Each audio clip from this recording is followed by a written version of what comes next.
This video is about the exponent rules, rules that govern expressions like 2 to the 5th or x to the n. 2 to the 5th is just shorthand for 2 times 2 times 2 times 2 times 2, written 5 times. And similarly, x to the n is just x multiplied by itself n times.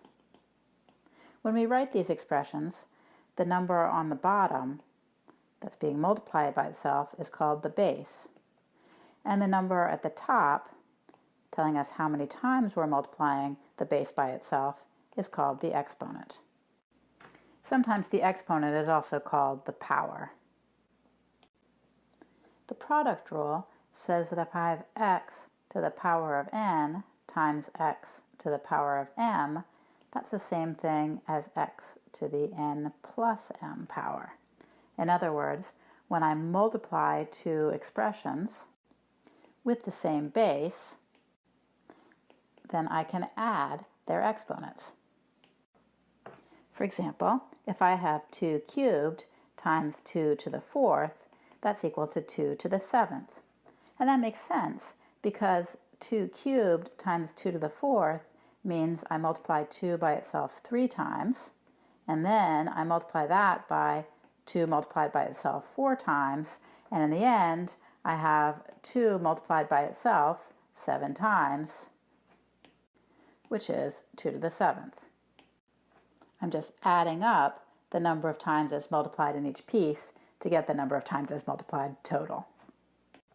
The quotient rule says that if I have x to the n power divided by x to the m power, that's equal to x to the n minus m power. In other words, if I divide two expressions with the same base, then I can subtract their exponents. For example, 3 to the 6th divided by 3 squared is going to be 3 to the 6 minus 2, or 3 to the 4th. And this makes sense because 3 to the 6th means I multiply 3 by itself 6 times, and then I divide that by 3 multiplied by itself twice. So when I cancel out 3's, I have 4 3's left.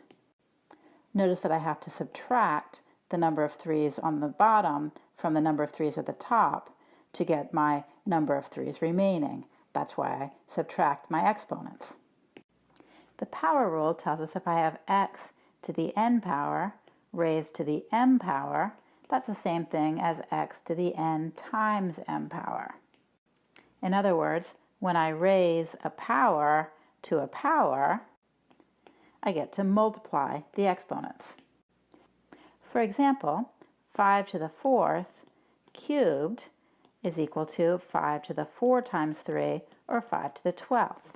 And this makes sense because 5 to the 4th cubed can be thought of as 5 to the 4th times 5 to the 4th times 5 to the 4th. Expanding this out some more, that's 5 times 5 times 5 times 5 times the same thing times the same thing again. So I have 3 groups of 4 5's, which is a total of 3 times 4, or 12 5's.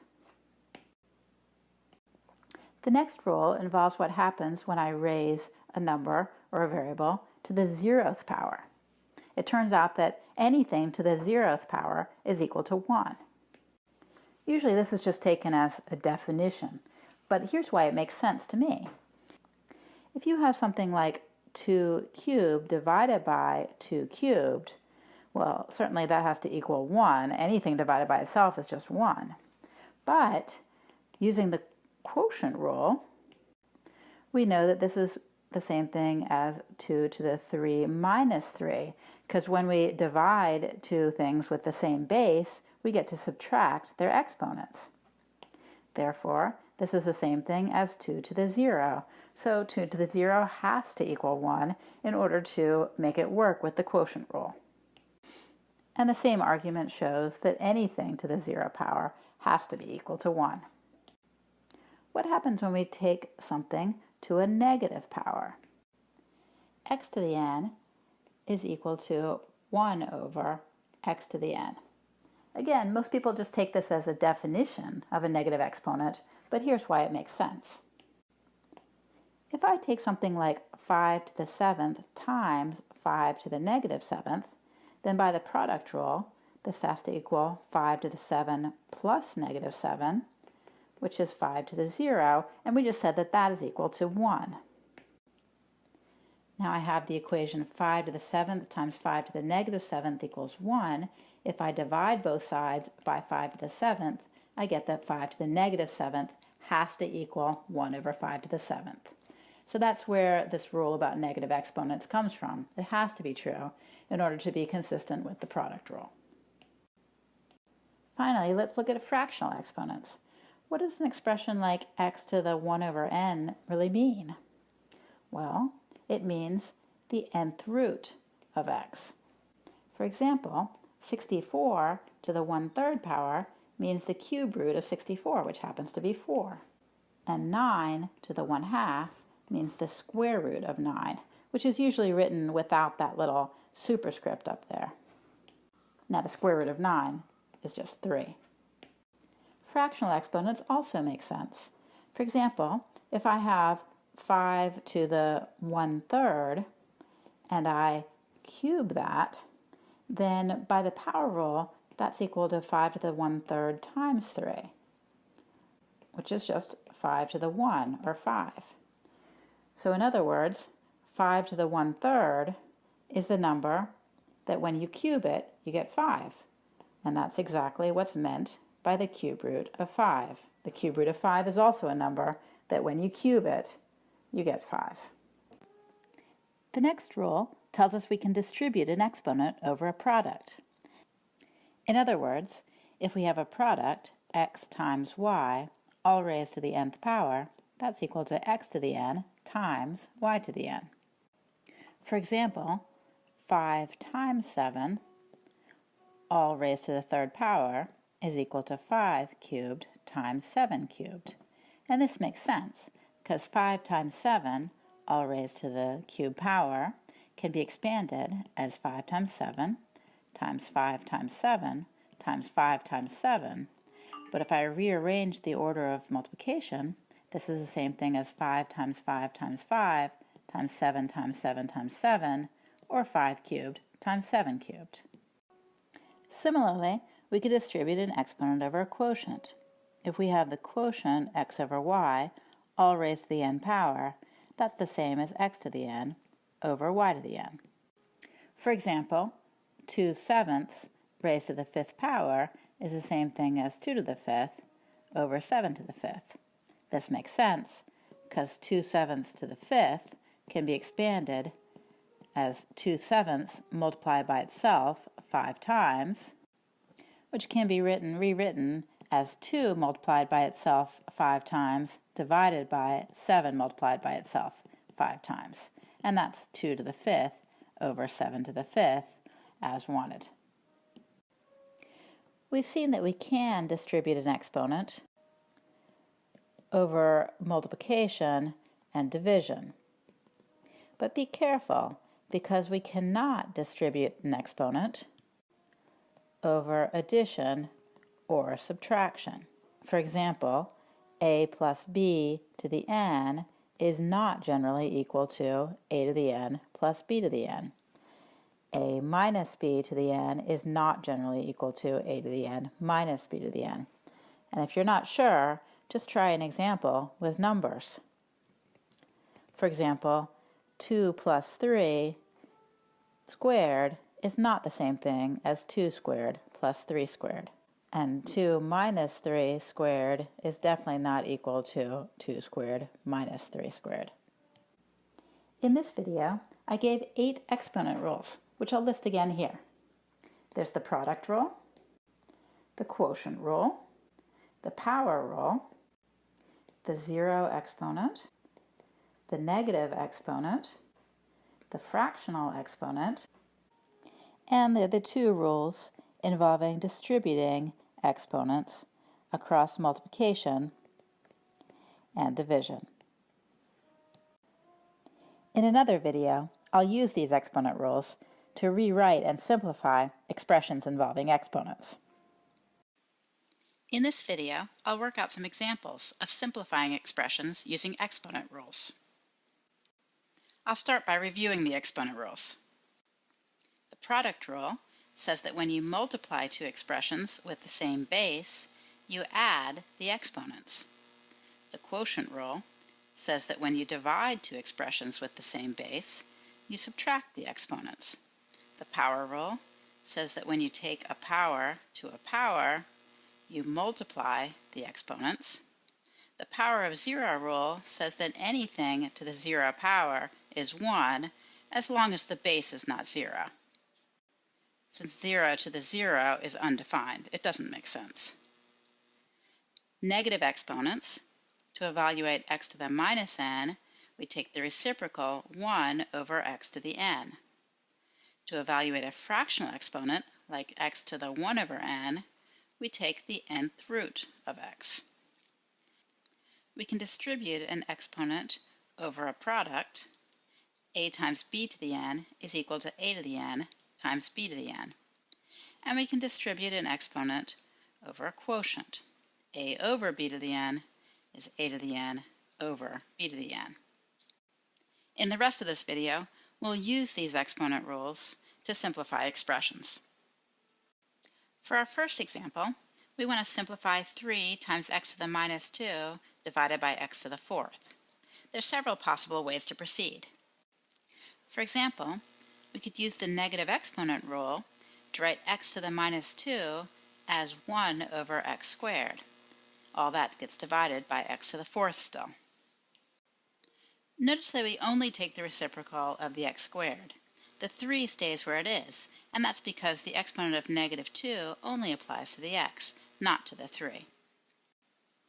Now, if we think of 3 as 3 over 1, we have a product of two fractions in our numerator, and so we evaluate that by taking the product of the numerators times the product of the denominators, which is 3 over x squared, all divided by x to the 4th. I can think of x to the 4th as x to the 4th over 1, so now I have a fraction over a fraction, which I can evaluate by multiplying by the reciprocal. That simplifies to 3 times 1 divided by x squared times x to the 4th, which is 3 over x to the 6th, using the product rule, since x squared times x to the 4th is equal to x to the 2 plus 4, or x to the 6th. An alternate way of solving this problem is to start by using the quotient rule. I can rewrite this as 3 times x to the minus 2 over x to the 4th, and by the quotient rule, that's 3 times x to the minus 2 minus 4, or 3 times x to the minus 6. Now using the negative exponent rule, x to the minus 6 is 1 over x to the 6th, and this product of fractions simplifies to 3 over x to the 6th. The same answer I got before. The second problem can be solved in similar ways. Please pause the video and try it before going on.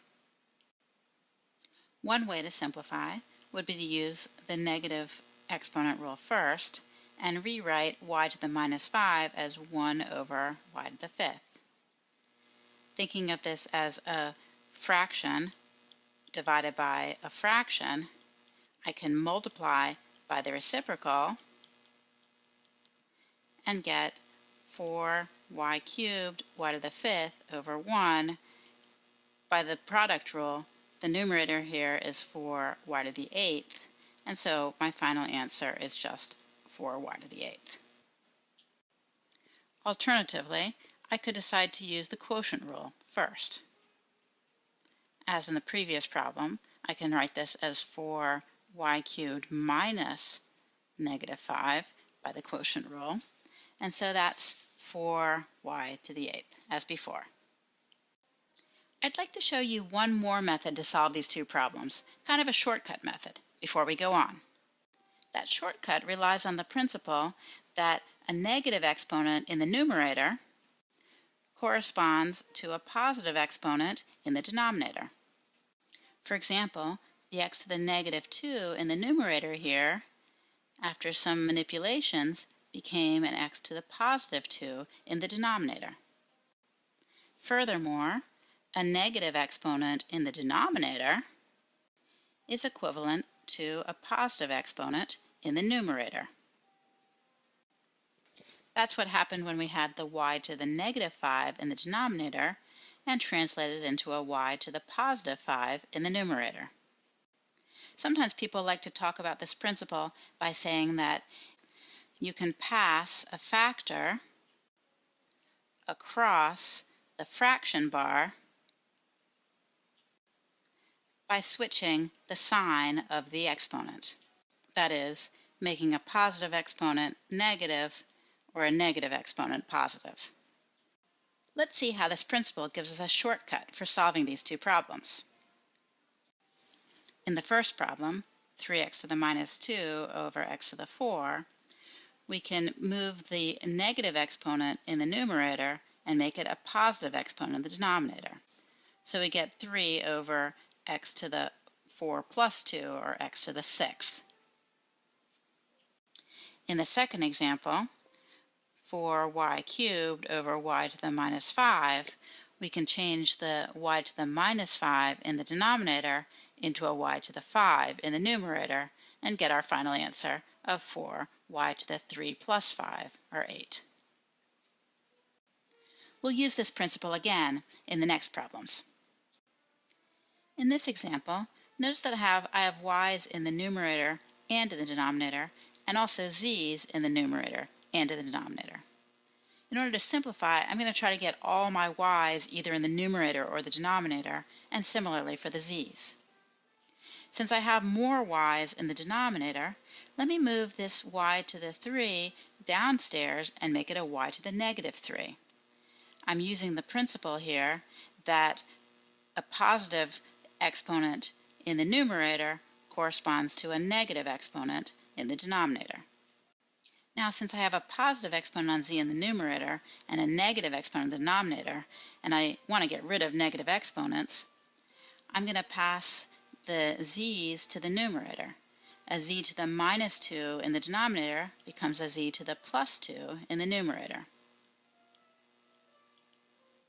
Notice that my number 7 doesn't move and when I do any of these manipulations because it doesn't have an exponent. And the exponent of negative 2, for example, only applies to the z, not to the 7. Now that I've got all my z's in the numerator and all my y's in the denominator, it's easy to clean this up using the product rule. And I have my simplified expression. In this last example, we have a complicated expression raised to a fractional power. I'm going to start by simplifying the expression inside the parentheses. I can bring all my y's downstairs and all my x's upstairs and get rid of negative exponents at the same time. In other words, I can rewrite this as 25x to the 4th. I'll bring the y to the minus 5 downstairs and make it y to the 5th on the denominator. Bring the x to the minus 6 upstairs and make it x to the 6th in the numerator, and then I still have the y cubed on the denominator.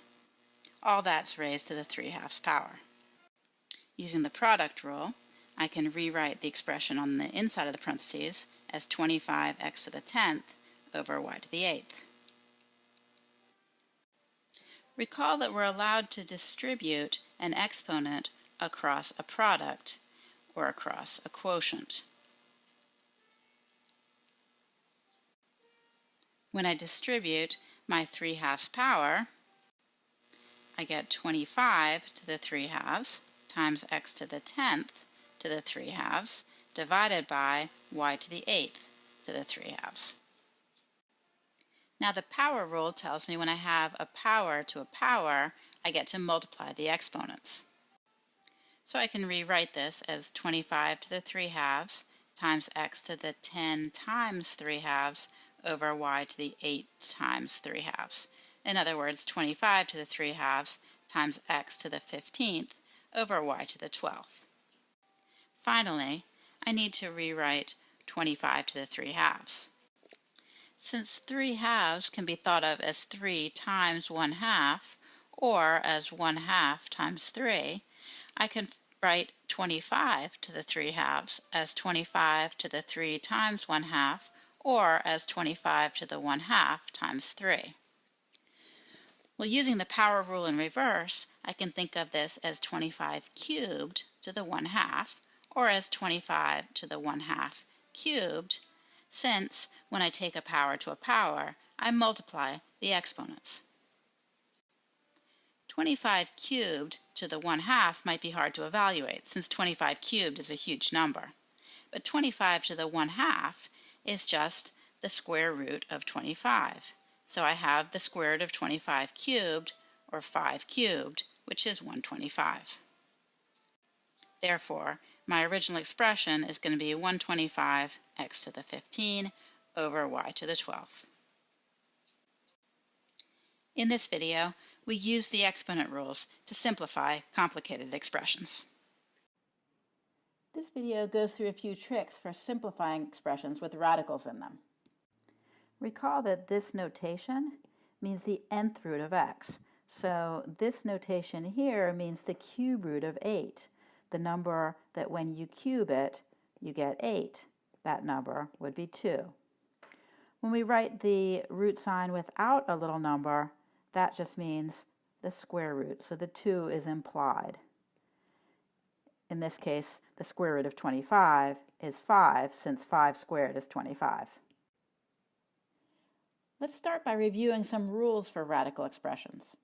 First, if we have the radical of a product, we can rewrite that as the product of two radicals. For example, the square root of 9 times 16 is the same thing as the square root of 9 times the square root of 16. You can check that both of these evaluate to 12. Similarly, it's possible to distribute a radical sign across division. The radical of a divided by b is the same thing as the radical of a divided by the radical of b.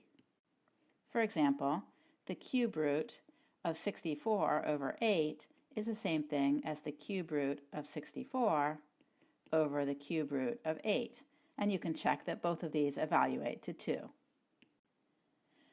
You have to be a little bit careful, though, because it's not okay to distribute a radical sign across addition. In general, the nth root of a plus b is not equal to the nth root of a plus the nth root of b, and similarly, it's not okay to distribute a radical across subtraction. If you're ever in doubt, you can always check with simple examples. For example, the square root of 1 plus 1 is not the same thing as the square root of 1 plus the square root of 1. The right side evaluates to 1 plus 1, or 2, and the left side is square root of 2, an irrational number. The second expression, to show that that fails, I don't think it'll work to use the square root of 1 minus 1. It'll actually hold in that case, but I can show it's false by using, say, the square root of 2 minus 1, which does not equal the square root of 2 minus the square root of 1. You might notice that these rules for radicals, the ones that hold and the ones that don't hold, remind you of rules for exponents, and that's no coincidence, because radicals can be written in terms of exponents. For example, if we look at the first rule, we could rewrite this. The nth root of a times b is the same thing as the 1 over nth power. And by exponent rules, I can distribute an exponent across multiplication. And so this radical rule can be restated completely in terms of an exponent rule. Similarly, the second rule can be restated in terms of exponents as a over b to the 1 over n is equal to a to the 1 over n divided by b to the 1 over n. We can use the relationship between radicals and exponents to rewrite a to the m over n. A to the m over n is the same thing as a to the m with the nth root taken. It's also the same thing as the nth root of a, all taken to the mth power. To see why that's true, think about exponent rules. So a to the m over n is the same thing as a to the m taken to the 1 over nth power. That's because when we take a power to a power, we multiply exponents, and m times 1 over n is equal to m over n. But a 1 over nth power is the same thing as an nth root, and therefore this expression is the same thing as this expression. And that proves the first equivalence. The second equivalence can be proved similarly by writing a to the m over n as a to the 1 over n times m. Again, this works because when I take the power to the power, I multiply exponents. 1 over n times m is the same thing as m over n. But now, these two expressions are the same because the 1 over nth power is the same as the nth root. One mnemonic for remembering these relationships is flower over root. So flower is like power, and root is like root. So that tells us we can write a fractional exponent. The m becomes the power, and the n becomes the root in either of these two orders. Now let's use these rules in some examples. If we want to compute 25 to the negative 3/2 power, well, first I'll use my exponent rule to rewrite that negative exponent as 1 over 25 to the 3/2 power. Next, I'll use the power over root mnemonic to rewrite this as 25 to the 3rd power square rooted, or as 25 square rooted to the 3rd power. I wrote the 2's there for the square root for emphasis, but most of the time people will omit this and just write the square root without a little number there.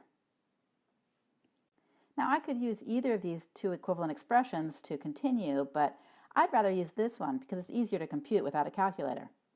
The square root of 25 is just 5. 5 cubed is 125. So my answer is 1 over 125. If I tried to compute the cube of 25 first, I'd get a huge number. In general, it's usually easier to compute the root before the power when you're working without a calculator. Now let's do an example simplifying a more complicated expression with exponents in it. I want to take the square root of all this stuff, and since I don't really like negative exponents, I'm first going to rewrite this as the square root of 60x squared y to the 6th over z to the 11th. So I'll change that negative exponent to a positive exponent by moving this factor to the denominator. Now, when you're asked to simplify a radical expression, that generally means to pull as much as possible out of the radical sign. To pull things out of the square root sign, I'm going to factor my numbers and try to rewrite everything in terms of squares as much as possible. Since the square root of a square, those two operations undo each other. So I'll show you what I mean. First, I'll factor 60. So 60 is going to be 2 squared times 3 times 5, and I'll just copy everything over for now. Now I'll break things up into squares as much as possible. So I've got a 2 squared times 3 times 5. I've already got an x squared. I'll write the y to the 6th as y squared times y squared times y squared. And I'll write the z to the 11th as z squared times z squared, I guess 5 times, 1, 2, 3, 4, 5, times 1 extra z. That should add up to z to the 11th if I add all those exponents together. Now I know that I can distribute my radical sign across multiplication and division, so I'll write this with a zillion different radicals here. And every time I see the square root of something squared, I can just cancel those square roots and the squares out and get what's left here. So after doing that cancellation, I get 2 times the square root of 3 times 5 times x times y times y times y over z times itself, I guess 5 times the square root of z. And now I can clean that up with exponents. I'll write that as the square root of 15, I guess 2 times the square root of 15 times x times y cubed over z to the 5th, the square root of z. I'm going to leave this example as is, But sometimes people prefer to rewrite radical expressions without radical signs in the denominator. That's called rationalizing the denominator. I won't do it here, but I'll show you how to do it in the next example. This example asks us to rationalize the denominator. That means to rewrite as an equivalent expression without radical signs in the denominator. To get rid of the radical sign in the denominator, I want to multiply my denominator by square root of x. But I can't just multiply the denominator willy-nilly by something unless I multiply the numerator by the same thing, so that I'm just multiplying my expression by 1 in a fancy form and I don't change the value of my expression. Now if I just multiply together numerators, 3x squared of x, and multiply denominators, square root of x times square root of x is the square root of x squared. Square root of x squared is just x. Now I can cancel my x's from the numerator and denominator, and my final answer is 3 times the square root of x. I rationalized my denominator, and in the process, got a nicer looking expression. In this video, we went over the rules for radicals, and we simplified some radical expressions by working with fractional exponents, pulling things out of the radical sign, and rationalizing the denominator. This video goes over some common methods of factoring. Recall that factoring an expression means to write it as a product. So we could factor the number 30 by writing it as 6 times 5. Or we could factor it more completely by writing it as 2 times 3 times 5.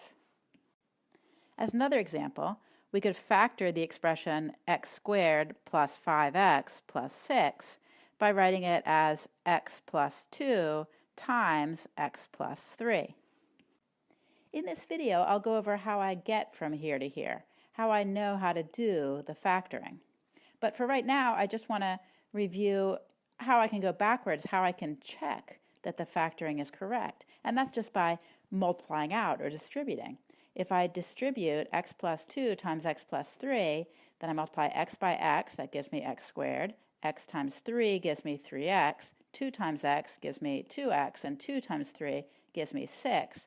So that simplifies to x squared plus 5x plus 6, which checks out with what I started with.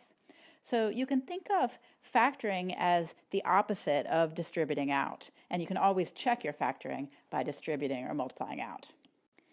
A bit of terminology: when I think of an expression as a sum of a bunch of things, then the things I sum up are called the terms.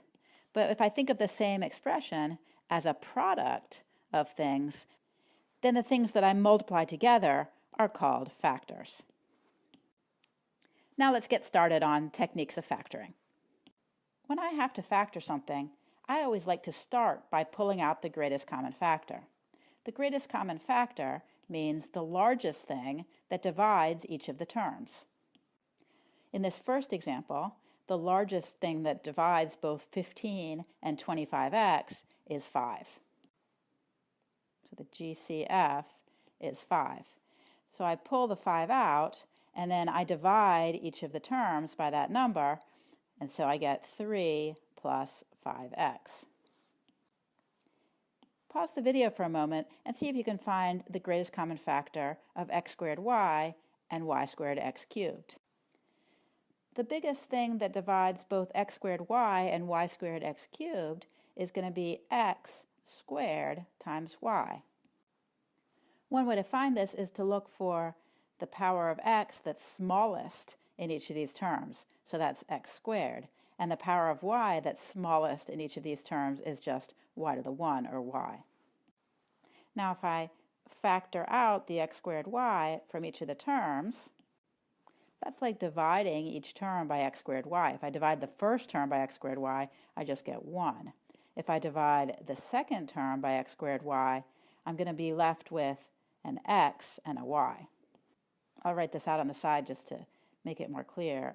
Y squared x cubed over x squared y, that's like 2 y's and 3 x's on the top and 2 x's and a y on the bottom. So I'm left with just an x and a y.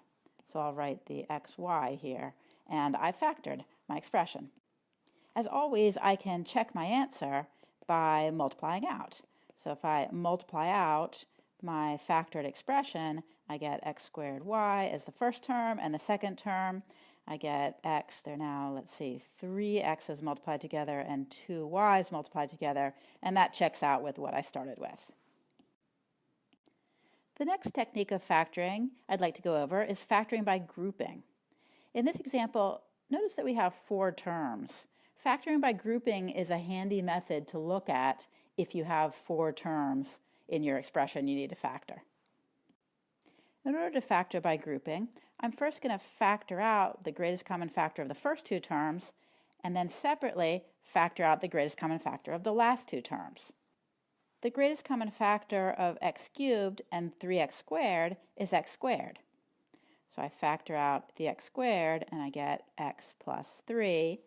And now the greatest common factor of 4x and 12 is just 4. So I factor out the 4 from those 2 terms. Notice that the factor of x plus 3 now appears in both pieces. So I can factor out the greatest common factor of x plus 3. I think I'll factor it out on the left side instead of the right. And now I have an x squared from this first piece, and I have a 4 from this second piece, and that completes my factoring by grouping. You might wonder if we could factor further by factoring the expression x squared plus 4. But in fact, as we'll see later, this expression, which is a sum of 2 squares, x squared plus 2 squared, does not factor any further over the integers. Next, we'll do some factoring of quadratics. A quadratic is an expression with a squared term, just a term with x in it, and a constant term with no x's in it. I'd like to factor this expression as a product of x plus or minus some number times x plus or minus some other number. The key idea is that if I can find those 2 numbers, then if I were to distribute out this expression, those 2 numbers would have to multiply to give me my constant term of 8. And these 2 numbers would end up having to add to give me my negative 6, because when I multiply out, this number will be a coefficient of x, and this number will be also another coefficient of x. They'll add together to the negative 6. So if I look at all the pairs of numbers that multiply together to give me 8, so that could be 1 and 8, 2 and 4, 4 and 2, but that's really the same thing as I had before, and that's sort of the same thing I had before. I shouldn't forget the negatives. I could have negative 1, negative 8, or I could have negative 2, negative 4. Those also multiply together to give me 8. Now I just have to see if there's a pair of these numbers that add to negative 6, and it's not hard to see that these ones will work. So now I can write out my factoring as that would be x minus 2 times x minus 4. And it's always a good idea to check by multiplying out.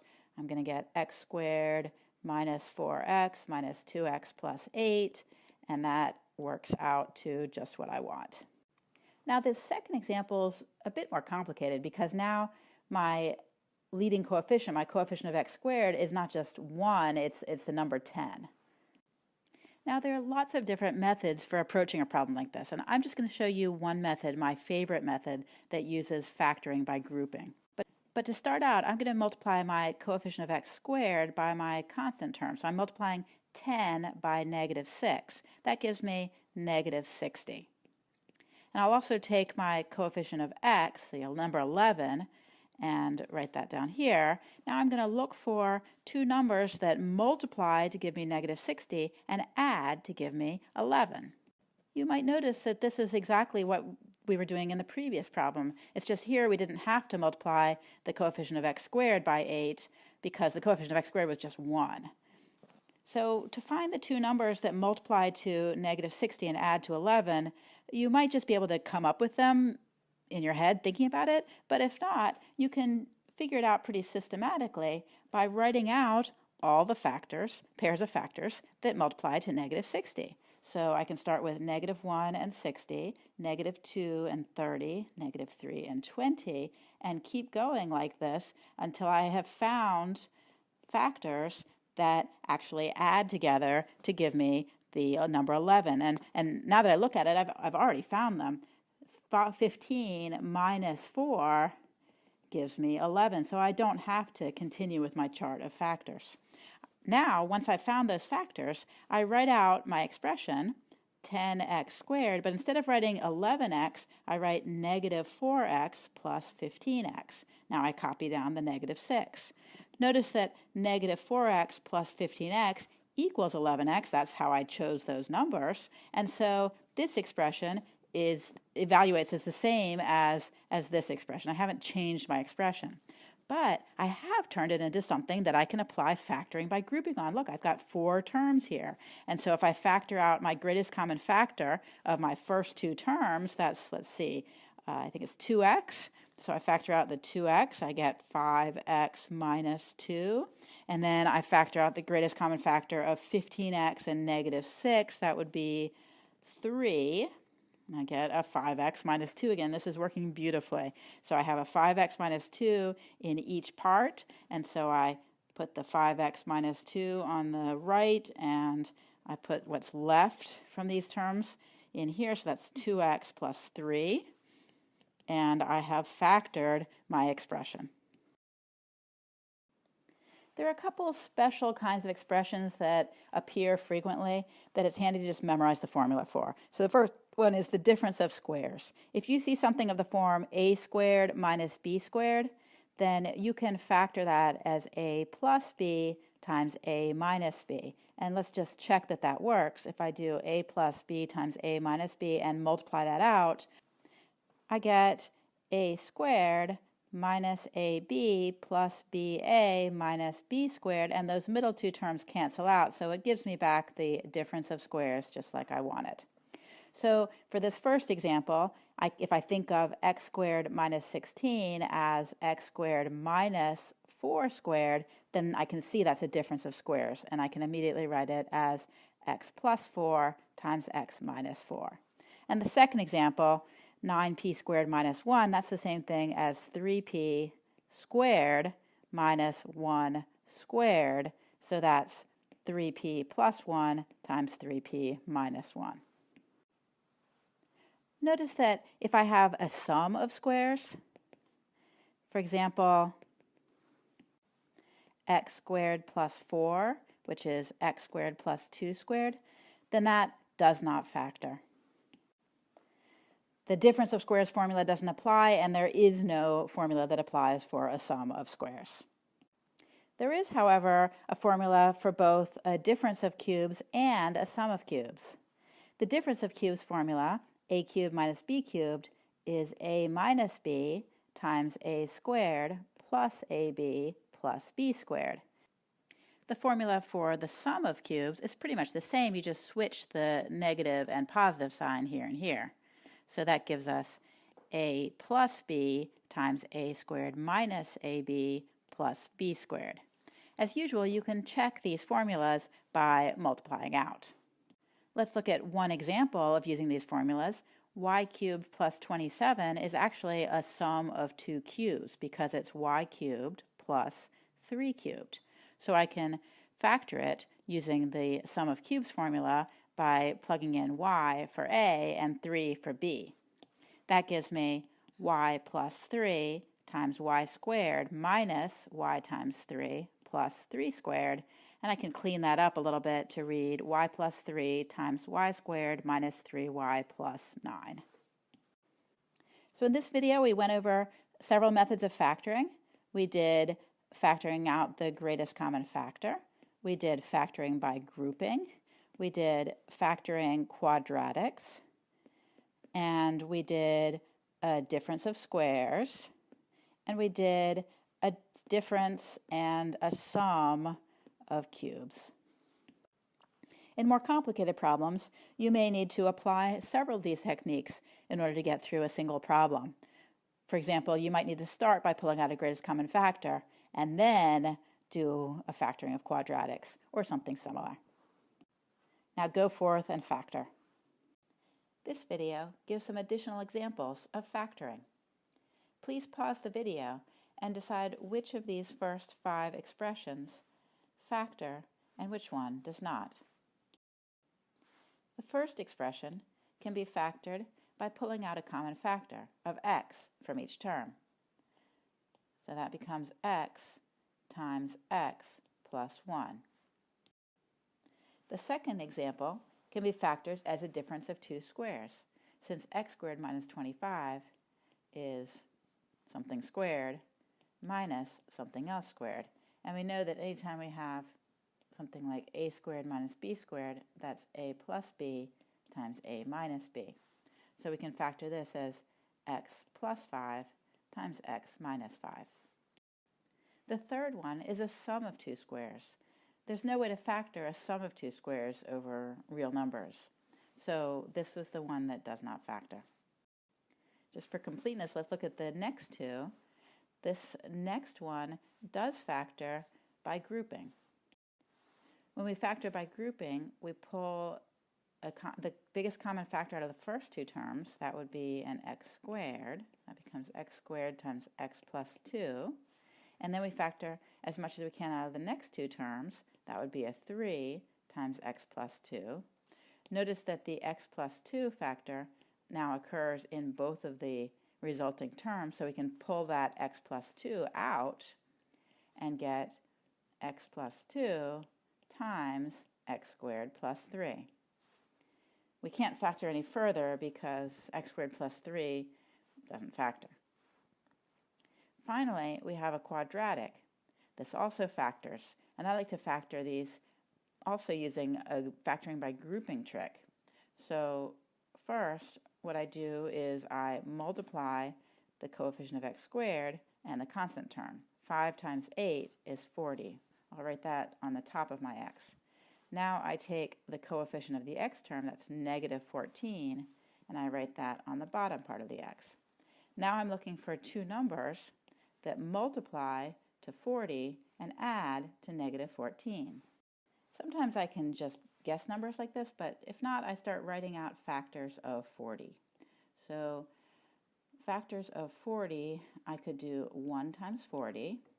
Well, now I just noticed I'm trying to add to a negative number. So if I use 2 positive factors, there's no way there's going to add to a negative number. It's better for me to use negative numbers that factor 40. A negative times a negative still multiplies to 40, but they have a chance of adding to a negative number.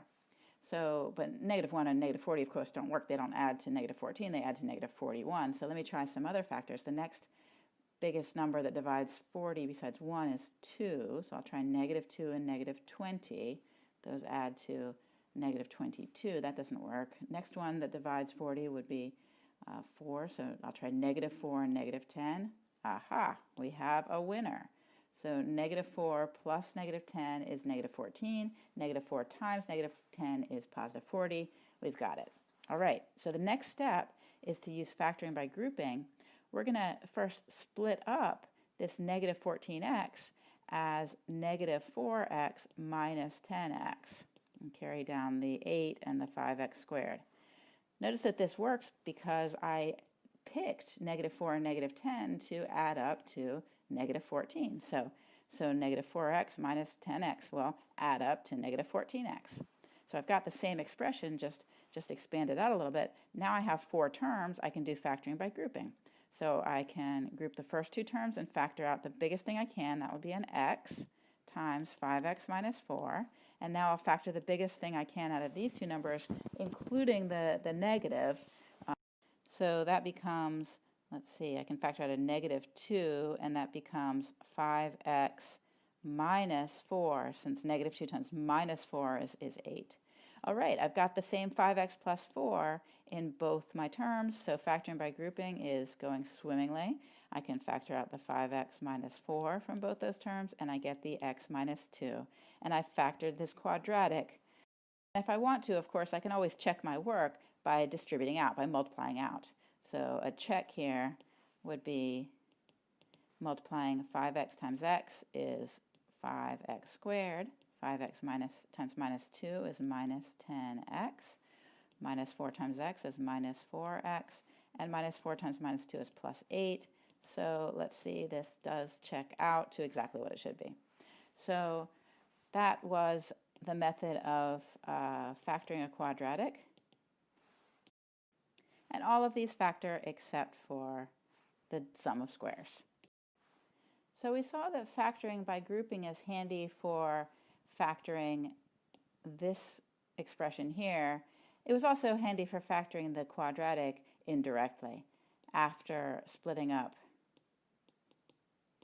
the middle term into two terms.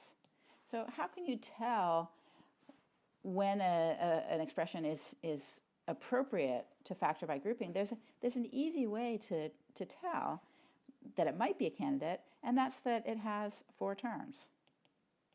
So if you see 4 terms, or in the case of the quadratic, you can split it up into 4 terms, then that's a good candidate for factoring by grouping, because you can group the first 2 terms, group the second 2 terms. Factoring by grouping won't always work on expressions with 4 terms, but that's like the first thing to look for. So let's just review what are the same main techniques of factoring. We saw these on the previous page. We saw there was pull out common factors.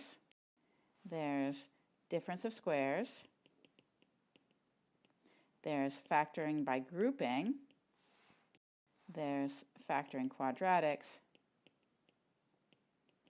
And one more that I didn't mention is factoring sums and differences of cubes. That uses the formulas a cubed minus b cubed is a minus b times a squared plus ab plus b squared, and a cubed plus b cubed is a plus b times a squared minus ab plus b squared. One important tip when factoring, I always recommend doing this first.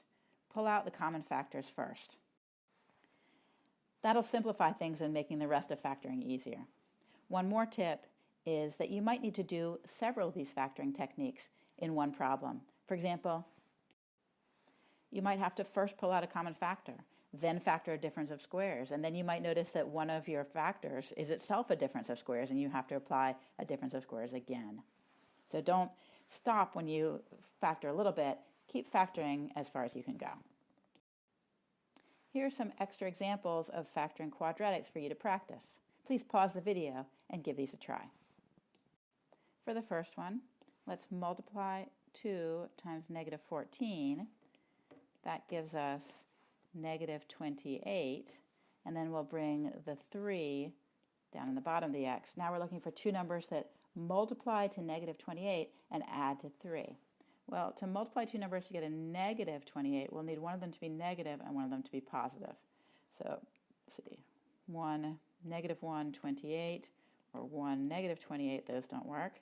Let's see, negative 2, 14, or 2, negative 14, those don't work. Hey, I just noticed the positive number had better be bigger than the negative number so that they add to a positive number. Let's see what comes next. How about negative 4 times 7, 4 times negative 7? I think negative 4 times 7 will work. So I'll write those here, negative 4, 7. I'll copy down the 2z squared, and I'll split up the 3z into negative 4z plus 7z, and then minus 14. Now factoring by grouping, pull out a 2z, that becomes z minus 2. Pull out a 7, and that becomes z minus 2 again, looking good. I've got 2z plus 7 times z minus 2 as my factored expression. My second expression, I could work it the same way, drawing my x and factoring by grouping, that kind of thing.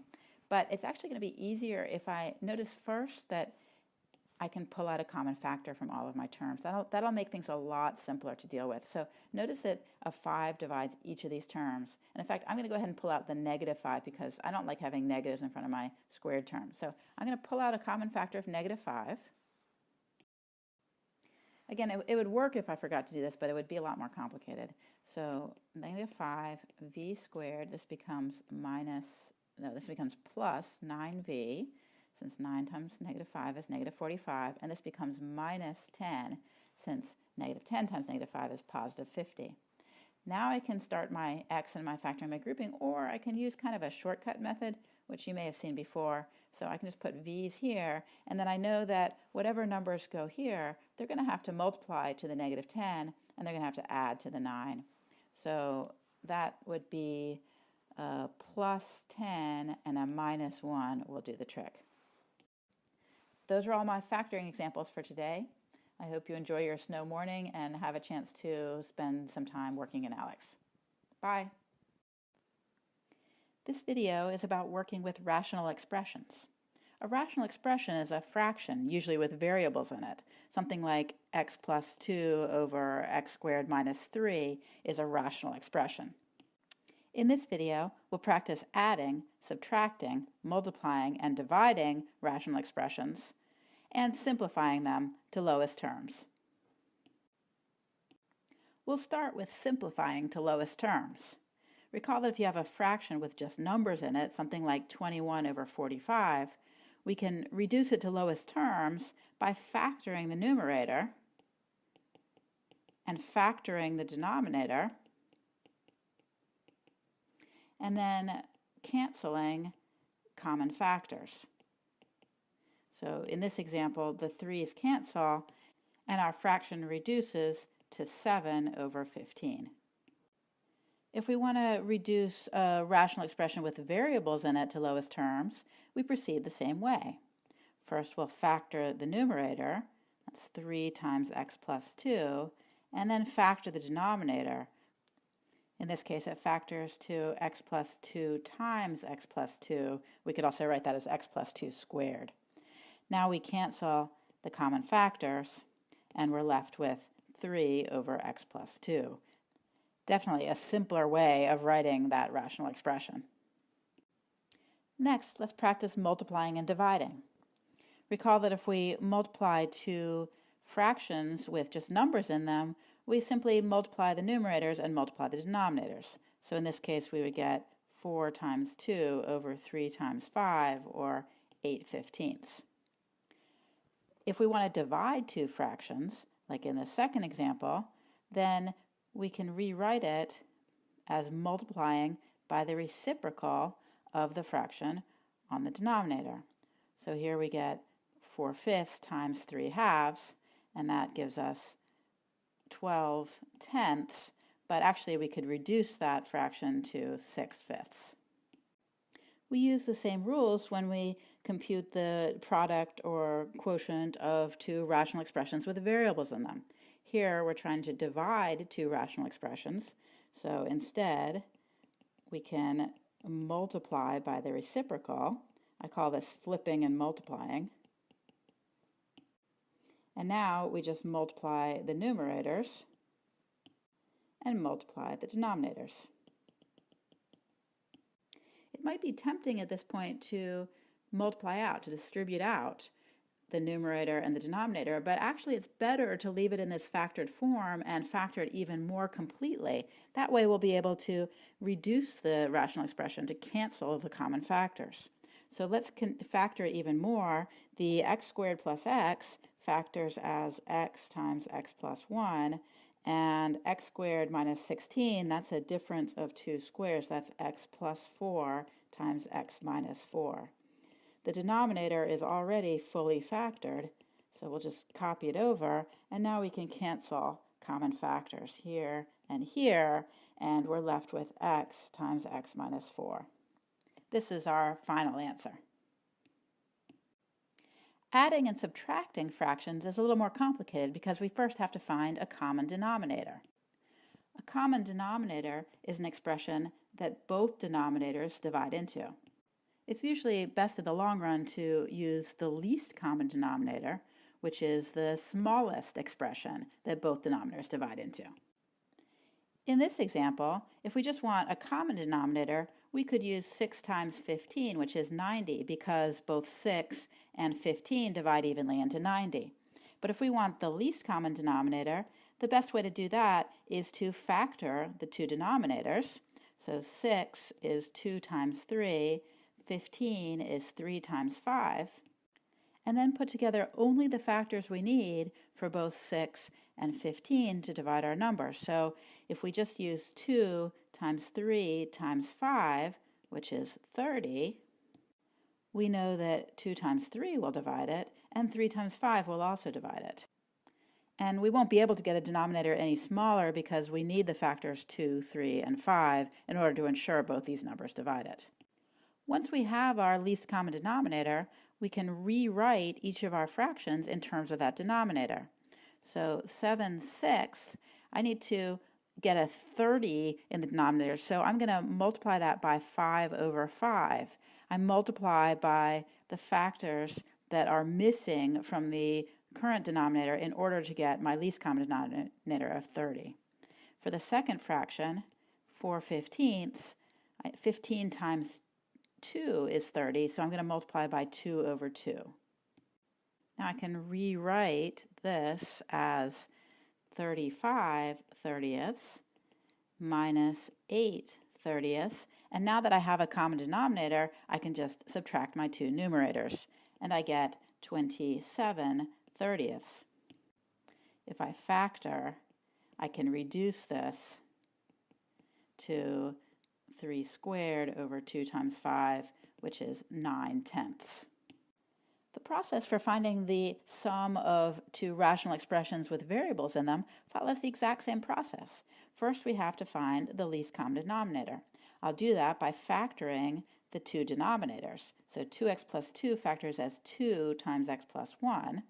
X squared minus 1, that's a difference of 2 squares, so that's x plus 1 times x minus 1.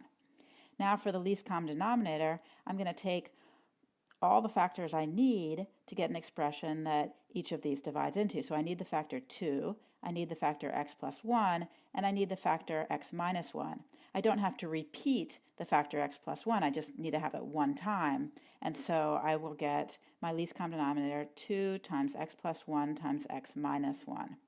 I'm not going to bother multiplying this out. It's actually better to leave it in factored form to help me simplify later. Now I can rewrite each of my two rational expressions by multiplying by whatever's missing from the denominator in terms of the least common denominator. So what I mean is I can rewrite 3 over 2x plus 2. I'll write the 2x plus 2 as 2 times x plus 1. I'll write it in factored form. And then I notice that compared to the least common denominator, I'm missing the factor of x minus 1. So I multiply the numerator and the denominator by x minus 1. I just need it in the denominator, but I can't get away with just multiplying by the denominator without changing my expression. I have to multiply by it on the numerator and the denominator, so I'm just multiplying by 1 in a fancy form and not changing the value here. So now I do the same thing for the second rational expression. I'll write the denominator in factored form to make it easier to see what's missing from the denominator. What's missing in this denominator compared to my least common denominator is just the factor 2.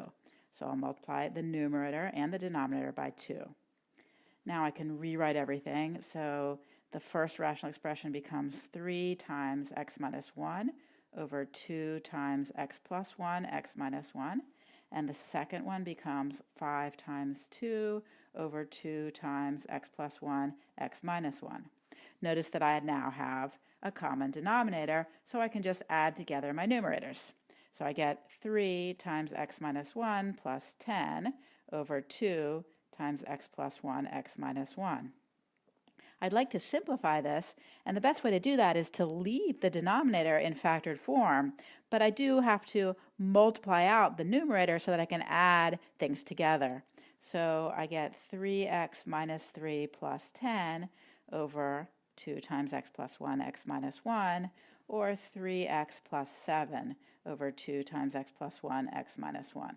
Now 3x plus 7 doesn't factor, and there's therefore no factors that I can cancel out. So this is already reduced as much as it can be. This is my final answer.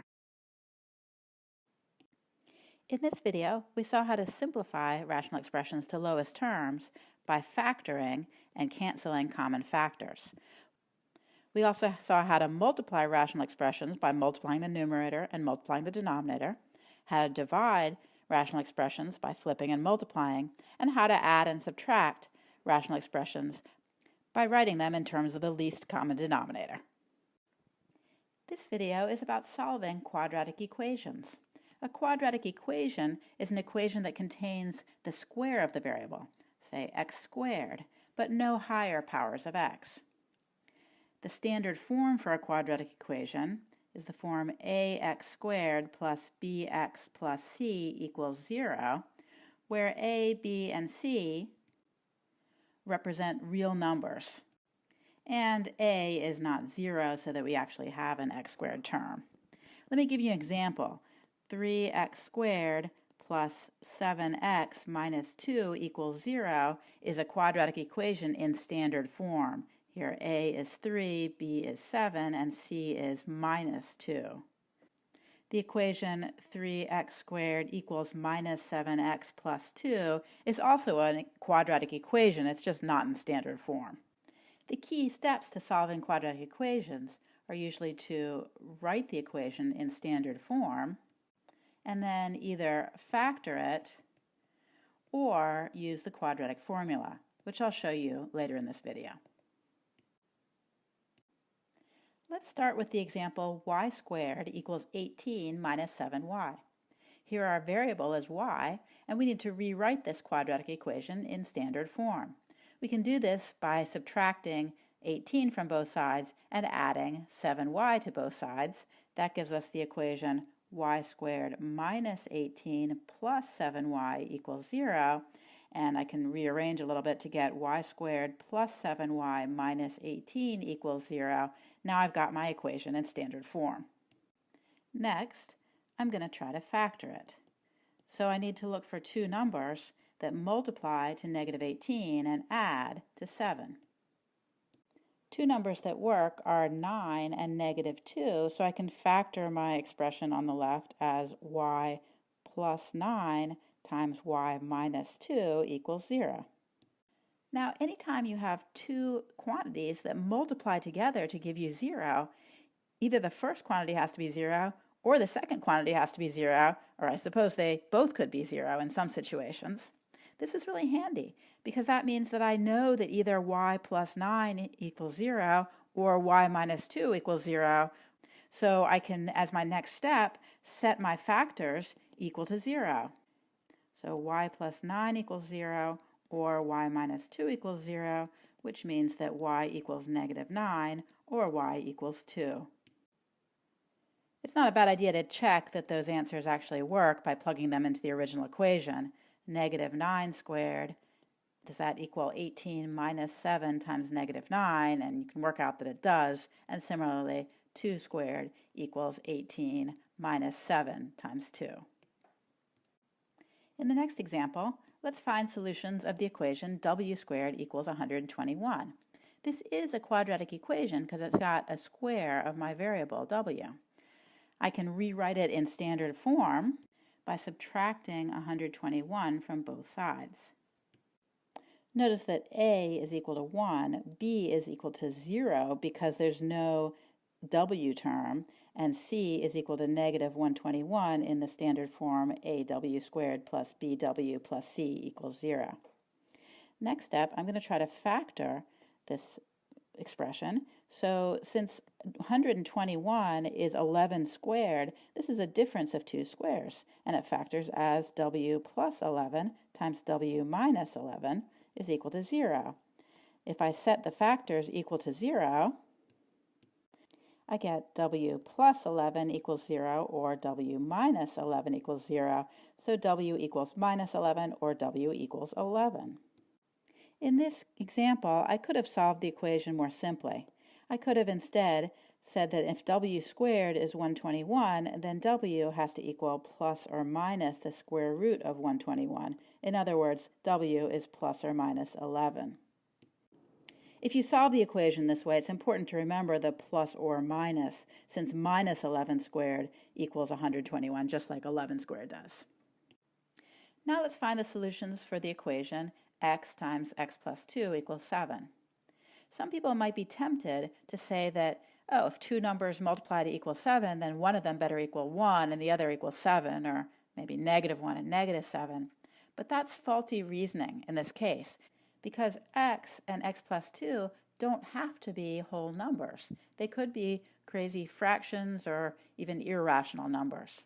So instead, let's rewrite this equation in standard form. To do that, I'm first going to multiply out. So x times x is x squared, x times 2 is 2x, that equals 7, and I'll subtract the 7 from both sides to get x squared plus 2x minus 7 is 0. Now I'm looking to factor it, so I need two numbers that multiply to negative 7 and add to 2. Since the only way to factor negative 7 is as negative 1 times 7 or 7 times negative 1, it's easy to see that there are no whole numbers that will work. So there's no way to factor this expression over the integers. Instead, let's use the quadratic equation. So we have our leading coefficient of x squared is 1. So a is 1, b is 2, and c is minus 7. And we're going to plug that into the quadratic equation, which goes x equals negative b plus or minus the square root of b squared minus 4ac all over 2a. Different people have different ways of remembering this formula. I'd like to remember it by singing it. X equals negative b plus or minus the square root of b squared minus 4ac all over 2a. But you can use any mnemonic you like. Anyway, plugging in here, we have x equals negative 2 plus or minus the square root of 2 squared minus 4 times 1 times negative 7. It's important to remember the negative 7 there. All over 2 times 1. Now 2 squared is 4, and 4 times 1 times negative 7 is negative 28. So this whole quantity under the square root sign becomes 4 minus negative 28, or 32. So I can rewrite this as x equals negative 2 plus or minus the square root of 32 all over 2. Since 32 is 16 times 2, and 16 is a perfect square, I can rewrite this as negative 2 plus or minus the square root of 16 times the square root of 2 over 2, which is negative 2 plus or minus 4 times the square root of 2 over 2. Next, I'm going to split out my fraction as negative 2 over 2 plus or minus 4 square root of 2 over 2, and then simplify those fractions. This becomes negative 1 plus or minus 2 square root of 2. So my answers are negative 1 plus 2 square root of 2 and negative 1 minus 2 square root of 2. And if I need a decimal answer for any reason, I could work those out on my calculator. As our final example, let's find all real solutions for the equation 1/2 y squared equals 1/3 y minus 2. I'll start as usual by putting it in standard form. So that gives me 1/2 y squared minus 1/3 y plus 2 equals 0. I could go ahead and start trying to factor or use the quadratic formula right now, but I find fractional coefficients kind of annoying, so I'd like to get rid of them by doing what I call clearing the denominator. That means I'm going to multiply the whole entire equation by the least common denominator. In this case, the least common denominator is 2 times 3, or 6. So I'll multiply the whole equation by 6. I have to make sure I multiply both sides of the equation, but in this case, 6 times 0 is just 0. And when I distribute the 6, I get 3y squared minus 2y plus 12 equals 0.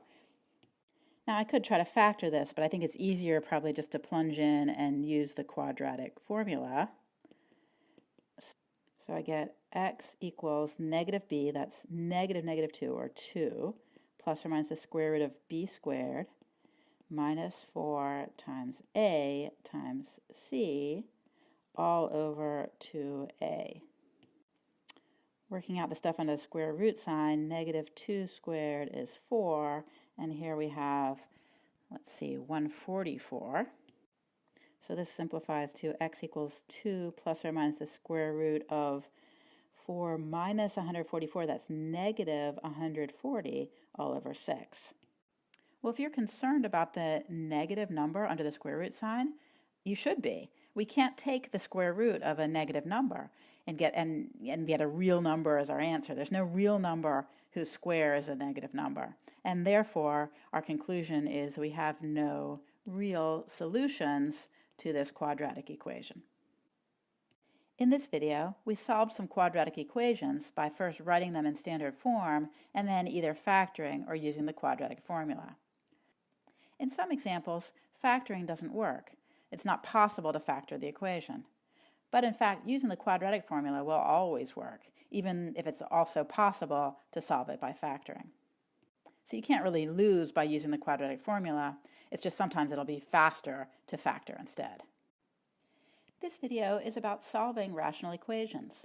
A rational equation, like this one, is an equation that has rational expressions in it. In other words, an equation that has some variables in the denominator. There are several different approaches for solving a rational equation, but they all start by finding the least common denominator. In this example, the denominators are x plus 3 and x. We can think of 1 as just having a denominator of 1. Since the denominators don't have any factors in common, I can find the least common denominator just by multiplying them together. My next step is going to be clearing the denominator. By this, I mean that I multiply both sides of my equation by this least common denominator, x plus 3 times x. So I multiply it on the left side of the equation, and I multiply by the same thing on the right side of the equation. Since I'm doing the same thing to both sides of the equation, I don't change the value of the equation. Multiplying the least common denominator on both sides of the equation is equivalent to multiplying it by all three terms in the equation. I can see this when I multiply out.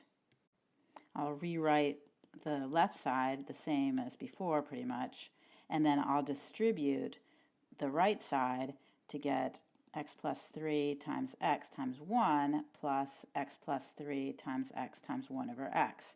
So I've actually multiplied the least common denominator by all three terms of my equation. Now I can have a blast canceling things. The x plus 3 cancels with the x plus 3 on the denominator. Here nothing cancels out because there's no denominator, and here the x in the numerator cancels with the x in the denominator. So I can rewrite my expression as x squared equals x plus 3 times x times 1 plus x plus 3. Now I'm going to simplify. So I'll leave the x squared alone. On this side I'll distribute out x squared plus 3x plus x plus 3. Hey, look, the x squareds cancel on both sides, and so I get 0 equals 4x plus 3, so 4x is negative 3 and x is negative 3/4. Finally, I'm going to plug in my answer to check.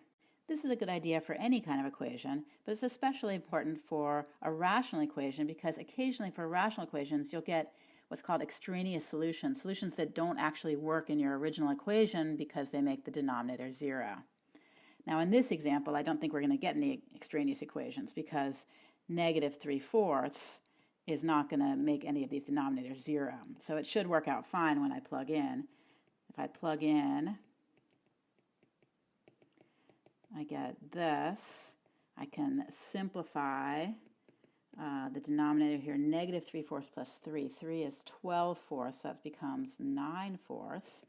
And this is 1. I'll flip and multiply to get minus 4/3.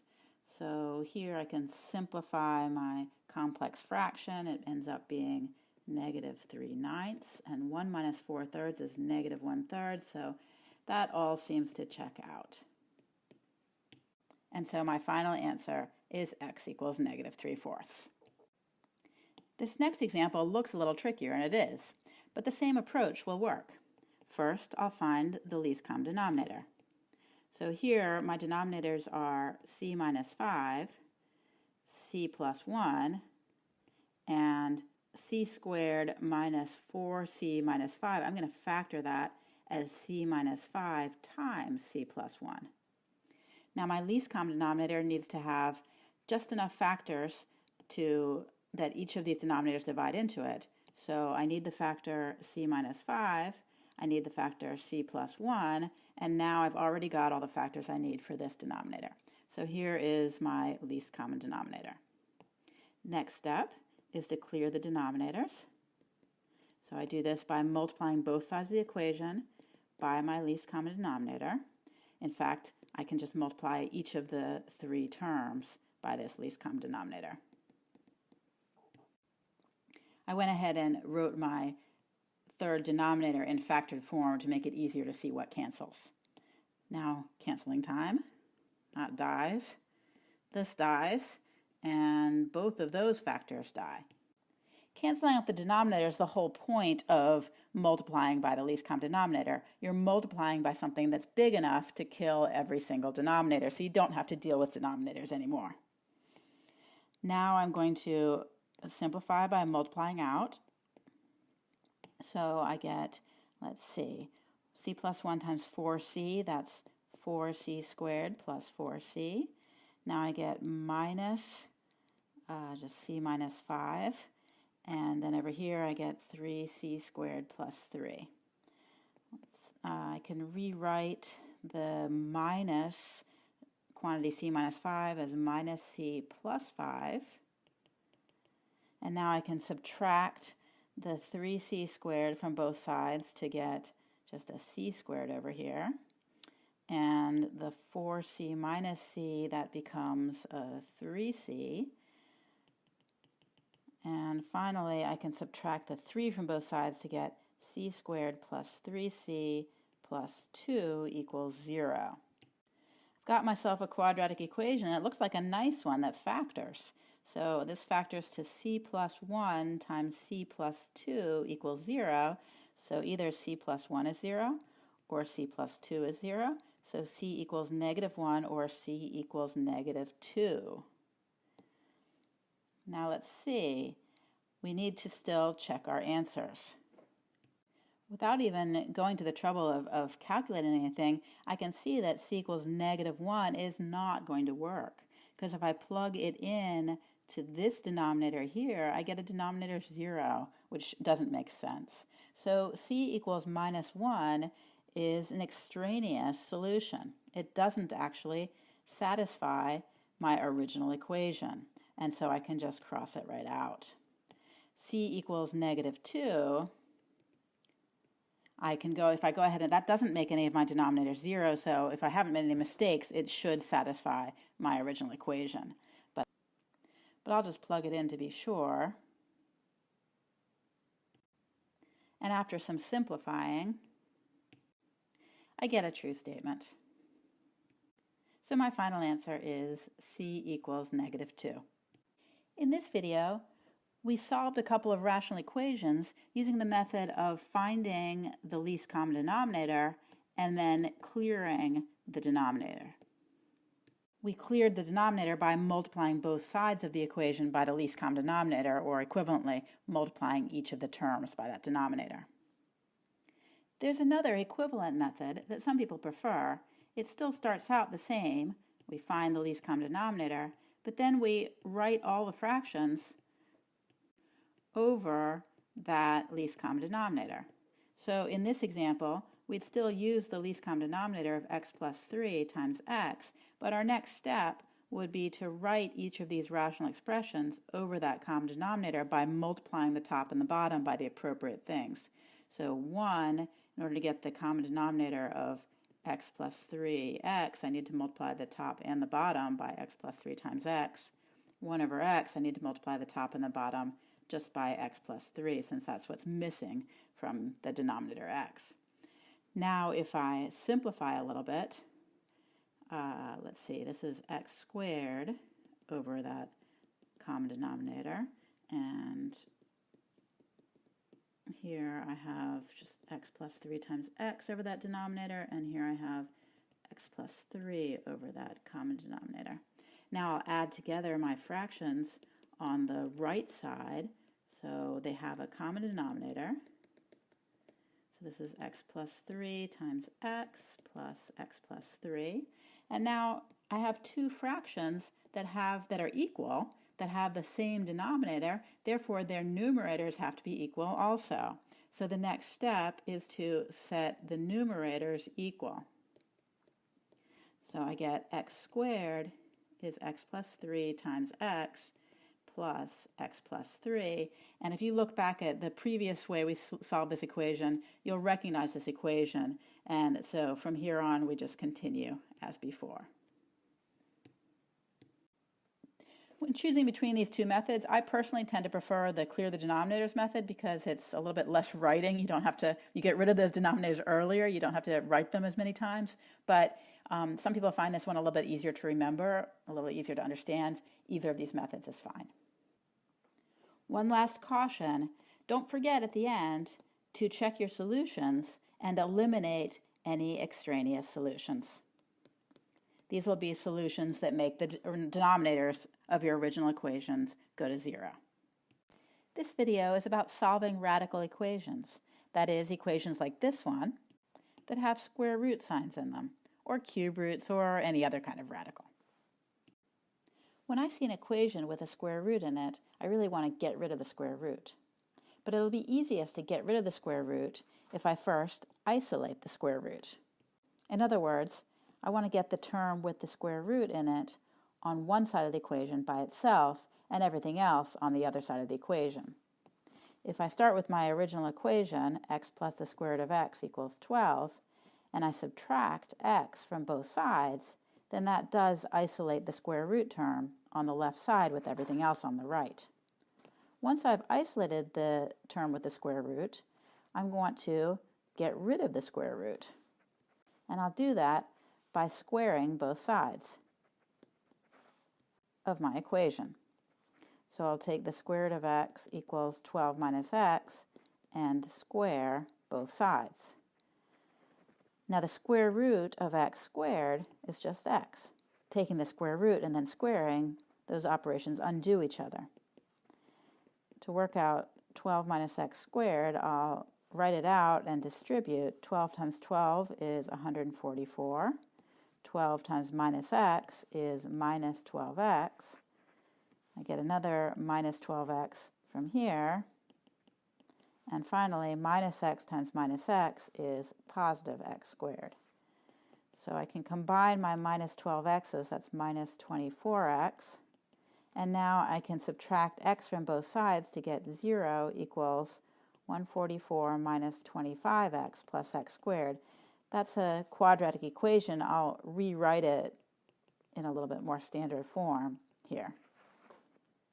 So now I've got a familiar quadratic equation with no radical signs left in my equation. I'll just proceed to solve it like I usually do for a quadratic. I'll try to factor it. So I'm going to look for two numbers that multiply to 144 and add to minus 25. Well, I know I'm going to need negative numbers to get to negative 25, and in fact I'll need two negative numbers so they still multiply to a positive number. So I'll start listing some factors of 144. I could have negative 1 and a negative 144, negative 2 and negative 72, negative 4, negative 36, and so on. Once I've listed out the possible factors, it's not hard to find the two that add to negative 25, so that's negative 9 and negative 16. So now I can factor my quadratic equation as x minus 9 times x minus 16 equals 0. That means that x minus 9 is 0 or x minus 16 is 0, so x equals 9 or x equals 16. I'm almost done, but there's one last very important step, and that's to check the solutions so that we can eliminate any extraneous solutions. An extraneous solution is a solution that we get that does not actually satisfy our original equation, and extraneous solutions can happen when you're solving equations with radicals in them. So let's first check x equals 9. If we plug in to our original equation, we get 9 plus the square root of 9, and we want that to equal 12. Well, the square root of 9 is 3, and 9 plus 3 does indeed equal 12, so that solution checks out. Now let's try x equals 16. Plugging in, we get 16 plus the square root of 16, and that's supposed to equal 12. Well, that says 16 plus 4 is supposed to equal 12, but that most definitely is not true. And so x equals 16 turns out to be an extraneous solution, and our only solution is x equals 9.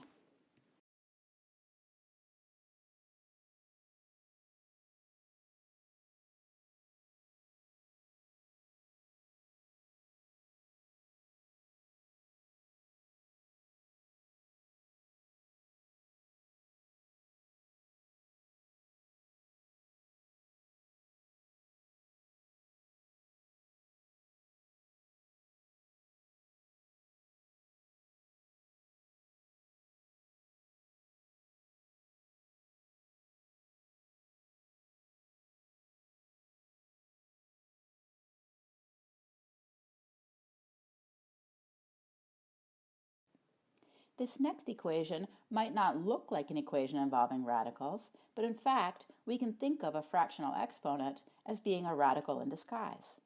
Let's start by doing the same thing we did on the previous problem, by isolating. This time, we'll isolate the part of the equation that involves the fractional exponent. So I'll start with the original equation. 2 times p to the 4/5 equals 1/8, and I'll divide both sides by 2, or equivalently, I can multiply both sides by 1/2. That gives me p to the 4/5 equals 1/16, and I've effectively isolated the part of the equation with the fractional exponent as much as possible.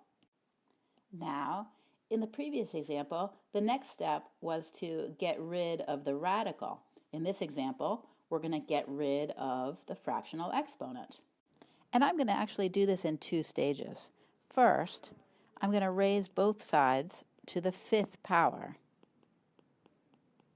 That's because when I take an exponent to an exponent, I multiply my exponents, and so that becomes just p to the 4th equals 1/16 to the 5th power. Now I'm going to get rid of the 4th power by raising both sides to the 1/4 power, or by taking the 4th root. There's something that you need to be careful about, though. When taking an even root, or the 1 over an even number power, you always have to consider plus or minus your answer. It's kind of like when you write x squared equals 4 and you take the square root of both sides. X could equal plus or minus the square root of 4, right? X could equal plus or minus 2, since minus 2 squared is 4 just as well as 2 squared. So that's why when you take an even root, or a 1 over an even power of both sides, you always need to include the plus or minus sign. When it's an odd root, or 1 over an odd power, you don't need to do that. If you had something like x cubed equals -8, then x equals the cube root of -8, which is -2, would be your only solution.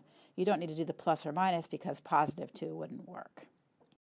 So that aside explains why we need this plus or minus power. And now p to the 4 to the 1/4, when I raise a power to a power, I multiply by exponents. So that's just p to the 1, which is equal to plus or minus 1/16 to the 5th power to the 1/4 power. Now I just need to simplify this expression.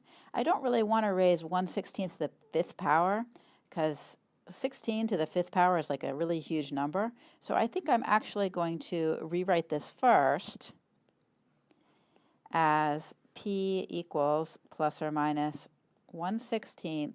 I'll write it back as the 5/4 power again. And as I continue to solve using my exponent rules, I'm going to prefer to write this as 1/16 to the 4th root to the 5th power, because it's going to be easier to take the 4th root. Let's see, the 4th root of 1/16 is the same thing as the 4th root of 1 over the 4th root of 16. Raise all that to the 5th power. 4th root of 1 is just 1, and the 4th root of 16 is 2. Raise that to the 5th power. That's just going to be 1 to the 5th over 2 to the 5th, which is plus or minus 1/32. The last step is to check answers. So I have the two answers, p equals 1/32 and p equals minus 1/32. And if I plug those both in, 1/32 to the 4/5 power, that gives me 2 times 1 to the 4/5 power over 32 to the 4/5 power, which is 2 times 1 over 32 fifth rooted to the 4th power. 5th root of 32 is 2. Raise that to the 4th power, I get 16. So this is 2 times 1/16, which is 1/8, just as we wanted in the original equation up here. Similarly, we can check that the p equals negative 1/32 actually does satisfy the equation. I'll leave that step to the viewer. So our two solutions are p equals 1 over 32 and p equals minus 1 over 32. I do want to point out an alternate approach to getting rid of the fractional exponent. We could have gotten rid of it all in one fell swoop by raising both sides of our equation to the 5/4 power. 5/4 is the reciprocal of 4/5. So when I use my exponent rules and say that when I raise the power to the power, I multiply my exponents, that gives me p to the 4/5 times 5/4 is plus or minus 1/16 to the 5/4. In other words, p to the 1 power, which is just p, is plus or minus 1/16 to the 5/4.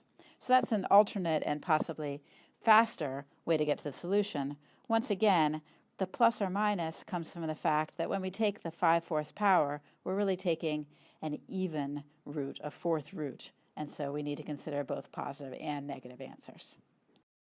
This video is about solving radical equations, that is, equations like this one that have square root signs in them, or cube roots, or any other kind of radical. In this video, we solved radical equations by first isolating the radical sign or the fractional exponent, and then removing the radical sign or the fractional exponent by either squaring both sides or taking the reciprocal power of both sides. This video is about solving equations with absolute values in them.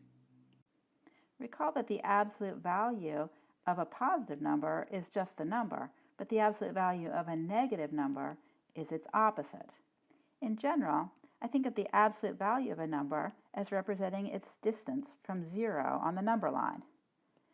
The number 4 and the number -4 are both at distance 4 from 0, and so the absolute value of both of them is 4.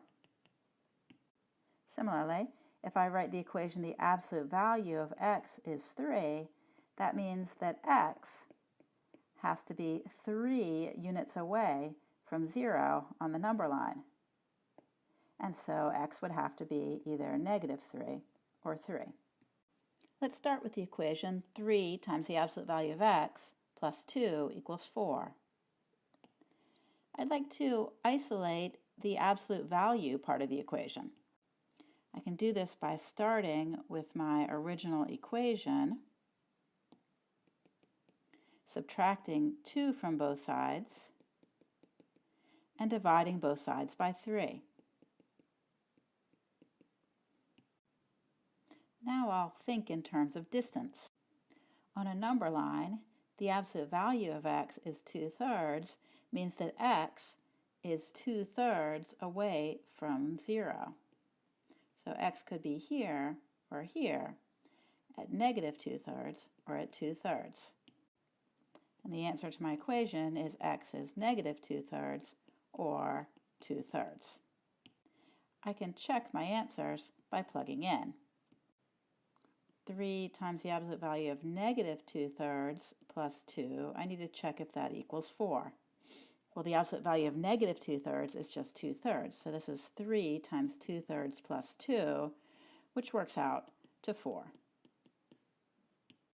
Similarly, if I plug in positive 2/3, it also works out to give me a correct answer. This second example is a little different because the absolute value sign is around a more complicated expression, not just around the x. I would start by isolating the absolute value part, but it's already isolated. So I'll just go ahead and jump to thinking about distance on the number line. So on my number line, the whole expression 3x plus 2 is supposed to be at a distance of 4 from 0. So that means that 3x plus 2 is here at 4, or 3x plus 2 is at -4. I'll write those as equations. 3x plus 2 equals 4, or 3x plus 2 is -4, and then I can solve. So this becomes 3x equals 2, or x equals 2/3, and over here I get 3x equals -6, or x equals minus 2. Finally, I'll check my answers. I'll leave it to you to verify that they both work. A common mistake on absolute value equations is to get rid of the absolute value signs, like we did here, and then just solve for one answer instead of solving for both answers. Another mistake sometimes people make is once they get the first answer, they just assume that the negative of that works also. But that doesn't always work. In the first example, our two answers were both the negatives of each other, but in our second examples, our two answers were not just the opposites of each other. One was 2/3 and the other was -2. In this third example, let's again isolate the absolute value part of the equation.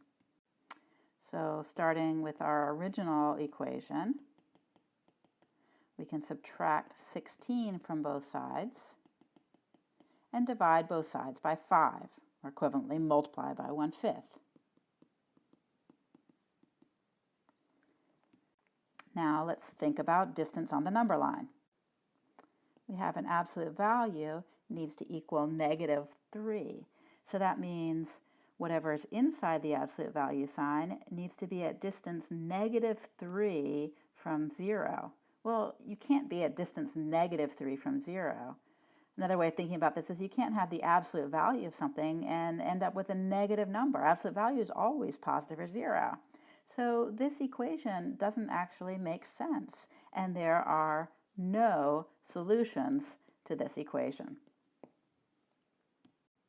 In this video, we solved absolute value equations. In many cases, an absolute value equation will have two solutions. But in some cases, it'll have no solutions.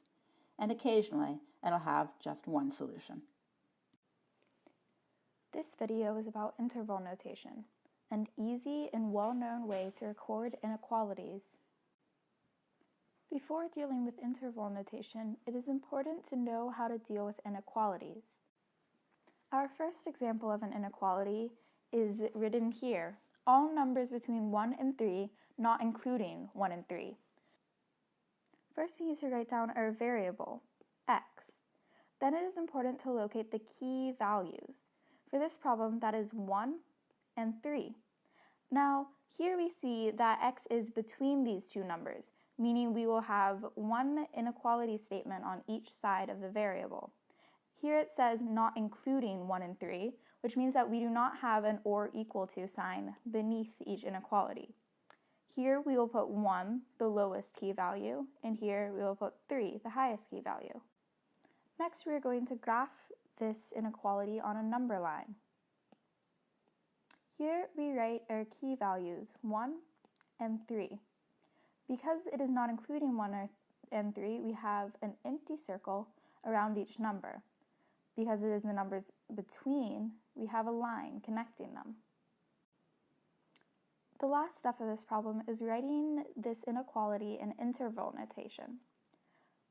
Writing things in interval notation is kind of like writing an ordered pair. Here we would put 1, and then here we would put 3. Next, we need to put brackets around these numbers.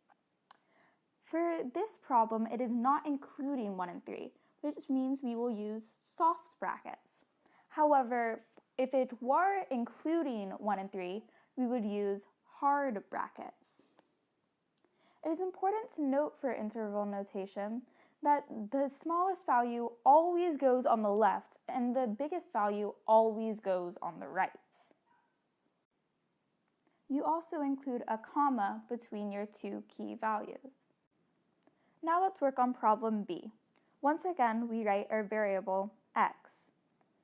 Again, it is between -4 and 2, but this time it is including -4 and 2. This requires us to have the or equal to sign below the inequality. Then we put our lowest key value here and our highest here. The number line graph for this problem is slightly different.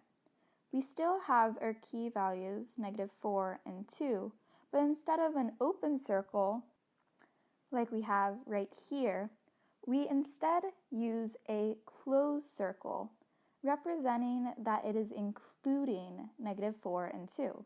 We complete this with a line in between. Last, we write this in interval notation. In the last problem, I said that for numbers including the outside values, we would use these hard brackets. Now we are actually using this. So we have our hard bracket on each side because it's including 4 and 2. Then we put our smallest value on the left and our highest value on the right with the comma in between. You now know how to correctly write these two types of intervals.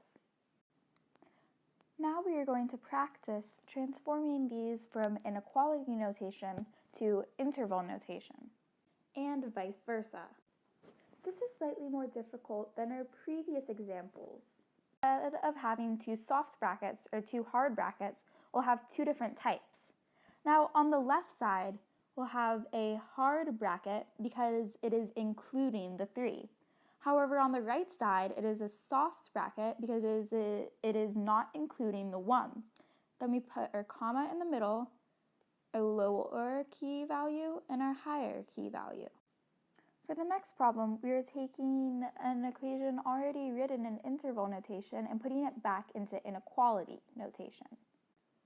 For the second problem, we can see our key values as being 5 and negative infinity.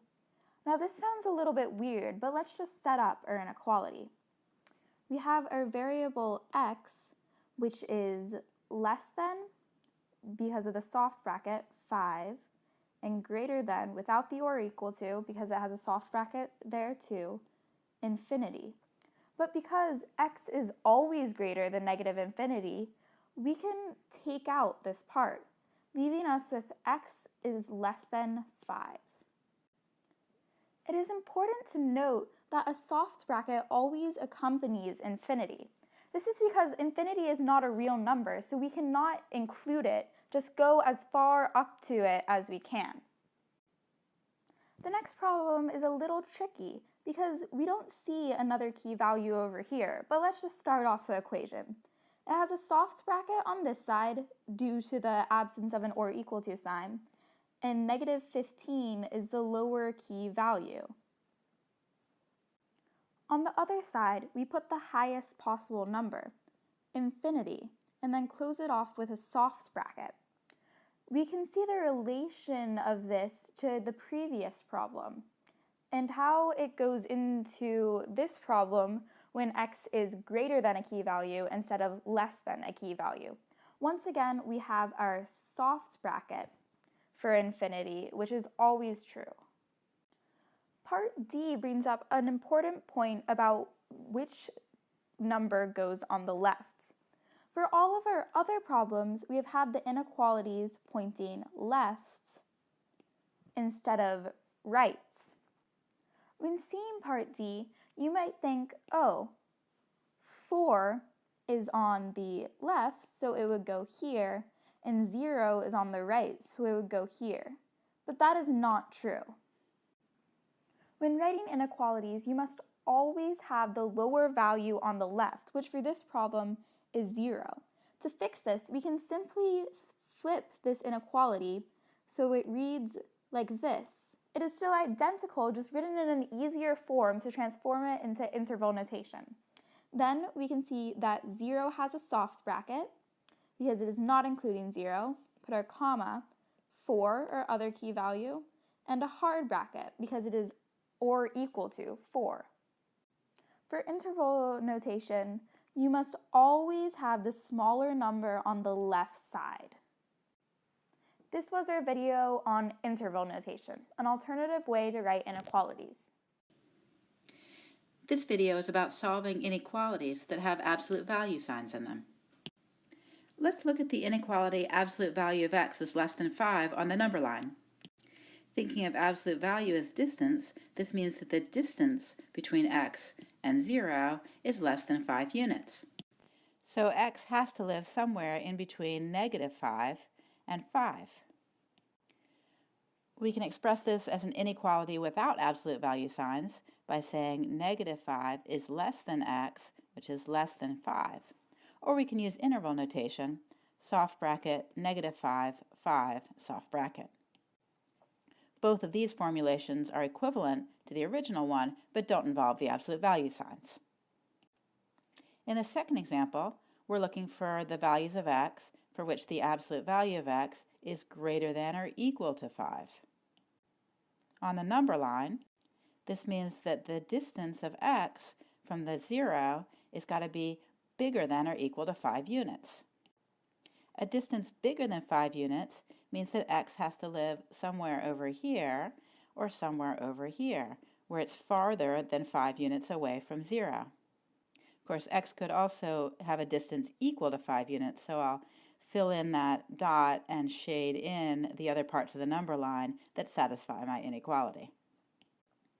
Now I can rewrite the inequality without the absolute value symbols by saying that x is less than or equal to -5 or x is greater than or equal to 5. I could also write this in interval notation, soft bracket -infinity -5 hard bracket, and the second part is hard bracket 5 infinity soft bracket. I combine these with a U for union because I'm trying to describe all these points on the number line together with all these other points. Let's take this analysis a step further with a slightly more complicated problem. Now I want the absolute value of 3 minus 2t to be less than 4. An absolute value less than 4 means a distance less than 4 on the number line. But it's not the variable t that lives in here at a distance of less than 4 from 0. It's the whole expression 3 minus 2t. So 3 minus 2t lives somewhere in here. And I can rewrite this as an inequality without absolute value signs by saying -4 is less than 3 minus 2t is less than 4.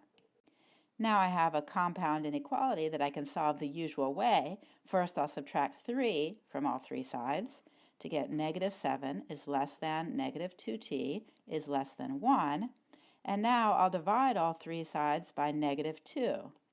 Since -2 is a negative number, this reverses the directions of the inequalities.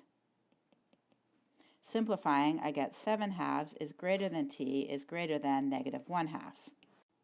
So my final answer on the number line looks like all the stuff between -1/2 and 7/2, but not including the endpoints. And in interval notation, I can write this soft bracket -1/2, 7/2 soft bracket. Please pause the video and try the next problem on your own. Thinking in terms of distance, this inequality says that the distance between the expression 3 minus 2t and 0 is always bigger than 4. Let me draw this on the number line. If 3 minus 2t has a distance bigger than 4 from 0, then it can't be in this region that's near 0. It has to be on the outside, in one of these two regions. That is, 3 minus 2t is either less than -4 or 3 minus 2t is bigger than 4. I'll solve these two inequalities separately. The first one, subtracting 3 from both sides, I get -2t is less than -7. Dividing by -2, I get t is bigger than 7/2. And then on the other side, I get -2t is greater than 1, so t is less than -1/2. I had to flip inequalities in the last step due to dividing by a negative number. So let's check this out on the number line again. The first piece says that t is greater than 7/2. So I'll draw that over here. And the second piece says that t is less than -1/2. I'll draw that down here. Because these two statements are joined with an or, I'm looking for the t values that are in this one or in this one. That is, I want both of these regions put together. So in interval notation, this reads -infinity to -1/2, soft bracket, union, soft bracket, 7/2 to infinity. This last example looks more complicated, but if I simplify first and isolate the absolute value part, it looks pretty much like the previous ones. So I'll start by subtracting 7 from both sides, and then I'll divide both sides by 2. Now I'll draw my number line, and I'm looking for this expression, 4x plus 5, to always have distance greater than or equal to -3 from 0. Wait a second. Distance greater than or equal to -3? Well, distance is always greater than or equal to -3. It's always greater than or equal to 0. So this, in fact, is always true. And so the answer to my inequality is all numbers between -infinity and infinity. In other words, all real numbers. When solving absolute value inequalities, it's good to think about distance. An absolute value of something that's less than a number means that whatever's inside the absolute value signs is close to 0. On the other hand, an absolute value of something being greater than a number means that whatever's inside the absolute value sign is far away from 0, because its distance from 0 is bigger than a certain number. Drawing these pictures on the number line is a helpful way to rewrite the absolute value inequality as an inequality that doesn't contain an absolute value sign. In this case, it would be -3 is less than x plus 2 is less than 3, and in the other case, it would be either x plus 2 is less than -3 or x plus 2 is greater than 3. This video is about solving linear inequalities.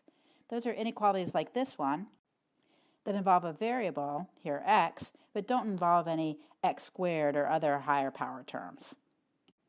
The good news is we can solve linear inequalities just like we'd solve linear equations, by distributing, adding and subtracting terms to both sides, and multiplying and dividing by numbers on both sides. The only thing that's different is that if you multiply or divide by a negative number, then you need to reverse the direction of the inequality. For example, if we had the inequality -x is less than -5, and we wanted to multiply both sides by -1 to get rid of the negative signs, we'd have to also switch or reverse the inequality. With this caution in mind, let's look at our first example. Since our variable x is trapped in parentheses, I'll distribute the -5 to free it from the parentheses. That gives me -5x minus 10 plus 3 is greater than 8. -10 plus 3 is -7, so I'll rewrite this as -5x minus 7 is greater than 8. Now I'll add 7 to both sides to get -5x is greater than 15. Now I'd like to divide both sides by -5. Since -5 is a negative number, that reverses the inequality. So I get x is less than 15 divided by -5. In other words, x is less than -3. If I wanted to graph this on a number line, I just need to put down a -3, an open circle around it, and shade in to the left. I use an open circle because x is strictly less than -3 and can't equal -3. If I wanted to write this in interval notation, I write it as soft bracket, -infinity, -3, soft bracket. Again, the soft bracket is because the -3 is not included. This next example is an example of a compound inequality. It has two parts. Either this statement is true or this statement is true. I want to find the values of x that satisfy either one. I'll solve this by working out each part separately and then combining them at the end.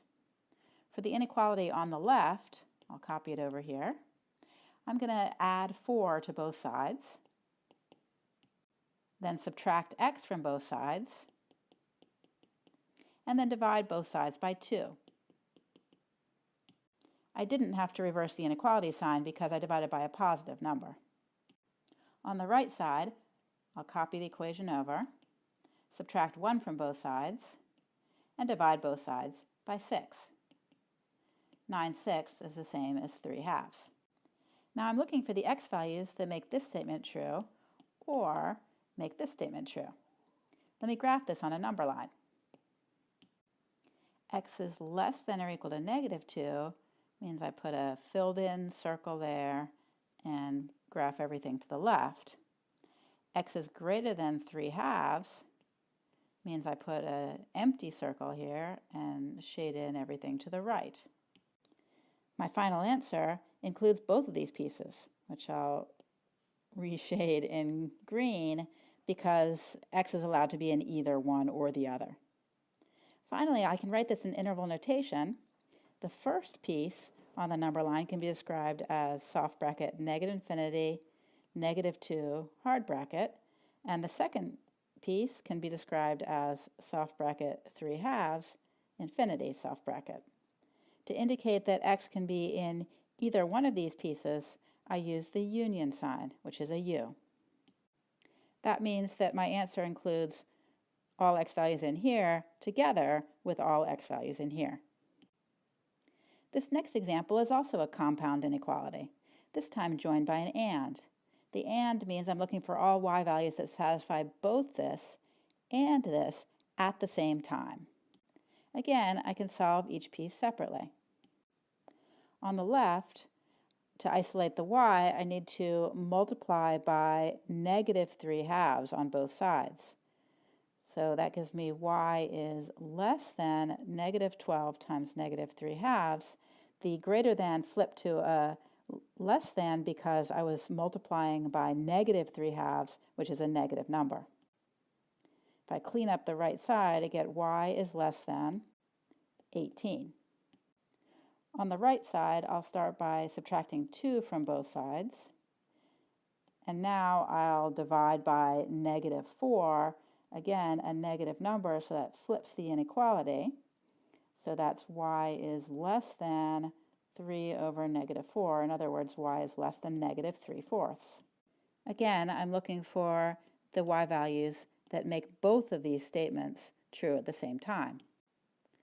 Let me graph this on the number line. The y is less than 18. I can graph that by drawing the number 18. I don't want to include it, so I use an empty circle and I shade in everything to the left. The statement y is less than -3/4, I need to draw in -3/4, and again, I don't include it, but I do include everything on the left. Since I want the y values for which both of these statements are true, I need the y values that are in both colored blue and colored red, and so that would be this part right here. I'll just draw it above so you can see it easily. So that would be all the numbers from -3/4 and lower, not including -3/4, since those are the parts of the number line that have both red and blue colors on them. In interval notation, my final answer will be soft bracket -infinity to -3/4 soft bracket. As my final example, I have an inequality that has two inequality signs in it. -3 is less than or equal to 6x minus 2 is less than 10. I can think of this as being a compound inequality with two parts. -3x is less than or equal to 6x minus 2, and at the same time, 6x minus 2 is less than 10. I could solve this in two pieces as before, but instead it's a little more efficient to just solve it all at once by doing the same thing to all three sides. So as a first step, I'll add 2 to all three sides. That gives me -1 is less than or equal to 6x is less than 12. And now I'm going to divide all three sides by 6 to isolate the x. So that gives me -1/6 is less than or equal to x is less than 2. If we'd solved it instead in two pieces above, we'd end up with the same thing, because we'd get -1/6 is less than or equal to x from this piece, and we'd get x is less than 2 on this piece, and because of the and statement, that's the same thing as saying -1/6 is less than or equal to x, which is less than 2. Either way we do it, let's see what it looks like on the number line. So on the number line, we're looking for things that are between 2 and -1/6, including the -1/6, but not including the 2. In interval notation, we can write this as hard bracket, -1/6, 2, soft bracket. In this video, we solved linear inequalities, including some compound inequalities, joined by the conjunctions and and or. Remember, when we're working with and, we're looking for places on the number line where both statements are true. That is, we're looking for the overlap on the number line. In this case, the points on the number line that are colored both red and blue at the same time. When we're working with or statements, we're looking for places where either one or the other statement is true, or both. On the number line, this corresponds to points that are colored either red or blue, or both, and in this picture, that would actually correspond to the entire number line. In this video, we'll solve inequalities involving polynomials, like this one, and inequalities involving rational expressions, like this one. Let's start with a simple example, maybe a deceptively simple example. If you see the inequality x squared is less than 4, you might be very tempted to take the square root of both sides and get something like x is less than 2 as your answer. But in fact, that doesn't work. To see why it's not correct, consider the x value of negative 10. Negative 10 satisfies the inequality x is less than 2, since negative 10 is less than 2, but it doesn't satisfy the inequality x squared is less than 4, since negative 10 squared is 100, which is not less than 4. So these two inequalities are not the same, and it doesn't work to solve a quadratic inequality just to take the square root of both sides. You might be thinking part of why this reasoning is wrong is we've ignored the negative 2 option, right? If we had the equation x squared equals 4, then x equals 2 would just be one option, x equals negative 2 would be another solution. So somehow our solution to this inequality should take this into account. In fact, a good way to solve an inequality involving x squareds or higher power terms is to solve the associated equation first. But before we even do that, I like to pull everything over to one side so that my inequality has 0 on the other side. So for our equation, I'll subtract 4 from both sides to get x squared minus 4 is less than 0. Now, I'm going to actually solve the associated equation. X squared minus 4 is equal to 0. I can do this by factoring to x minus 2 times x plus 2 is equal to 0. And I'll set my factors equal to 0, and I get x equals 2 and x equals minus 2. Now, I'm going to plot the solutions to my equation on the number line. So I write down negative 2 and 2. Those are the places where my expression x squared minus 4 is equal to 0. Since I want to find where x squared minus 4 is less than 0, I want to know where this expression x squared minus 4 is positive or negative. A good way to find that out is to plug in test values. So first I'll plug in a test value in this area of the number line, something less than negative 2, say x equals negative 3. If I plug in negative 3 into x squared minus 4, I get negative 3 squared minus 4, which is 9 minus 4, which is 5. That's a positive number. So at negative 3, the expression x squared minus 4 is positive. And in fact, everywhere on this region of the number line, my expression is going to be positive, because it can't jump from positive to negative without going through a place where it's 0.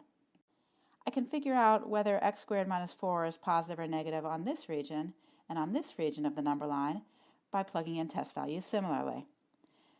A value to plug in between negative 2 and 2, a nice value is x equals 0.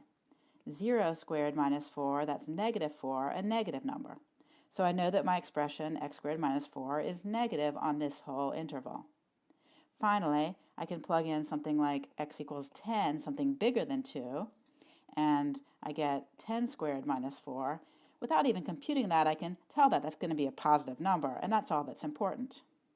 Again, since I want x squared minus 4 to be less than 0, I'm looking for the places on this number line where I'm getting negatives. So I'll shade that in on my number line.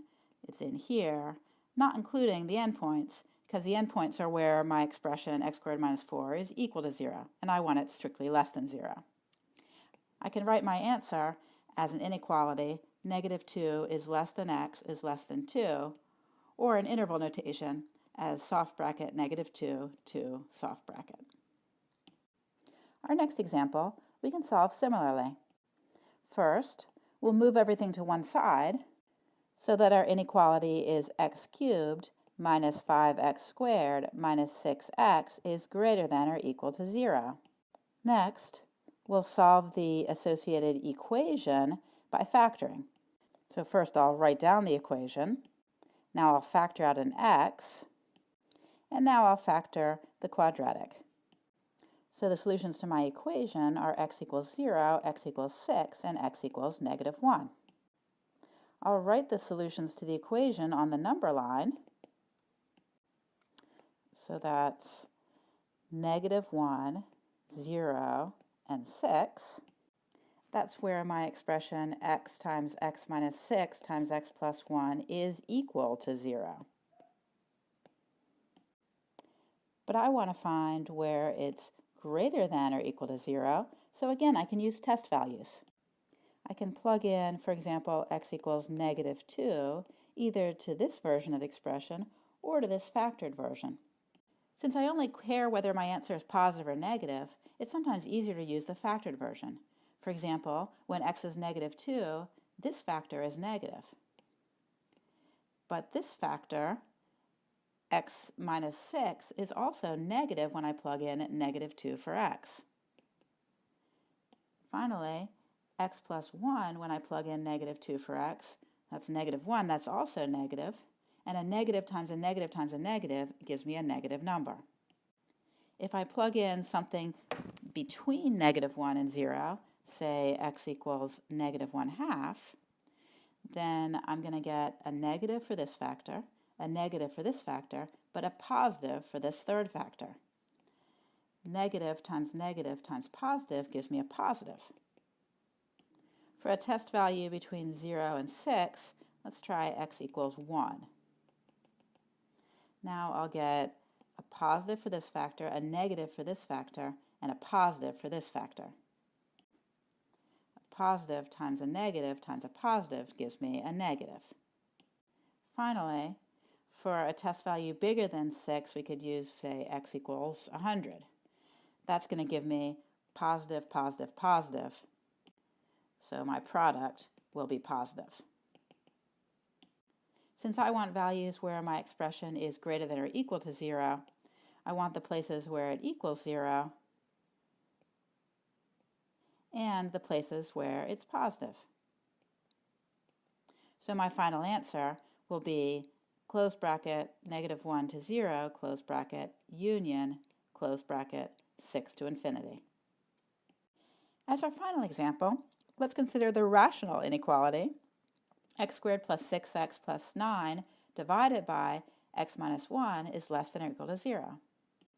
Although it might be tempting to clear the denominator and multiply both sides by x minus 1, it's dangerous to do that because x minus 1 could be a positive number, but it could also be a negative number. And when you multiply both sides by a negative number, you have to reverse the inequality.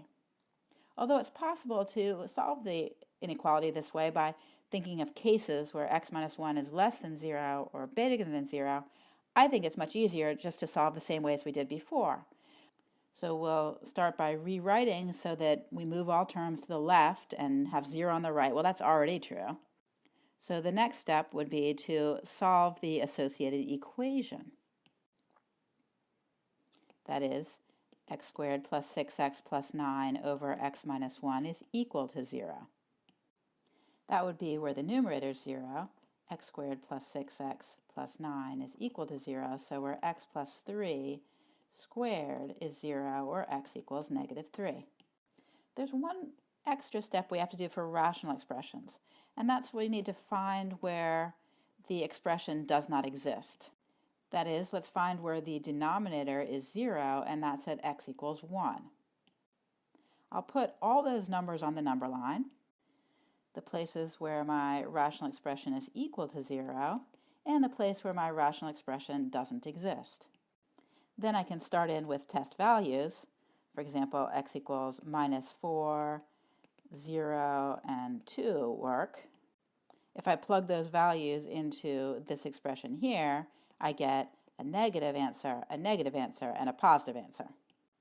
The reason I need to include the values on my number line where my denominator is 0 is because my expression can switch from negative to positive by passing through a place where my rational expression doesn't exist, as well as by passing through a place where my rational expression is equal to 0. Now I'm looking for where my original expression was less than or equal to 0, so that means I want the places on the number line where my expression is equal to 0, and also the places where it's negative. So my final answer is x is less than 1, or in interval notation, negative infinity to 1. In this video, we solved polynomial and rational inequalities by making a number line and using test values to make a sign chart. The distance formula can be used to find the distance between 2 points if we know their coordinates. If this first point has coordinates x1, y1, and the second point has coordinates x2, y2, then the distance between them is given by the formula the square root of x2 minus x1 squared plus y2 minus y1 squared.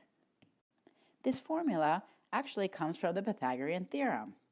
Let me draw a right triangle with these 2 points as 2 of its vertices.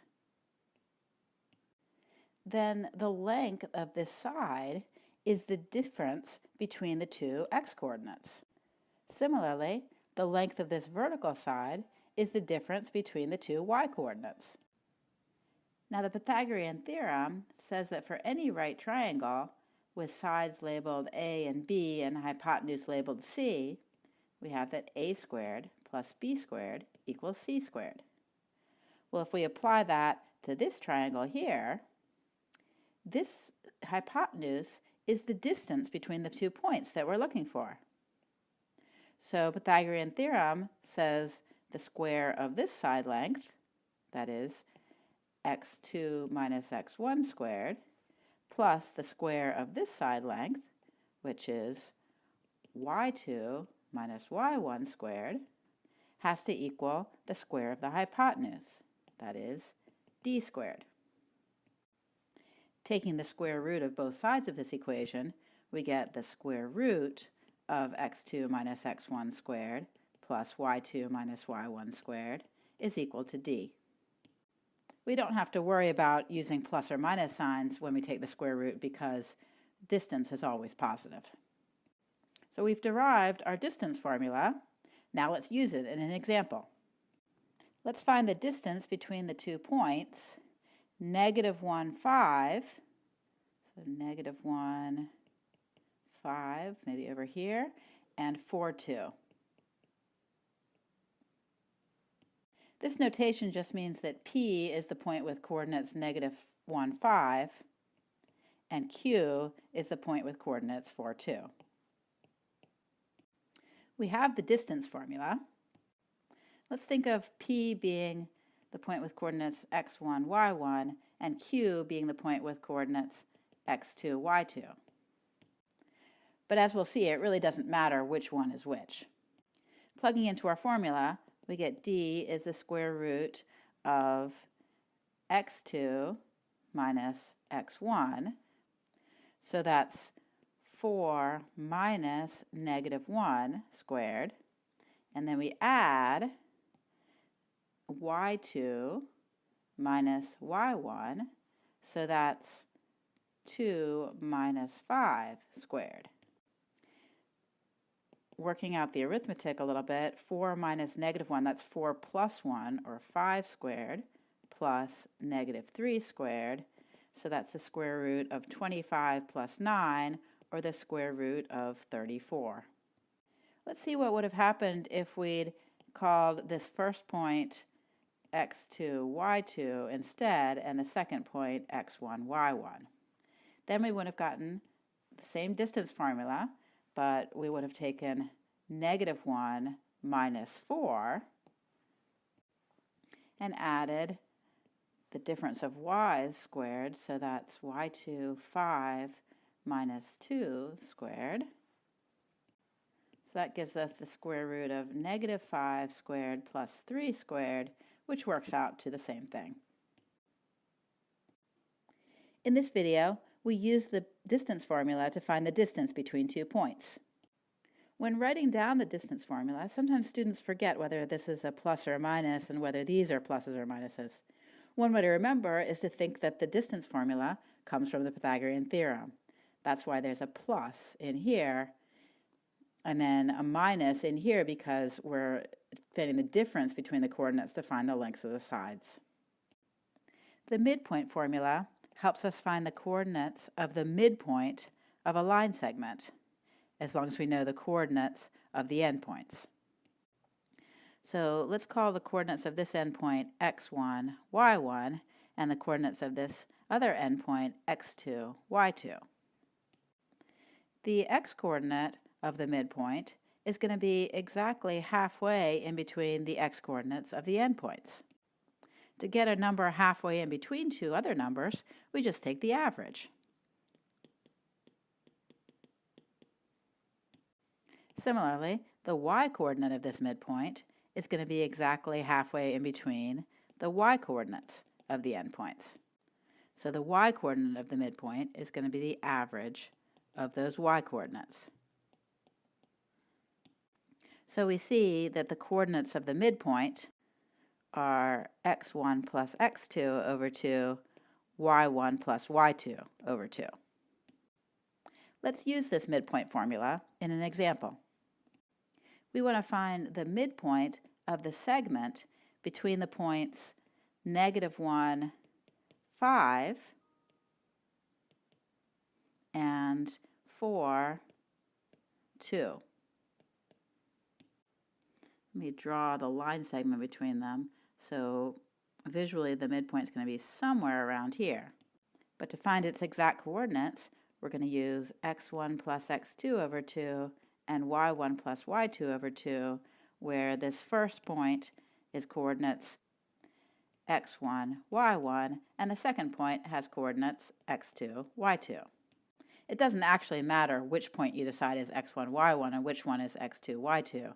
The formula will still give you the same answer for the midpoint. So let's see, I take my average of my x-coordinates, so that's -1 plus 4 over 2, and the average of my y-coordinates, so that's 5 plus 2 over 2, and I get 3/2, 7/2 as the coordinates of my midpoint. In this video, we use the midpoint formula to find the midpoint of a line segment just by taking the average of the x-coordinates and the average of the y-coordinates. This video is about graphs and equations of circles. Suppose we want to find the equation of a circle of radius 5 centered at the point 3, 2. It'll look something like this. For any point x, y on the circle, we know that the distance of that point xy from the center is equal to the radius, that is 5. From the distance formula, that distance of 5 is equal to the square root of the difference of the x-coordinates, that's x minus 3 squared, plus the difference of the y-coordinates, that's y minus 2 squared. And if I square both sides of that equation, I get 5 squared is this square root squared. In other words, 25 is equal to x minus 3 squared plus y minus 2 squared, since the square root and the squared undo each other. A lot of times people will write the x minus 3 squared plus y minus 2 squared on the left side of the equation and the 25 on the right side of the equation. This is the standard form for the equation of this circle. This same reasoning can be generalized to find a general equation for a circle with radius r centered at a point hk. For any point with coordinates x, y on the circle, the distance between the point with coordinates xy and the point with coordinates hk is equal to the radius, r.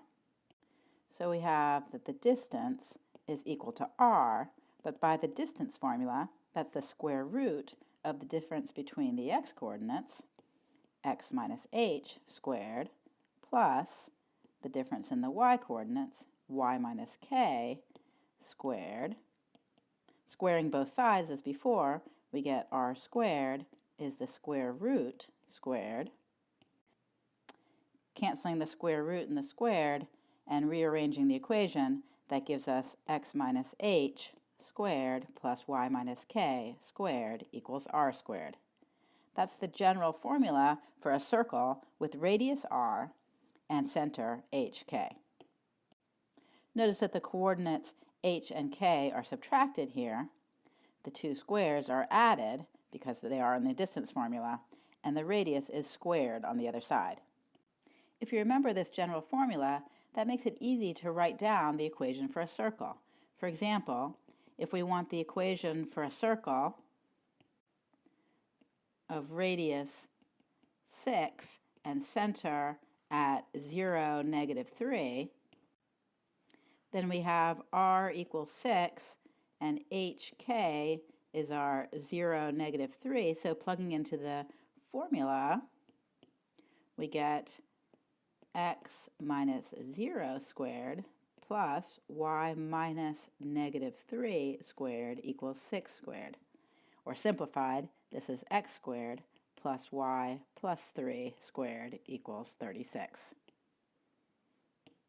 Suppose we're given an equation like this one, and we want to decide if it's the equation of a circle, and if so, what's the center and what's the radius?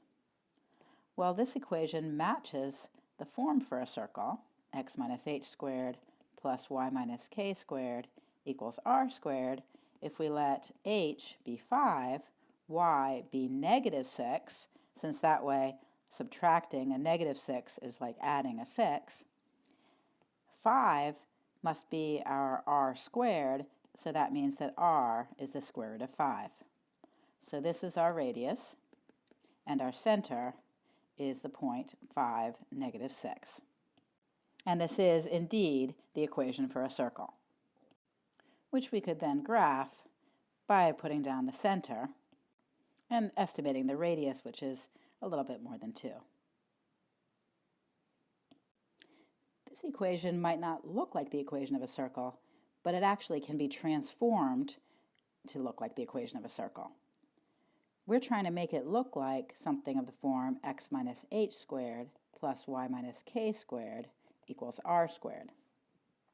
First, I'd like to get rid of the coefficients in front of the x squared and the y squared, so I'm going to divide everything by 9. This gives me x squared plus y squared plus 8x minus 2y plus 4 equals 0. Next, I'm going to group the x terms together, the x squared and the 8x. So I'll write x squared plus 8x. I'll group the y terms together, the y squared minus 2y. And I'll subtract the 4 over to the other side. This still doesn't look much like the equation of a circle, but as the next step, I'm going to do something called completing the square. I'm going to take this coefficient of x, 8, divide it by 2, and then square it. In other words, 8 over 2 squared, that's 4 squared, which is 16. I'm going to add 16 to both sides of my equation.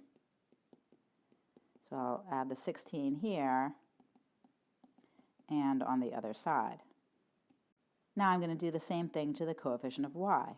-2 divided by 2 is -1. Square that and I get 1. So now I'm going to add a 1 to both sides, but I'll put it near the y terms. So add a 1 there, and then to keep things balanced, I have to add it to the other side. On the right side, I have the number 13. On the left side, I can wrap up this expression x squared plus 8x plus 16 into x plus 4 squared. To convince you that's correct, if we multiply out x plus 4 times x plus 4, we get x squared plus 4x plus 4x plus 16, or x squared plus 8x plus 16. The same thing we have right here. Similarly, we can wrap up y squared minus 2y plus 1 as y minus 1 squared. Again, I'll work out the distribution down here. That's y squared minus y plus 1, or y squared minus 2y plus 1, just like we have up here. If you're wondering how I knew to use 4 and minus 1, the 4 came from taking half of 8, and the minus 1 came from taking half the negative 2. Now we have an equation for a circle in standard form, and we can read off the center, which is negative 4, negative 1, and the radius, which is the square root of 13. It might seem like magic that this trick of taking half of this coefficient and squaring it and adding it to both sides lets us wrap up this expression into this expression, a perfect square. But to see why that works, let's take a look at what happens if we expand out x minus h squared, the thing that we're trying to get to. So if we expand that out, x minus h squared, which is x minus h times x minus h, which multiplies out to x squared minus hx plus h squared, or x squared minus 2hx plus h squared. Now if we start out with this part with some x squared term and some coefficient of x, and we're trying to decide what to add on in order to wrap it up into x minus h squared, the thing to add on is h squared here, which comes from half of this coefficient squared, right? Because half of negative 2h is negative h. Square that, you get the h squared. And then when we do wrap it up, it's half of this coefficient of x that appears right here. This trick of completing the square is really handy for turning an equation for a circle in disguise into the standard equation for the circle. In this video, we found the standard equation for a circle, x minus h squared plus y minus k squared equals r squared, where r is the radius and hk is the center. We also showed a method of completing the square. When you have an equation for a circle in disguise, completing the square will help you rewrite it into the standard form. This video is about graphs and equations of lines. Here we're given the graph of a line. We want to find the equation.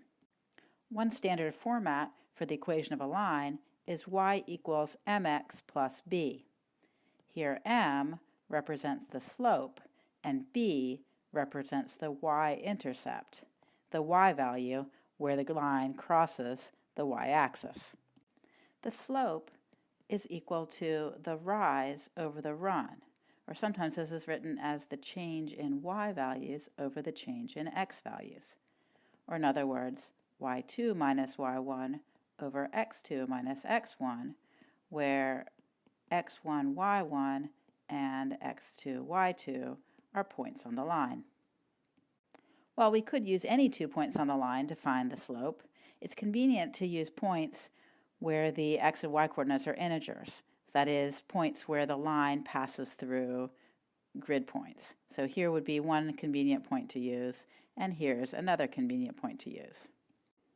The coordinates of the first point are 1, 2, and the next point, this is, 5, negative 1. Now I can find the slope by looking at the rise over the run. So as I go through a run of this distance, I go through a rise of that distance. It's actually going to be a negative rise or a fall because my line is pointing down. So let's see, counting off squares, this is a run of 1, 2, 3, 4 squares and a rise of 1, 2, 3, so negative 3. So my slope is going to be negative 3 over 4. I got that answer by counting squares, but I could have also gotten it by looking at the difference in my y values over the difference in my x values. That is, I could have done negative 1 minus 2, that's from my difference in y values, and divide that by my difference in x values, which is 5 minus 1, that gives me negative 3 over 4 as before. So my m is negative 3/4. Now I need to figure out the value of b, my y-intercept. Well, I could just read it off the graph. It looks like approximately 2.75, but if I want to be more accurate, I can again use a point that has integer coordinates that I know its exact coordinates. So either this point or that point. Let's try this point. And I can start off with my equation y equals mx plus b, that is y equals negative 3/4 x plus b, and I can plug in the point 1, 2 for my x and y. So that gives me 2 equals negative 3/4 times 1 plus b. Solving for b, let's see, that's 2 equals negative 3/4 plus b. So add 3/4 to both sides. That's 2 plus 3/4 equals b. So b is 8/4 plus 3/4, which is 11/4, which is actually just what I eyeballed it to be. So now I can write out my final equation for my line, y equals negative 3/4 x plus 11/4 by plugging in for m and b. Next, let's find the equation for this horizontal line. A horizontal line has slope 0, so if we think of it as y equals mx plus b, m is going to be 0. In other words, it's just y equals b. Y is some constant. So if we can figure out what that constant y value is, it looks like it's 2, let's see, that's 3.5. We can just write down the equation directly. Y equals 3.5. For a vertical line, like this one, it doesn't really have a slope. I mean, if you tried to do the rise over the run, there's no run. So I guess you'd be dividing by 0 and get an infinite slope. But instead, we just think of it as an equation of the form x equals something. And in this case, x equals negative 2. Notice that all of the points on our line have the same x-coordinate of negative 2, and the y-coordinate can be anything. So this is how we write the equation for a vertical line. In this example, we're not shown a graph of the line. We're just told that it goes through 2 points. But knowing that it goes through 2 points is enough to find the equation for the line. First, we can find the slope by taking the difference in y values over the difference in x values. So that's negative 3 minus 2 over 4 minus 1, which is negative 5/3. So we can use the standard equation for the line. This is called the slope-intercept form. And we can plug in negative 5/3, and we can use 1 point. Either one will do. We'll still get the same final answer. So let's use 1, 2 and plug that in to get 2 equals negative 5/3 times 1 plus b. And so b is 2 plus 5/3, which is 6/3, plus 5/3, which is 11/3. So our equation is y equals negative 5/3 x plus 11/3. This is method 1.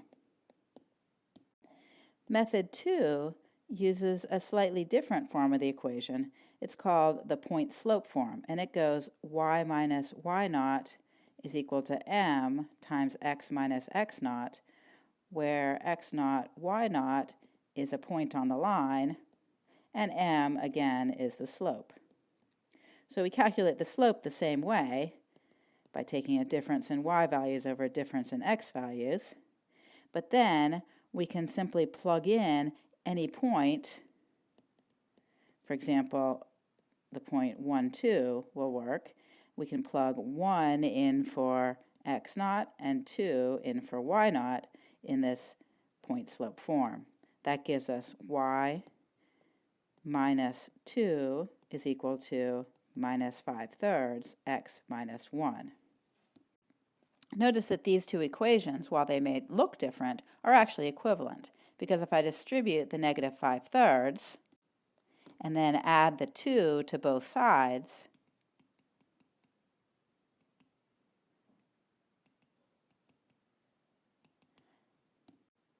I get the same equation as above. So we've seen two ways of finding the equation for the line, using the slope-intercept form and using the point-slope form. In this video, we saw that you can find the equation for a line if you know the slope and you know one point. You can also find the equation for the line if you know 2 points, because you can use the 2 points to get the slope and then plug in one of those points to figure out the rest of the equation. We saw two standard forms for the equation of a line. The slope-intercept form, y equals mx plus b, where m is the slope and b is the y-intercept, and the point-slope form, y minus y naught equals m times x minus x naught, where m, again, is the slope, and x naught, y naught is a point on the line. This video is about finding parallel and perpendicular lines. Suppose we have a line of slope 3/4. In other words, the rise over the run is 3/4. Then any other line that's parallel to this line will have the same slope, the same rise over run. So that's our first fact to keep in mind. Parallel lines have the same slopes. Suppose, on the other hand, we want to find a line perpendicular to our original line with its original slope of 3/4. A perpendicular line, in other words, a line at a 90-degree angle to our original line, will have a slope that's the negative reciprocal, the opposite reciprocal of our original slope. So we take the reciprocal of 3/4, that's 4/3, and we make it its opposite by changing it from positive to negative.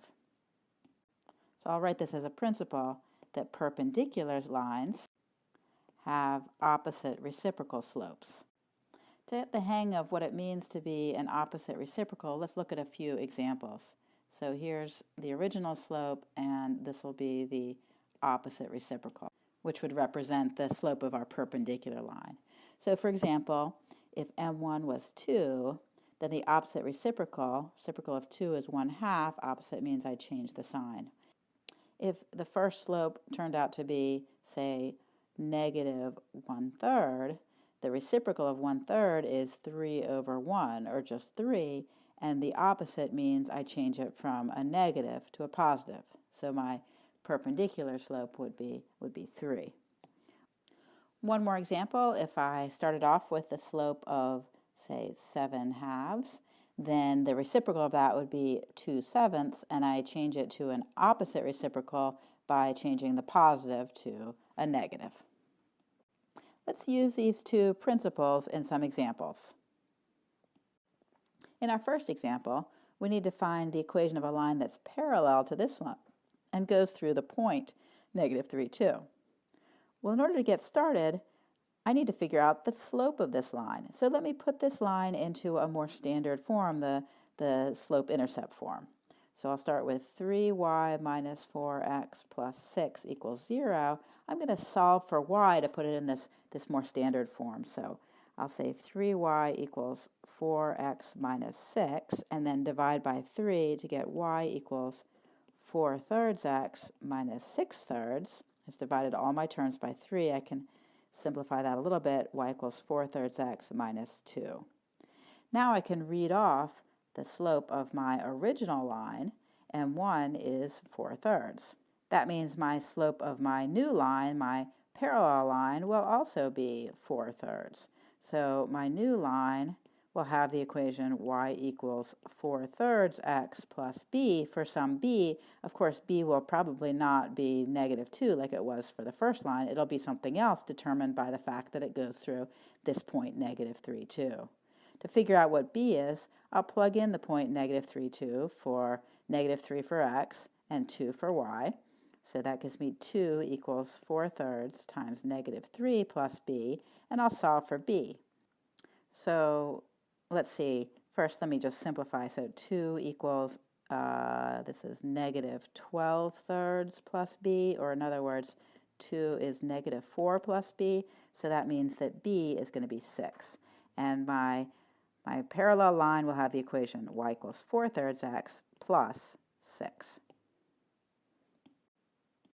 Next, let's find the equation of a line that's perpendicular to a given line and go through a given point. Again, in order to get started, I need to find what the slope of this given line is. So I'll rewrite it. Well, first I'll just copy it over. 6x plus 3y equals 4. And then I can put it in the standard slope-intercept form by solving for y. So 3y is negative 6x plus 4. Divide everything by 3. I get y equals negative 6/3 x plus 4/3. So y is negative 2x plus 4/3. So on my original slope of my original line is negative 2, which means my perpendicular slope is the opposite reciprocal. So I take the reciprocal of negative 2, that's negative 1/2, and I change the sign, so that gives me 1/2 as the slope of my perpendicular line. Now my new line, I know it's going to be y equals 1/2 x plus b for some b, and I can plug in my point on my new line, so 1 for y and 4 for x, and solve for b. So I get 1 equals 2 plus b, so b is negative 1, and so my new line has equation 1/2 x minus 1. These next two examples are a little bit different because now we're looking at a line parallel to a completely horizontal line. Let me draw this line y equals 3. So the y coordinate is always 3, which means that my line will be a horizontal line through at height y equals 3. If I want something parallel to this line, it will also be a horizontal line. Since it goes through the point negative 2, 1, let's see, negative 2, 1, it has to go through that point there. It's going to always have a y coordinate of 1, the same as the y coordinate of the point it goes through. So my answer will just be y equals 1. In the next example, we want a line that's perpendicular to the line y equals 4, another horizontal line, y equals 4. But perpendicular means I'm going to need a vertical line. So I need a vertical line that goes through the point 3, 4. Okay, and so I'm going to draw a vertical line there. Now vertical lines have the form x equals something for their equation. And to find what x equals, I just need to look at the x coordinate of the point I'm going through. This point 3, 4. So that x coordinate is 3, and all the points on this perpendicular and vertical line have x coordinate 3, so my answer is x equals 3.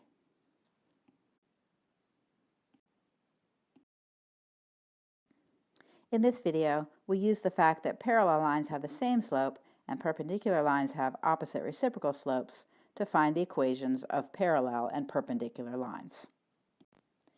This video introduces functions and their domains and ranges. A function is a correspondence between input numbers, usually the x values, and output numbers, usually the y values, that sends each input number to exactly one output number. Sometimes a function is thought of as a rule or machine in which you can feed in x values as input and get out y values as output. So a non-mathematical example of a function might be the biological mother function, which takes as input any person and gives as output their biological mother. This function satisfies the condition that each input number or object, person in this case, gets sent to exactly one output person, because if you take any person, they just have one biological mother. So that rule does give you a function, but if I change things around, and just use the mother function, which sends to each person their mother, that's no longer going to be a function because there are some people who have more than one mother, right? They could have a biological mother and adopted mother, or a mother and a stepmother, or any number of situations. So since there's at least some people who you would put it as input and then you'd get like more than one possible output, that violates this rule of functions. It would not be a function. Now, most of the time, we'll work with functions that are described with equations, not in terms of mothers. So, for example, we could have the function y equals x squared plus 1. This can also be written as f of x equals x squared plus 1. Here, f of x is function notation that stands for the output value of y. Notice that this notation is not representing multiplication. We're not multiplying f by x. Instead, we're going to be putting in a value for x as input and getting out a value of f of x or y. For example, if we want to evaluate f of 2, we're plugging in 2 as input for x, either in this equation or in that equation, since f of 2 means 2 squared plus 1, f of 2 is going to equal 5. Similarly, f of 5 means I plug in 5 for x, so that's going to be 5 squared plus 1, or 26. Sometimes it's useful to evaluate a function on a more complicated expression involving other variables. In this case, remember, the function's value on any expression is just what you get when you plug in that whole expression for x. So f of a plus 3 is going to be the quantity a plus 3 squared plus 1. We could rewrite that as a squared plus 6a plus 9 plus 1, or a squared plus 6a plus 10. When evaluating a function on a complex expression, it's important to keep the parentheses when you plug in for x. That way, you evaluate the function on the whole expression. For example, it would be wrong to write f of a plus 3 equals a plus 3 squared plus 1 without the parentheses, because that would imply we were just squaring the 3 and not the whole expression a plus 3. Sometimes a function is described with a graph instead of an equation. In this example, this graph is supposed to represent the function g of x. Not all graphs actually represent functions. For example, the graph of a circle doesn't represent a function. That's because the graph of a circle violates the vertical line test. You can draw a vertical line and it'll intersect the graph in more than one point. But our graph at left satisfies the vertical line test. Any vertical line intersects the graph in at most one point. That means it's a function because every x value will have at most one y value that corresponds to it. Let's evaluate g of 2. Note that 2 is an x value, and we'll use the graph to find the corresponding y value. So I look for 2 on the x-axis and find the point on the graph that has that x value. It's right here. Now I can look at the y value of that point, looks like 3, and therefore g of 2 is equal to 3. If I try to do the same thing to evaluate g of 5, I run into trouble. 5 is an x value. I look for it on the x-axis, but there's no point on the graph that has that x value. Therefore, g of 5 is undefined, or we can say it does not exist. The question of what x values and y values make sense for a function leads us to a discussion of domain and range. The domain of a function is all possible x values that make sense for that function. The range is the y values that make sense for the function. In this example, we saw that the x value of 5 didn't have a corresponding y value for this function. So the x value of 5 is not in the domain of our function g. To find the x values in the domain, we have to look at the x values that correspond to points on the graph. One way to do that is to take the shadow or projection of the graph onto the x-axis and see what x values are hit. It looks like we're hitting all x values starting at -8 and continuing up to 4. So our domain is the x's between -8 and 4, including those endpoints, or we can write this in interval notation as -8, 4 with square brackets. To find the range of the function, we look for the y values corresponding to points on this graph. We can do that by taking the shadow or projection of the graph onto the y-axis. We seem to be hitting all y values from -5 up through 3.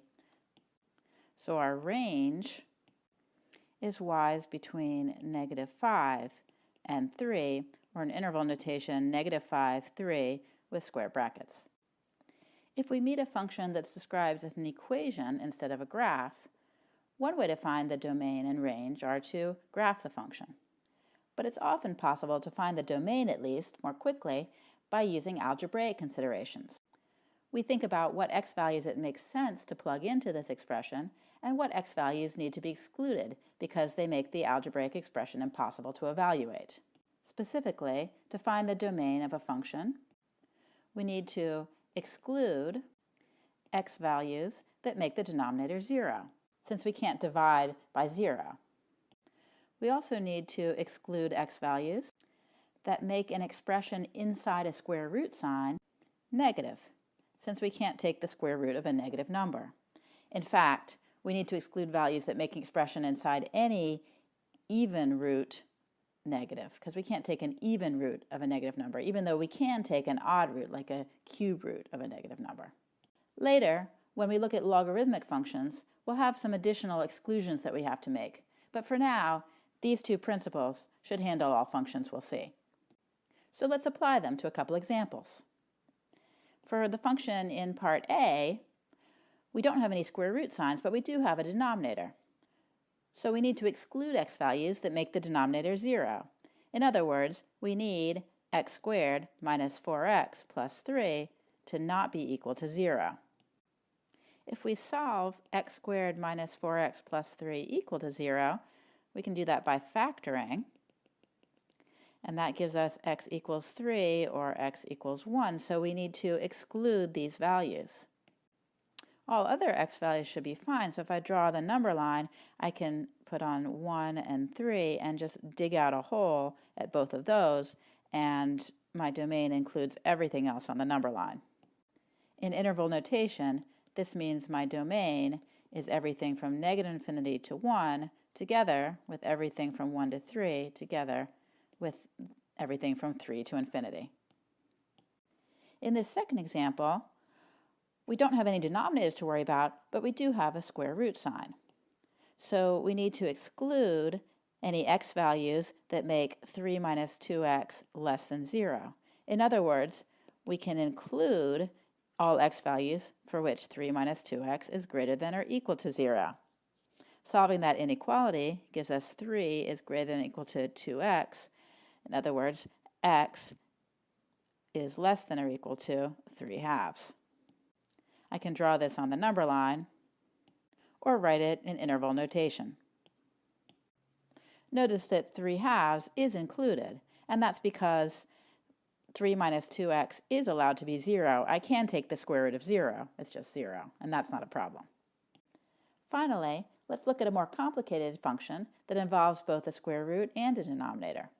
Now there are two things I need to worry about. I need the denominator to not be equal to 0, and I need the stuff inside the square root sign to be greater than or equal to 0. From our earlier work, we know that the first condition means that x is not equal to 3 and x is not equal to 1, and the second condition means that x is less than or equal to 3/2. Let's draw both of those conditions on the number line. X is not equal to 3 and x is not equal to 1 means we've got everything except those two dug out points.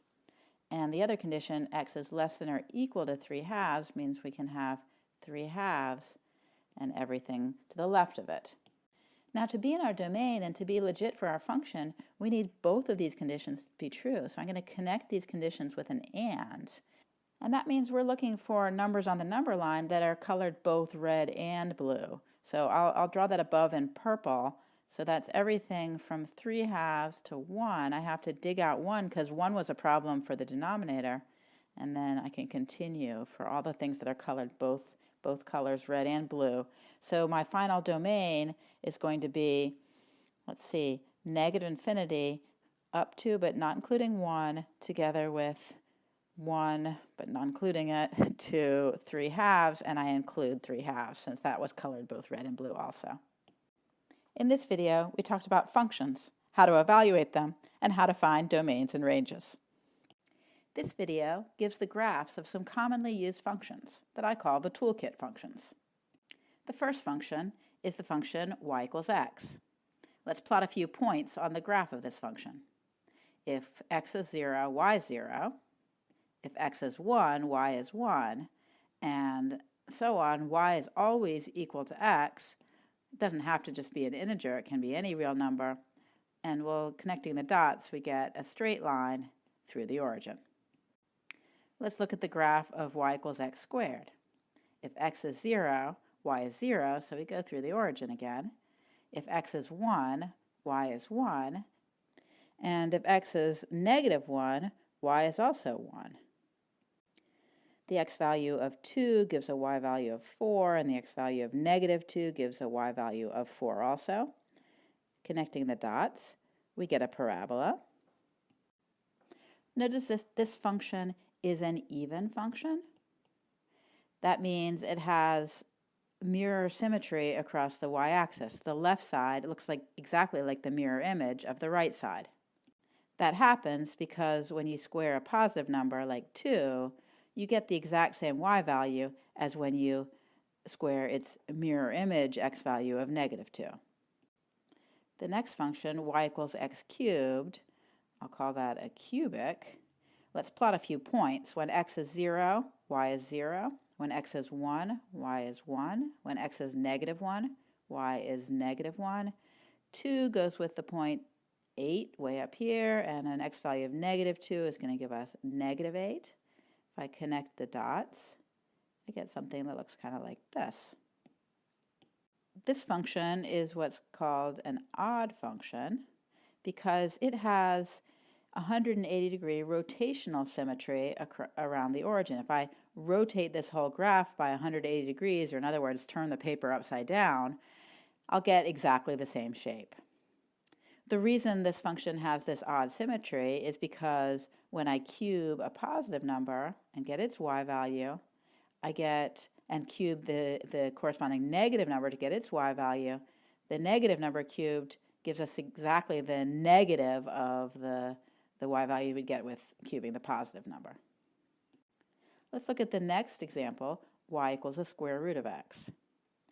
Notice that the domain of this function is just x values bigger than or equal to 0 because we can't take the square root of a negative number. Let's plug in a few x values. X is 0 gives y is 0. X is 1, square root of 1 is 1. Square root of 4 is 2. And connecting the dots, I get a function that looks like this. The absolute value function is next. Again, if we plug in a few points, x is 0 goes with y equals 0. X is 1 gives us 1. The absolute value of negative 1 is 1. 2 is on the graph, and the absolute value of negative 2 is 2. I'm ending up getting a V-shaped graph. It also has even or mirror symmetry. Y equals 2 to the x is what's known as an exponential function. That's because the variable x is in the exponent. If I plot a few points, 2 to the 0 is 1, 2 to the 1 is 2, 2 squared is 4, 2 to the minus 1 is 1/2. I'll plot these on my graph. Let me fill in a few more points. So let's see, 2 cubed is 8, that's way up here, and negative 2 gives me 1/4, 1/8. Connecting the dots, I get something that's shaped like this. You might have heard the expression exponential growth. when talking about, for example, population growth. This function represents exponential growth. It grows very, very steeply. Every time we increase the x-coordinate by 1, we double the y-coordinate. We could also look at a function like y equals 3 to the x, or sometimes y equals e to the x, where e is just a number about 2.7. These functions look very similar. It's just the bigger base makes us rise a little more steeply. Now let's look at the function y equals 1 over x. It's not defined when x is 0, but I can plug in x equals 1/2. 1 over 1/2 is 2. 1 over 1 is 1, and 1 over 2 is 1/2. If I connect the dots, I get this shape in the first quadrant, but I haven't looked at negative values of x. When x is negative, 1 over -1 is -1. 1 over -1/2 is -2, and I get a similar looking piece in the third quadrant. This is an example of a hyperbola, and it's also an odd function because it has that 180-degree rotational symmetry. If I turn the page upside down, it'll look exactly the same. Finally, let's look at y equals 1 over x squared. Again, it's not defined when x is 0, but I can plug in points like 1/2 for x. Let's see, 1 over 1/2 squared is 1 over 1/4, which is 4. And 1 over 1 squared, 1 over 2 squared is 1/4. It looks pretty much like the previous function. It's just a little bit more extreme, rises a little more steeply, falls a little more dramatically. But for negative values of x, something a little bit different goes on. For example, 1 over -2 squared is just 1 over 4, which is 1/4. So I can plot that point there. And 1 over -1 squared, that's just 1. So my curve for negative values of x is going to lie in the second quadrant, not the third quadrant. This is an example of an even function because it has perfect mirror symmetry across the y-axis. These are the toolkit functions, and I recommend you memorize the shape of each of them. That way you can draw at least a rough sketch very quickly without having to plug in points. That's all for the graphs of the toolkit functions. If we change the equation of a function, then the graph of the function changes or transforms in predictable ways. This video gives some rules and examples for transformations of functions. To get the most out of this video, it's helpful if you're already familiar with the graph of some typical functions. I call them toolkit functions, like y equals square root of x, y equals x squared, y equals the absolute value of x, and so on. If you're not familiar with those graphs, I encourage you to watch my video called Toolkit Functions first before watching this one. I want to start by reviewing function notation. If g of x represents the function the square root of x, then we can rewrite these expressions in terms of square roots. For example, g of x minus 2 is the same thing as the square root of x minus 2. G of quantity x minus 2 means we plug in x minus 2 everywhere we see an x. So that would be the same thing as the square root of quantity x minus 2. In this second example, I say that we're subtracting 2 on the inside of the function, because we're subtracting 2 before we apply the square root function.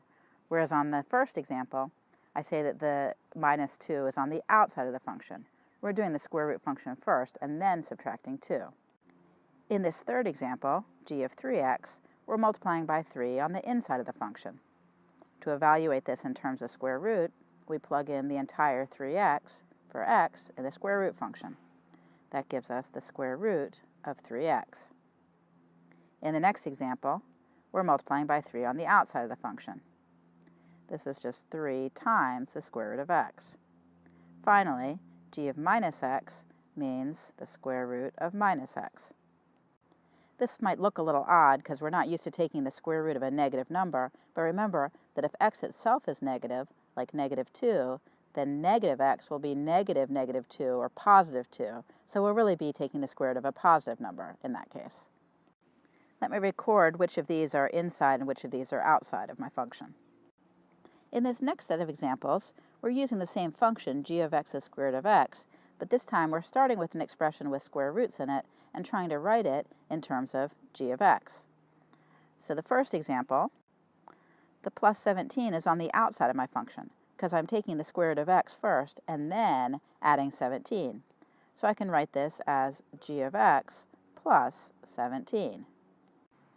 In the second example, I'm taking x and adding 12 first, then I take the square root of the whole thing. Since I'm adding the 12 to x first, that's on the inside of my function. So I write that as g of the quantity x plus 12. Remember that this notation means I plug in the entire x plus 12 into the square root sign, which gives me exactly square root of x plus 12. In this next example, I'm doing the square root first and then multiplying by negative 36.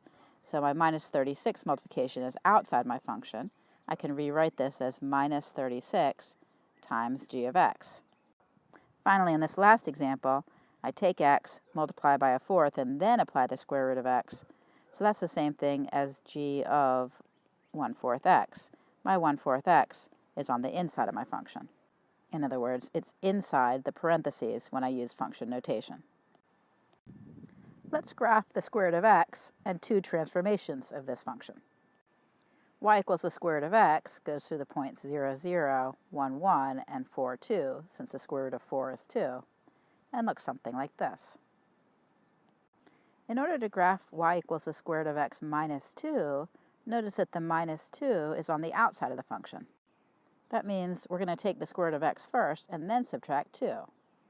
So for example, if we start with the x value of 0 and compute the square root of 0, that's 0, then we subtract 2 to give us a y value of negative 2. An x value of 1, which under the square root function had a y value of 1, now has a y value that's decreased by 2. 1 minus 2 is negative 1. And finally, an x value of 4, which under the square root function had a y value of 2, now has a y value of 2 minus 2, or 0. Its y value is also decreased by 2. If I plot these new points, 0 goes with negative 2, 1 goes with negative 1, and 4 goes with 0, I have my transformed graph.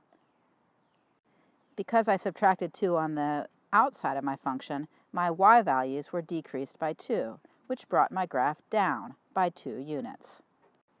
Next, let's look at y equals the square root of quantity x minus 2. Now we're subtracting 2 on the inside of our function, which means we subtract 2 from x first and then take the square root.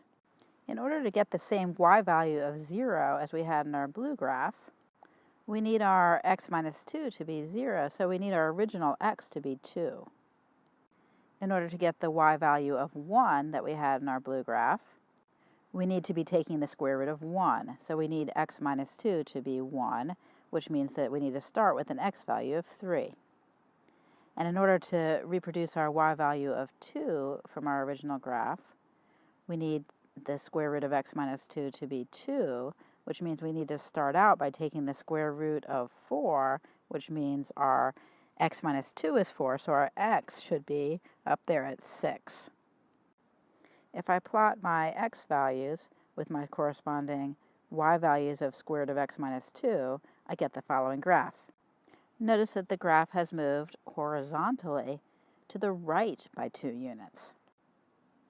To me, moving down by 2 units makes sense because we're subtracting 2, so we're decreasing y's by 2 units. But the minus 2 on the inside, that kind of does the opposite of what I expect. I might expect it to move the graph left. I might expect the x values to be going down by 2 units, but instead it moves the graph to the right, because the x units have to go up by 2 units in order to get the right square root when I then subtract 2 units again. The observations we made for these transformations of functions hold in general according to the following rules. First of all, numbers on the outside of the function, like in our example y equals the square root of x minus 2, those numbers affect the y values, and result in vertical motions, like we saw. These motions are in the direction you expect, so subtracting 2 moves us down by 2. If we were adding 2 instead, that would move us up by 2. Numbers on the inside of the function, that's like our example, y equals the square root of quantity x minus 2, those affect the x values and result in a horizontal motion. These motions go in the opposite direction from what you expect. Remember, the minus 2 on the inside actually shifted our graph to the right. If it had had a plus 2 on the inside, that would actually shift our graph to the left. Adding results in a shift, those are called translations, but multiplying, like something like y equals 3 times the square root of x, that would result in a stretch or shrink. In other words, if I start with the square root of x and then want to graph y equals 3 times the square root of x, that stretches my graph vertically by a factor of 3. Like this. If I want to graph y equals 1/3 times the square root of x, that shrinks my graph vertically by a factor of 1/3. Finally, a negative sign results in reflection. For example, if I start with a graph of y equals the square root of x, and then want to graph y equals the square root of negative x, that's going to do a reflection in the horizontal direction because the negative is on the inside of the square root sign. A reflection in the horizontal direction means a reflection across the y-axis. If instead I want to graph y equals negative the square root of x, that negative sign on the outside means a vertical reflection, a reflection across the x-axis. Pause the video for a moment and see if you can describe what happens in these 4 transformations. In the first example, we're subtracting 4 on the outside of the function. Adding and subtracting means a translation or shift, and since we're on the outside of the function, it affects the y value, so that's moving us vertically. So this transformation should take the square root of graph and move it down by 4 units. That would look something like this. In the next example, we're adding 12 on the inside. That's still a translation, but now we're moving horizontally, and so since we go the opposite direction we expect, we are going to go to the left by 12 units. That's going to look something like this. In the next example, we're multiplying by 3 and introducing a negative sign, both on the outside of our function. Outside our function means we're affecting the y values. And multiplication means we're stretching by a factor of 3. The negative sign means we reflect in the vertical direction. Here's stretching by a factor of 3 vertically before I apply the minus sign, and now the minus sign reflects in the vertical direction. Finally, in this last example, we're multiplying by 1/4 on the inside of our function. We know that multiplication means stretch or shrink, and since we're on the inside, it's a horizontal motion, and it does the opposite of what we expect. So instead of shrinking by a factor of 1/4 horizontally, it's actually going to stretch by the reciprocal, a factor of 4 horizontally. That'll look something like this. Notice that stretching horizontally by a factor of 4 looks kind of like shrinking vertically by a factor of 1/2. And that's actually borne out by the algebra, because the square root of 1/4 x is the same thing as the square root of 1/4 times the square root of x, which is the same thing as 1/2 times the square root of x. And so now we can see algebraically that a vertical shrink by a factor of 1/2 is the same as a horizontal stretch by a factor of 4, at least for this function, the square root function.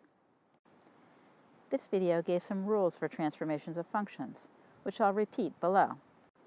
Numbers on the outside correspond to changes in the y values, or vertical motions. Numbers on the inside of the function affect the x values and result in horizontal motions. Adding and subtracting corresponds to translations, or shifts. Multiplying and dividing by numbers corresponds to stretches and shrinks. And putting in a negative sign corresponds to a reflection. A horizontal reflection if the negative sign is on the inside, and a vertical reflection if the negative sign is on the outside. Knowing these basic rules about transformations empowers you to be able to sketch graphs of much more complicated functions, like y equals 3 times the square root of x plus 2, by simply considering the transformations one at a time. A quadratic function is a function that can be written in the form f of x equals ax squared plus bx plus c, where a, b, and c are real numbers, and a is not equal to 0. The reason we require that a is not equal to 0 is because if a were equal to 0, we'd have f of x is equal to bx plus c, which is called a linear function. So by making sure that a is not 0, we make sure there's really an x squared term, which is the hallmark of a quadratic function. Please pause the video for a moment and decide which of these equations represent quadratic functions. The first function can definitely be written in the form g of x equals ax squared plus bx plus c. In fact, it's already written in that form, where a is -5, b is 10, and c is 3. The second equation is also a quadratic function because we can think of it as f of x equals 1 times x squared plus 0 times x plus 0. So it is in the right form, where a is 1, b is 0, and c is 0. It's perfectly fine for the coefficient of x and the constant term to be 0 for a quadratic function. We just need the coefficient of x squared to be non-zero, so that the x squared term is preserved. The third equation is not a quadratic function. It's a linear function because there's no x squared term. The fourth function might not look like a quadratic function, but if we rewrite it by expanding out the x minus 3 squared, let's see what happens. We get y equals 2 times x minus 3 times x minus 3 plus 4. So that's 2 times x squared minus 3x plus 9 plus 4. Continuing, I get 2x squared minus 12x's plus 18 plus 4. In other words, y equals 2x squared minus 12x plus 22. So in fact, our function can be written in the right form, and it is a quadratic function. A function that is already written in the form y equals ax squared plus bx plus c is said to be in standard form. So our first example, g of x, is in standard form. A function that's written in the format of the last function, that is, in the form of y equals a times x minus h squared plus k for some numbers a, h, and k, that's said to be in vertex form. I'll talk more about standard form and vertex form in another video. In this video, we identified some quadratic functions and talked about the difference between standard form and vertex form. This video is about graphing quadratic functions.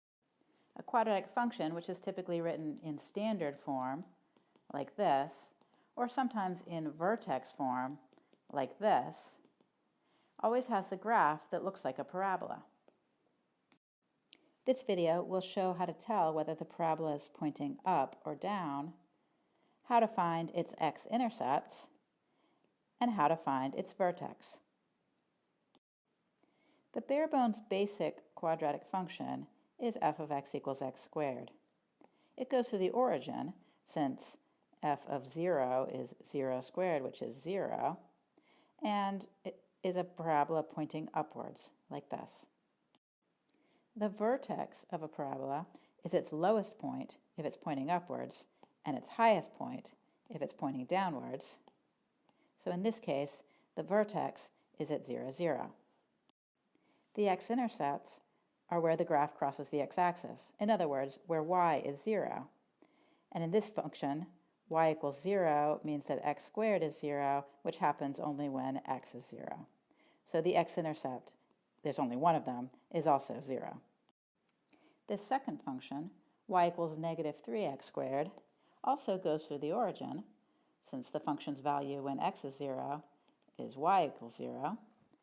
But in this case, the parabola is pointing downwards.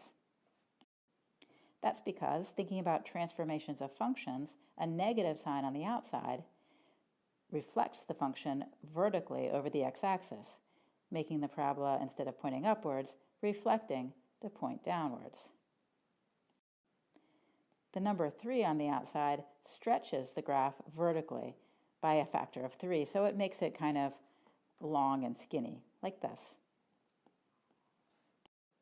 In general, a negative coefficient to the x squared term means the parabola will be pointing down, whereas a positive coefficient, like here the coefficient's 1, means the parabola is pointing up. I'll write that rule over here.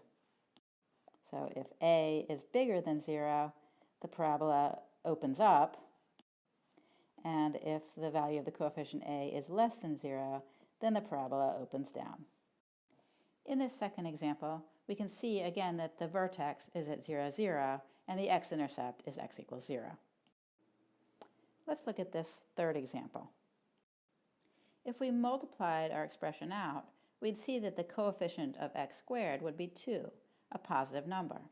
So that means our parabola is going to be opening up. But the vertex of this parabola will no longer be at the origin. In fact, we can find the parabola's vertex by thinking about transformations of functions. Our function is related to the function y equals 2x squared by moving it to the right by 3 and up by 4. Since y equals 2x squared has a vertex at 0, 0, if we move that whole parabola, including the vertex, right by 3 and up by 4, the vertex will end up at the point 3, 4. So our parabola will look something like this. Notice how easy it was to just read off the vertex when our quadratic function is written in this form.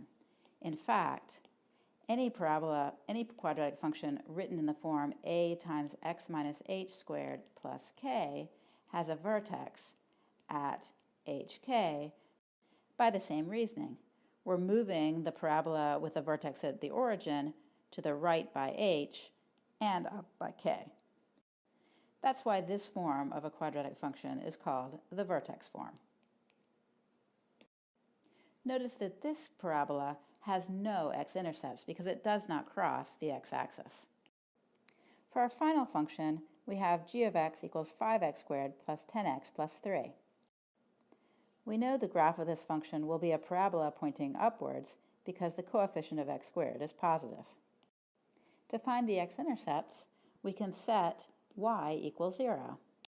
Since the x-intercepts is where our graph crosses the x-axis, and that's where the y value is 0. So 0 equals 5x squared plus 10x plus 3. I'm going to use the quadratic formula to solve that. So x is negative 10 plus or minus the square root of 10 squared minus 4 times 5 times 3 all over 2 times 5. That simplifies to x equals negative 10 plus or minus the square root of 40 over 10, which simplifies further to x equals negative 10 over 10 plus or minus the square root of 40 over 10, which is negative 1 plus or minus 2 square root of 10 over 10, or negative 1 plus or minus square root of 10 over 5. Since the square root of 10 is just a little bit bigger than 3, this works out to approximately about negative 2/5 and negative 8/5, so somewhere around right here. So our parabola is going to look something like this. Notice that it crosses the x-axis at y equals 3. That's because when we plug in x equals 0 into here, we get y equal 3. So the y-intercept is at 3. Finally, we can find the vertex. Since this function is written in standard form, the y equals ax squared plus bx plus c form and not in vertex form, we can't just read off the vertex like we could before. But there's a trick called the vertex formula, which says that whenever you have a quadratic function in standard form, the vertex has an x-coordinate of negative b over 2a.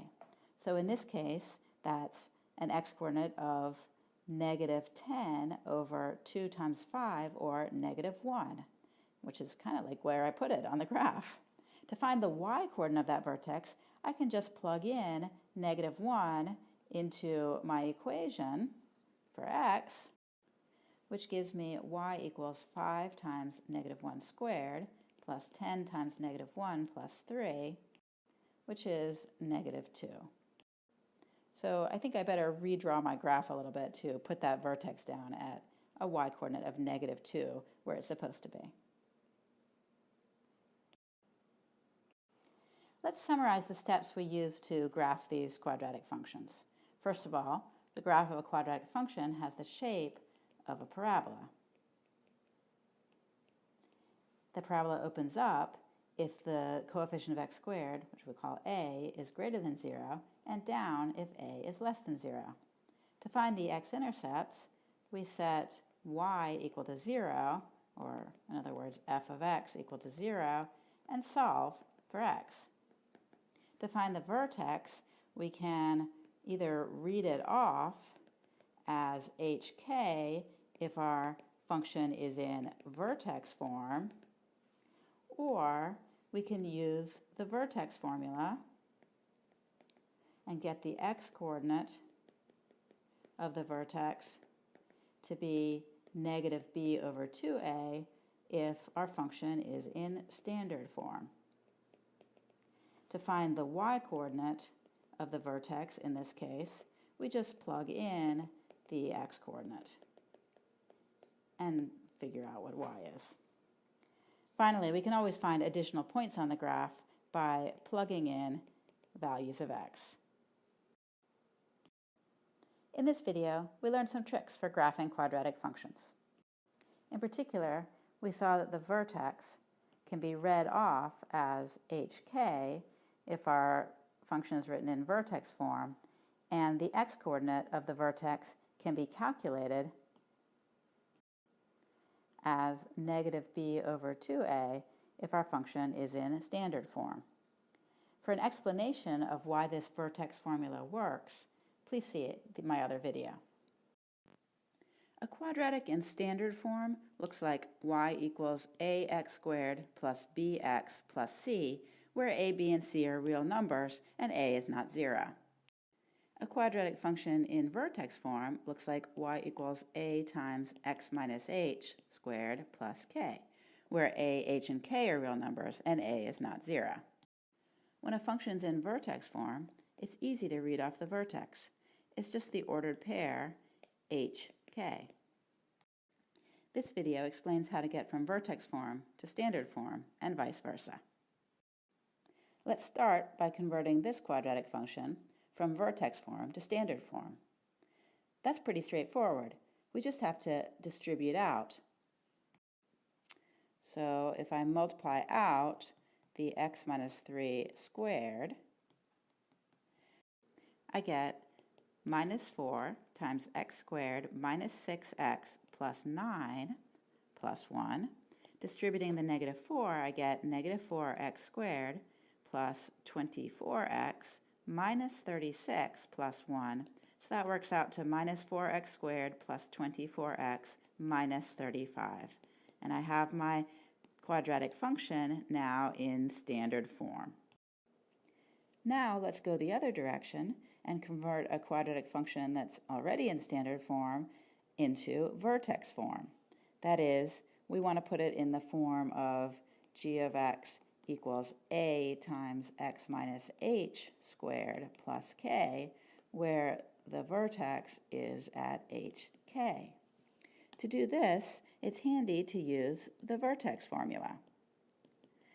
The vertex formula says that the x-coordinate of the vertex is given by negative b over 2a, where a is the coefficient of x squared and b is the coefficient of x.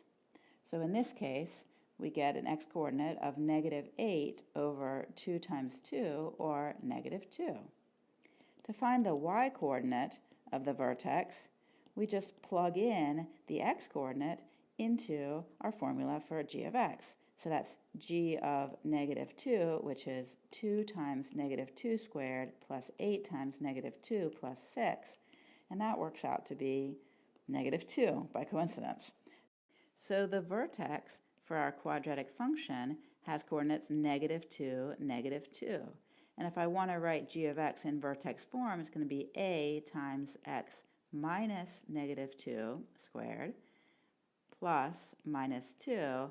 That's because, remember, we subtract h and we add k.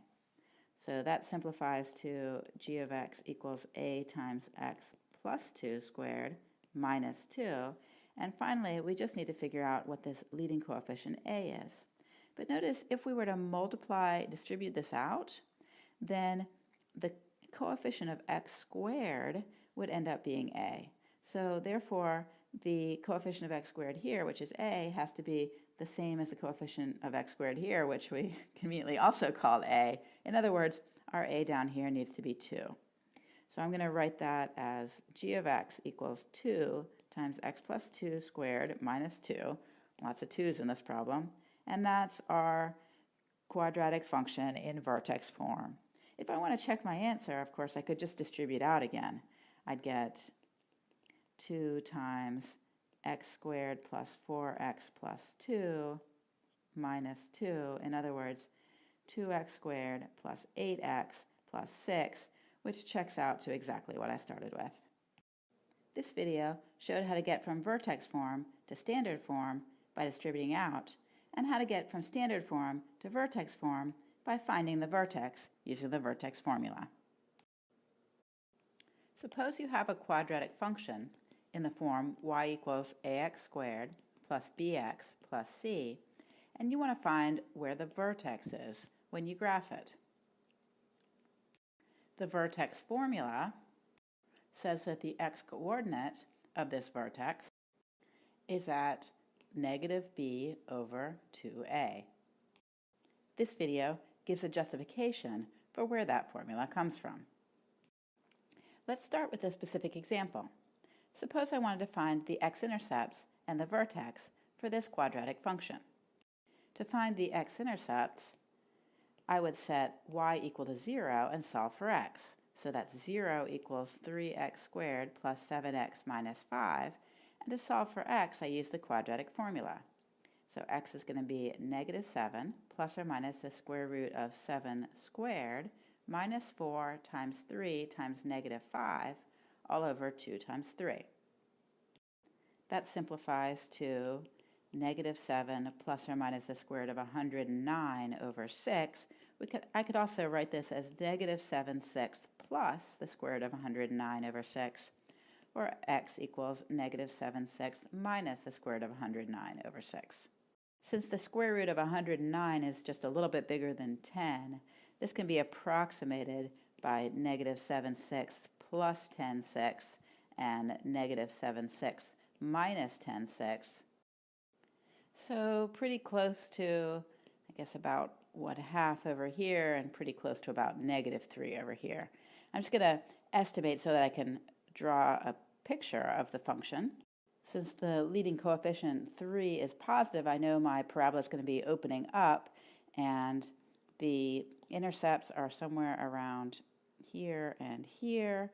So roughly speaking, it's going to look something like this. Now the vertex is going to be somewhere in between the two x-intercepts. In fact, it's going to be, by symmetry, it'll be exactly halfway in between the two x-intercepts. Since the x-intercepts are negative 7/6 plus and minus square root of 109 over 6, the number halfway in between those is going to be exactly negative 7/6, right? Because on the one hand, I have negative 7/6 plus something, And on the other hand, I have negative 7, 6 minus that same thing. So negative 7, 6 will be exactly in the middle. So my x-coordinate of my vertex will be at negative 7, 6. Notice that I got that number from the quadratic formula. More generally, if I want to find the x-intercepts for any quadratic function, I set y equal to 0 and solve for x using the quadratic formula. Negative b plus or minus the square root of b squared minus 4ac all over 2a. The x-intercepts will be at these two values, but the x-coordinate of the vertex, which is exactly halfway in between the two x-intercepts, will be at negative b over 2a. That's where the vertex formula comes from. And it turns out that this formula works even when there are no x-intercepts. Even when the quadratic formula gives us no solutions, the vertex still has the x-coordinate negative b over 2a. And that's the justification of the vertex formula. This video is about polynomials and their graphs. Recall that a polynomial is a function like this one, for example, whose terms are numbers times powers of x. I'll start with some definitions. The degree of a polynomial is the largest exponent. For example, for this polynomial, the degree is 4. The leading term is the term with the largest exponent. In the same example, the leading term is 5x to the 4th. It's conventional to write the polynomial in descending order of powers of x, so that the leading term is first. But the leading term doesn't have to be the first term. If I wrote this same polynomial as y equals, say, 2 minus 17x minus 21x cubed plus 5x fourth, the leading term would still be the 5x to the 4th, even though it was last. The leading coefficient is the number in the leading term. In this example, the leading coefficient is 5. Finally, the constant term is the term with no x's in it. In our same example, the constant term is 2. Please pause the video for a moment and take a look at this next example of polynomial. Figure out what's the degree, the leading term, the leading coefficient, and the constant term. The degree is again 4, since that's the highest power we have, and the leading term is negative 7x to the 4th. The leading coefficient is negative 7, and the constant term is 18. In the graph of the polynomial shown here, the 3 marked points are called turning points, because the polynomial turns around and changes direction at those 3 points. Those same points can also be called local extreme points, or they can be called local maximum and minimum points. For this polynomial, the degree is 4, and the number of turning points is 3. Let's compare the degree and the number of turning points for these next 3 examples. For the first one, the degree is 2, and there's 1 turning point. For the second example, the degree is 3, and there's 2 turning points. And for this last example, the degree is 4, and there's 1 turning point. For this first example and the next 2, the number of turning points is exactly 1 less than the degree. So you might conjecture that this is always true. But in fact, this is not always true. In this last example, the degree is 4, but the number of turning points is 1, not 3. In fact, it turns out that while the number of turning points is not always equal to the degree minus 1, it is always less than or equal to the degree minus 1. That's a useful fact to remember when you're sketching graphs or recognizing graphs of polynomials. The end behavior of a function is how the ends of the function look as x gets bigger and bigger, heads towards infinity, or x goes through larger and larger negative numbers towards negative infinity. In this first example, the graph of the function goes down as x gets towards infinity and as x goes towards negative infinity. I can draw this with two little arrows pointing down on either side, or I can say in words that the function is falling as we head left and falling also as we head right. In this second example, the graph rises to the left and rises to the right. In the third example, the graph falls to the left but rises to the right, and in the fourth example, it rises to the left and falls to the right. If you study these examples and others, you might notice there's a relationship between the degree of the polynomial, the leading coefficients of the polynomials, and the end behavior. Specifically, these four types of end behavior are determined by whether the degree is even or odd, and by whether the leading coefficient is positive or negative. When the degree is even and the leading coefficient is positive, like in this example where the leading coefficient is 1, we have this sorts of end behavior, rising on both sides. When the degree is even and the leading coefficient is negative, like in this example, we have the end behavior that's falling on both sides. When the degree is odd and the leading coefficient is positive, that's like this example, with a degree 3 and a leading coefficient 3, then we have this sort of end behavior. And finally, when the degree is odd and the leading coefficient is negative, like in this example, we have this sort of end behavior. I like to remember this chart just by thinking of the most simple examples. Y equals x squared, y equals negative x squared, y equals x cubed, and y equals negative x cubed, because I know by heart what those four examples look like. Then I just have to remember that any polynomial with an even degree and positive leading coefficient has the same end behavior as x squared. And similarly, any polynomial with even degree and negative leading coefficient has the same end behavior as negative x squared, and similar statements for x cubed and negative x cubed. We can use facts about turning points and end behavior to say something about the equation of a polynomial just by looking at its graph. In this example, because of the end behavior, we know that the degree is odd. We know that the leading coefficient must be positive. And finally, since there are 1, 2, 3, 4 turning points, we know that the degree is greater than or equal to 5.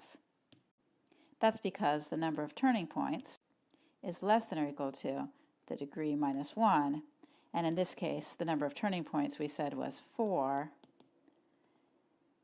and so solving that inequality we get the degree is bigger than or equal to 5.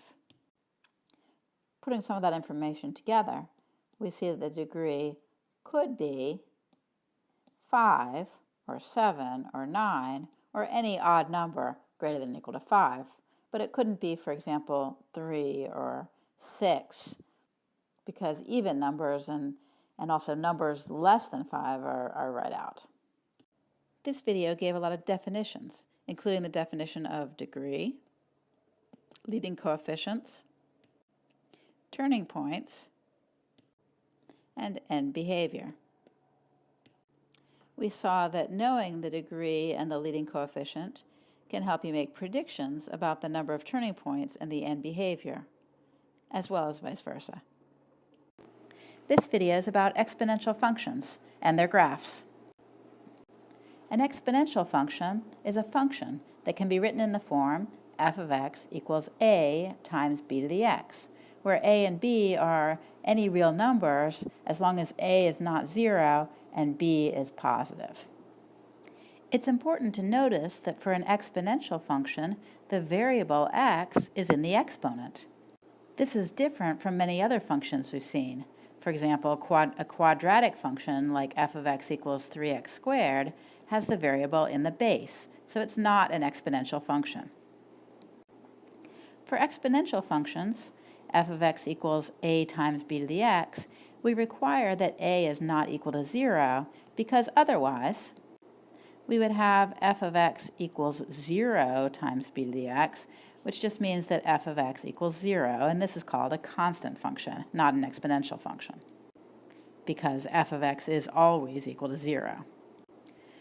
In an exponential function, we require that b is bigger than 0 because otherwise, for example, if b is equal to -1, say, we'd have f of x equals a times -1 to the x.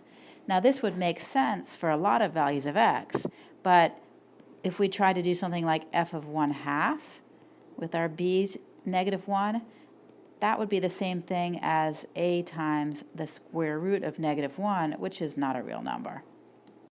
We'd get the same problem for other values of b if the values of b were negative. And if we tried b equals 0, we'd get a kind of ridiculous thing, a times 0 to the x, which again is always 0. So that wouldn't count as an exponential either. So we can't use any negative bases and we can't use 0 bases if we want an exponential function. The number a in the expression f of x equals a times b to the x is called the initial value. And the number b is called the base. The phrase initial value comes from the fact that if we plug in x equals 0, we get a times b to the 0. Well, anything to the 0 is just 1, so this is equal to a. In other words, f of 0 equals a, so if we think of starting out when x equals 0, we get the y value of a. That's why it's called the initial value. Let's start out with this example where y equals a times b to the x, an exponential function, and we've set a equal to 1 and b equals to 2. Notice that the y-intercept, the value when x is 0, is going to be 1. If I change my a value, my initial value, the y-intercept changes. The function is stretched out. If I make the value of a go to 0 and then negative, then my initial value becomes negative and my graph flips across the x-axis. Let's go back to an a value of, say, 1 and see what happens when we change b. Right now, the b value, the base, is 2. If I increase b, my y-intercept sticks at 1, but my graph becomes steeper and steeper. If I put b back down close to 1, my graph becomes more flat. At exactly 1, my graph is just a constant. As b gets into fractional territory, 0.8, 0.7, 0.6, my graph starts to slope the other way. It's decreasing now instead of increasing. But notice that the y-intercept still hasn't changed. I can get it more and more steep as my b gets farther and farther away from 1. Of course, when b goes to negative territory, my graph doesn't make any sense. So a changes the y-intercept, and b changes the steepness of the graph so that and whether it's increasing for b values bigger than 1 and decreasing for values of b less than 1. We'll summarize all these observations on the next slide. We've seen that for an exponential function, y equals a times b to the x, the parameter, or number, a, gives the y-intercept. The parameter b tells us how the graph is increasing or decreasing. Specifically, if b is greater than 1, the graph is increasing. And if b is less than 1, the graph is decreasing. The closer b is to the number 1, the flatter the graph. So for example, if I were to graph y equals 0.25 to the x and y equals 0.4 to the x, they would both be decreasing graphs since the base for both of them is less than 1, but 0.25 is farther away from 1, and 0.4 is closer to 1, so 0.4 is going to be flatter and 0.25 is going to be more steep.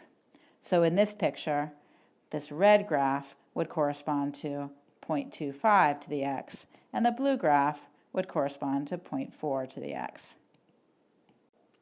For all these exponential functions, whether the graphs are decreasing or increasing, they all have a horizontal asymptote along the x-axis. In other words, at the line y equals 0. The domain is always from negative infinity to infinity, and the range is always from 0 to infinity, because the range is always positive y values. Actually, that's true if a is greater than 0. If a is less than 0, then our graph flips over the x-axis. Our domain stays the same, but our range becomes negative infinity to 0. The most famous exponential function is f of x equals e to the x. This function is also sometimes written as f of x equals exp of x. The number e is Euler's number, and it's approximately 2.7. This function has important applications to calculus and to some compound interest problems. In this video, we looked at exponential functions, functions of the form a times b to the x, where the variable is in the exponent. We saw that they all have the same general shape, either increasing like this or decreasing like this, unless a is negative, in which case they flip over the x-axis. They all have a horizontal asymptote at y equals 0, the x-axis. In this video, we'll use exponential functions to model real-world examples. Let's suppose you're hired for a job. The starting salary is $40,000 with a guaranteed annual raise of 3% each year. How much will your salary be after 1 year, 2 years, 5 years, and in general after t years? Let me chart out the information. The left column will be the number of years since you're hired, and the right column will be your salary. When you start work, that's 0 years after you're hired, your salary will be $40,000. After 1 year, you'll have gotten a 3% raise. So your salary will be the original $40,000 plus 3% of 40,000, 0.03 times 40,000. I can think of this first number as 1 times 40,000, and I can factor out the 40,000 from both terms to get 40,000 times 1 plus 0.03. Let me rewrite this as 40,000 times 1.03. This is your original salary multiplied by a growth factor of 1.03.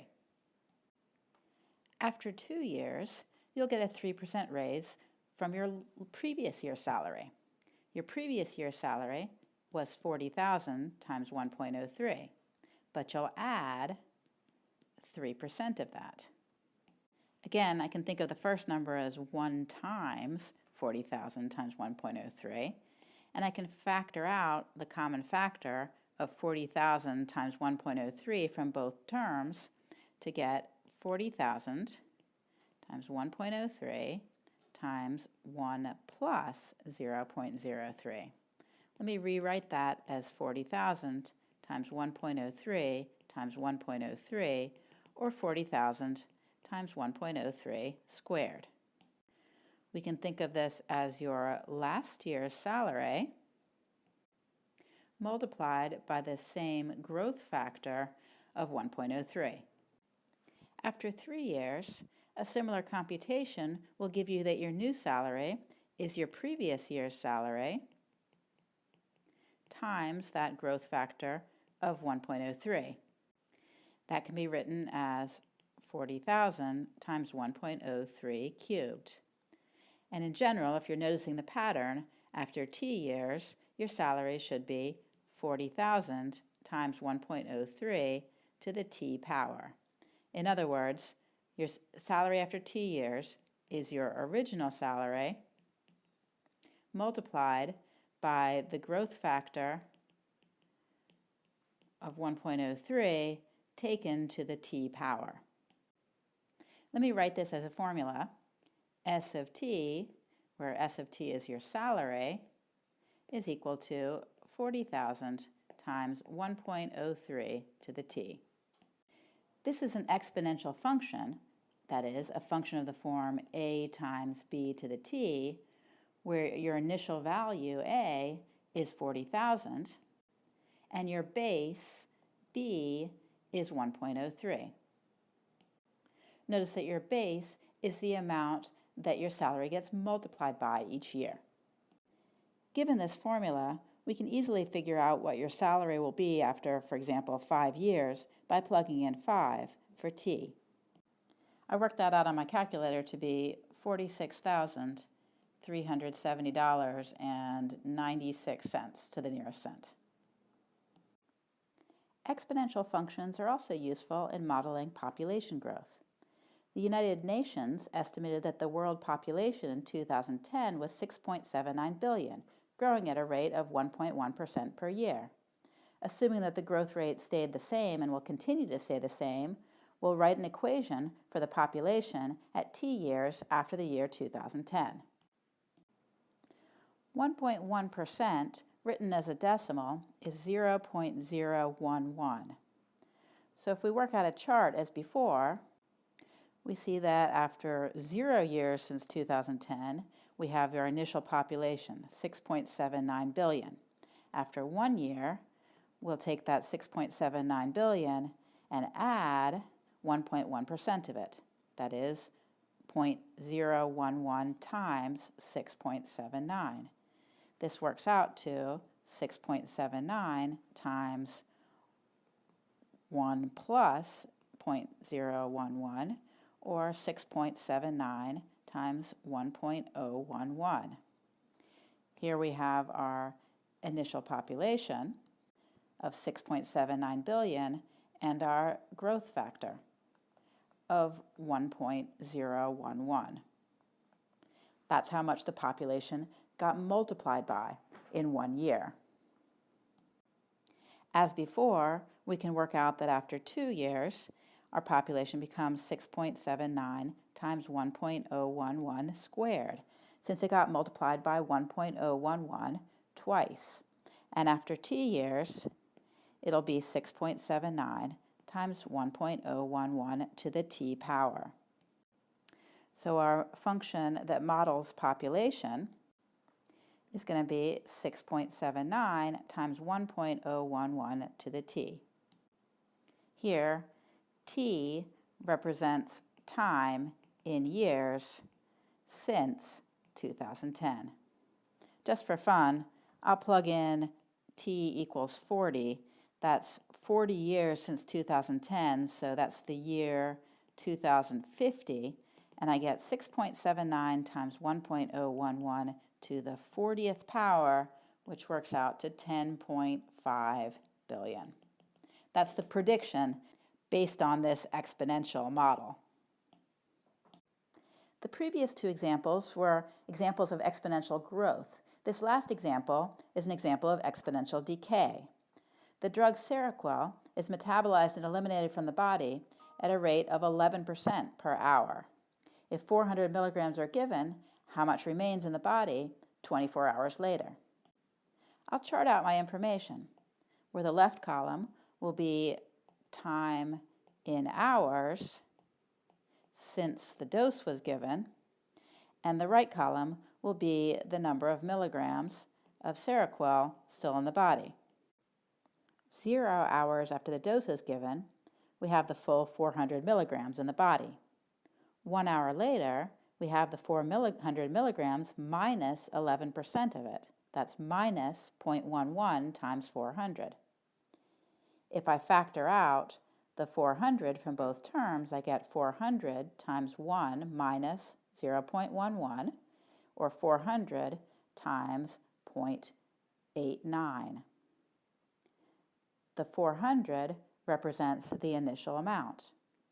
The 0.89 I'll call the growth factor, even though in this case the quantity is decreasing, not growing, so really it's kind of a shrink factor. Let's see what happens after 2 hours. Now I'll have 400 times 0.89, my previous amount. It'll again get multiplied by 0.89, so that's going to be 400 times 0.89 squared.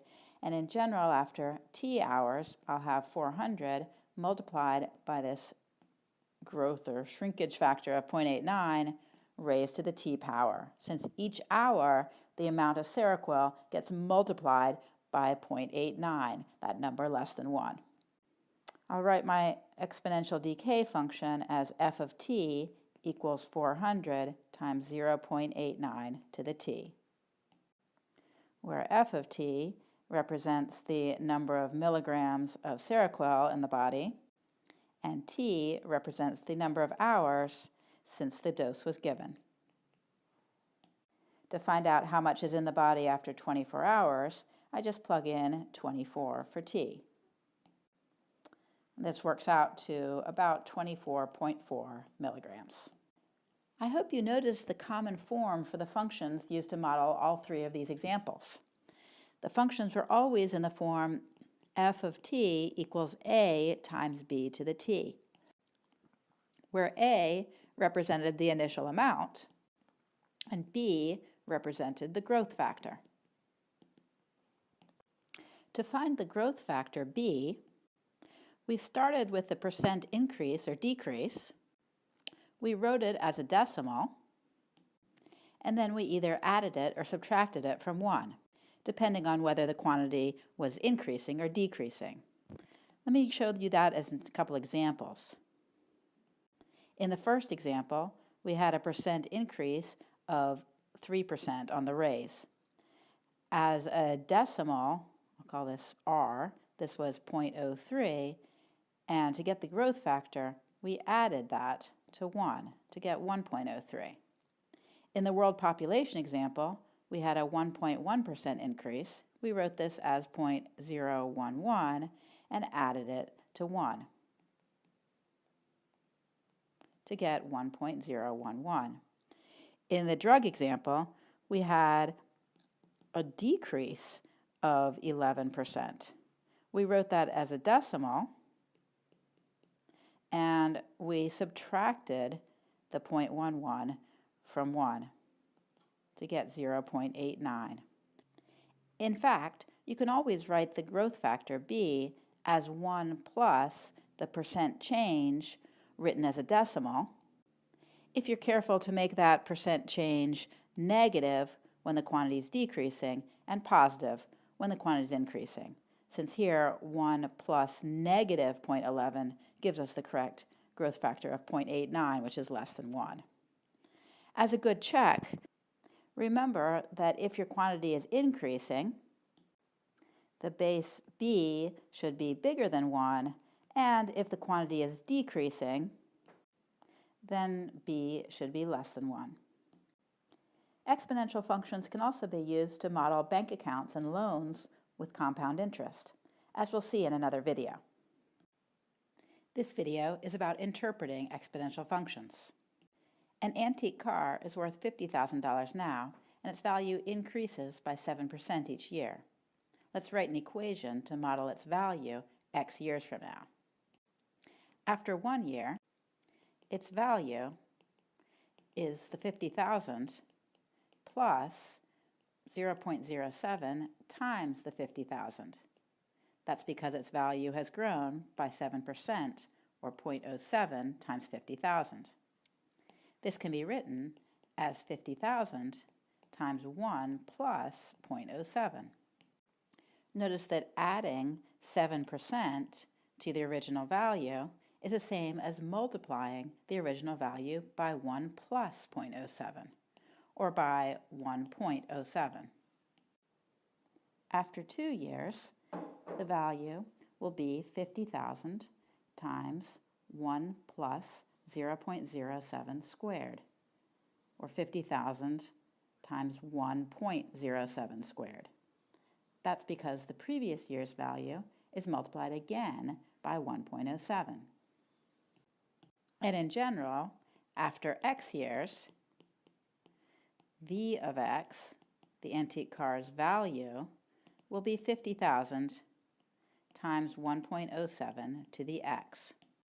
That's because the original value of 50,000 gets multiplied by 1.07 X times, one time for each year.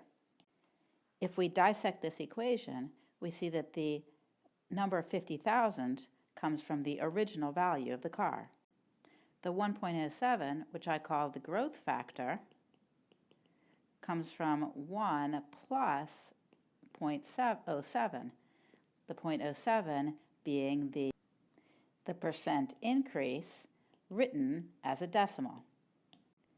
So the form of this equation is an exponential equation, v of x equals a times b to the x, where a is the initial value and b is the growth factor. But we could also write this as a times 1 plus r to the x, where a is still the initial value, but r is the percent increase written as a decimal. This same equation will come up in the next example. Here, my Toyota Prius is worth only $3,000 now, and its value is decreasing by 5% each year. So after 1 year, its value will be 3,000 minus 0.05 times 3,000. That is 3,000 times 1 minus 0.05. I can also write that as 3,000 times 0.95. Decreasing the value by 5% is like multiplying the value by 1 minus 0.05 or by 0.95. After 2 years, the value will be multiplied by 0.95 again. So the value will be 3,000 times 0.95 squared. And after X years, the value will be 3,000 times 0.95 to the X. So my equation for the value is 3,000 times 0.95 to the X. This is again an equation of the form v of x equals a times b to the x, where here a is 3,000, the initial value, and b is 0.95. I'll still call that the growth factor, even though we're actually declining in value, not growing. Now remember where this 0.95 came from. It came from taking 1 and subtracting 0.05 because of the 5% decrease in value. So I can again write my equation in the form a times, well this time times 1 minus r to the x, where r is our 0.05, that's our percent decrease written as a decimal. Please take a moment to study this equation and the previous one. These say that when you have an exponential function, the number here is the initial value. If it's written in this form, b is your growth factor, but you can think of b as being either 1 minus r, where r is the percent decrease, or 1 plus r, where r is the percent increase. In this example, we're given a function, f of x, to model the number of bacteria in a petri dish x hours after 12 o'clock noon. We want to know what was the number of bacteria at noon and by what percent the number of bacteria is increasing every hour. We can see from the equation that the number of bacteria is increasing and not decreasing because the base of the exponential function, 1.45, is bigger than 1.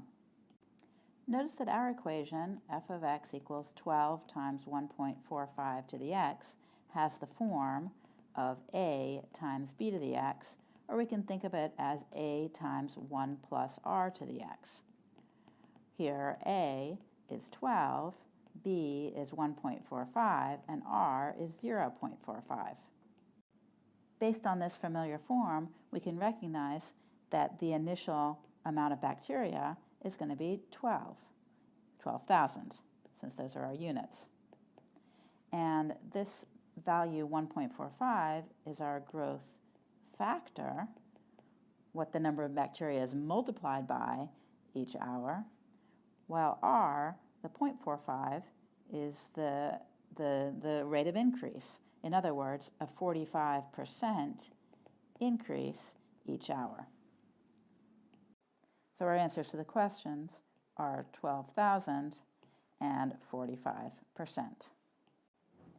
In this example, the population of salamanders is modeled by this exponential function, where x is the number of years since 2015.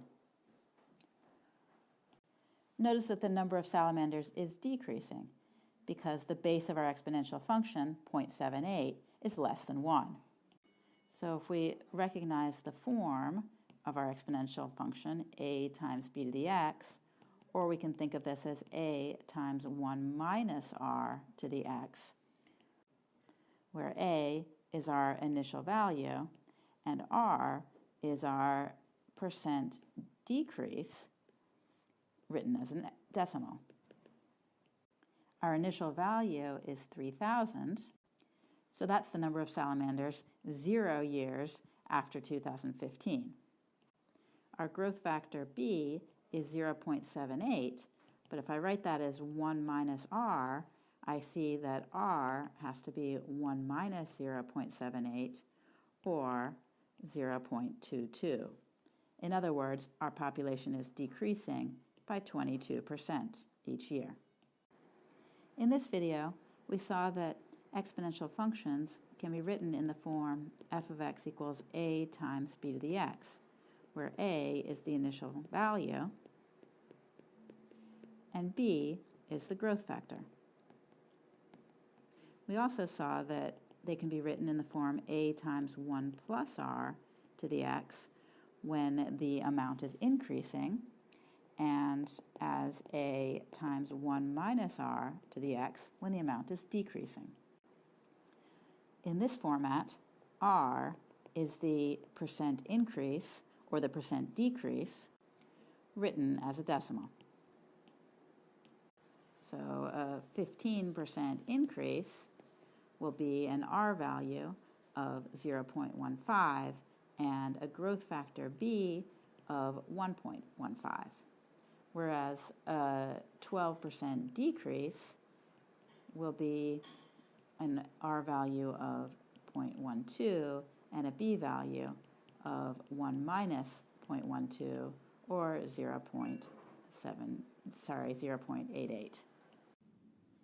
These observations help us quickly interpret exponential functions. For example, here we have an initial value of 100 and a 15% increase. And here we have an initial value of 50 and a 40% decrease. Exponential functions can be used to model compound interest for loans and bank accounts. Suppose you invest $200 in a bank account that earns 3% interest every year. If you make no deposits or withdrawals, how much money will you have accumulated after 10 years? Because 3% of the money that's in the bank is getting added each year, the money in the bank gets multiplied by 1.03 each year. So after 1 year, the amount will be 200 times 1.03. After 2 years, 200 times 1.03 squared. And after t years, 200 times 1.03 to the t power. So the function modeling the amount of money, I'll call it p of t, is given by 200 times 1.03 to the t. More generally, if you invest $, at an annual interest rate of r for t years, in the end, you'll have p of t equals a times 1 plus r to the t. Here, r needs to be written as a decimal, so 0.03 in our example for the 3% annual interest rate. Going back to our specific example, after 10 years, the amount of money is going to be P of 10, which is 200 times 1.03 to the 10, which works out to $268.78 to the nearest cent. In this problem, we've assumed that the interest accumulates once per year. But in the next few examples, we'll see what happens when the interest rate accumulates more frequently, twice a year, or every month, for example. Let's deposit $300 in an account that earns 4.5% annual interest compounded semi-annually. This means 2 times a year, or every 6 months. A 4.5% annual interest rate, compounded 2 times a year, means that we're actually getting 4.5/2% interest every time the interest is compounded. That is, every 6 months. That's 2.25% interest every half a year. Note that 2.25% is the same as 0.0225 as a decimal. So every time we earn interest, our money gets multiplied by 1.0225. Let me make a chart of what happens. After 0 years, which is also 0 half years, we have our original $300. After half a year, that's 1 half year, our money earns interest 1 time, so we multiply the 300 by 1.0225. After 1 year, that's 2 half years, our money earns interest 2 times. So we multiply 300 by 1.0225 squared. Continuing this way, after 1.5 years, that's 3 half years, we have 300 times 1.0225 cubed, and after 2 years, or 4 half years, we have 300 times 1.0225 to the 4th. In general, after t years, which is 2t half years, our money will grow to 300 times 1.0225 to the 2t power, because we've compounded interest 2t times. Our formula for our amount of money is P of t equals 300 times 1.0225 to the 2t, where t is the number of years. To finish the problem, after 7 years, we'll have P of $7, which is 300 times 1.0225 to the 2 times 7, or 14 power. And that works out to $409.65 to the nearest cent. In this next example, we're going to take out a loan for $1,200 at an annual interest rate of 6% compounded monthly. Although loans and bank accounts might feel different, they're mathematically the same. It's like, from the bank's point of view, they're investing money in you and getting interest on their money from you. So we can work them out with the same kind of math. 6% annual interest rate, compounded monthly, means you're compounding 12 times a year. So each time you compound interest, you're just going to get 6/12% interest. That's 0.5% interest, and as a decimal, that's 0.005. Let's chart out again what happens. Times 0, of course, you'll have the original loan amount of $1,200. After 1 year, that's 12 months, your loan has had interest added to it 12 times. So it gets multiplied by 1.005 to the 12th. After 2 years, that's 24 months, it's had interest added to it 24 times. So it gets multiplied by 1.005 to the 24th power. Similarly, after 3 years, or 36 months, your loan amount will be 1,200 times 1.005 to the 36th power. And in general, after t years, that's 12t months.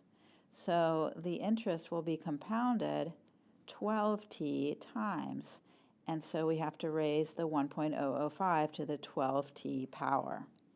This gives us the general formula for the money owed is P of t equals 1,200 times 1.005 to the 12t, where t is the number of years. In particular, after 3 years, we'll have to pay back a total of 1,200 times 1.005 to the 12 times 3, or 36 power, which works out to $1,436.02 to the nearest cent. These last two problems follow a general pattern.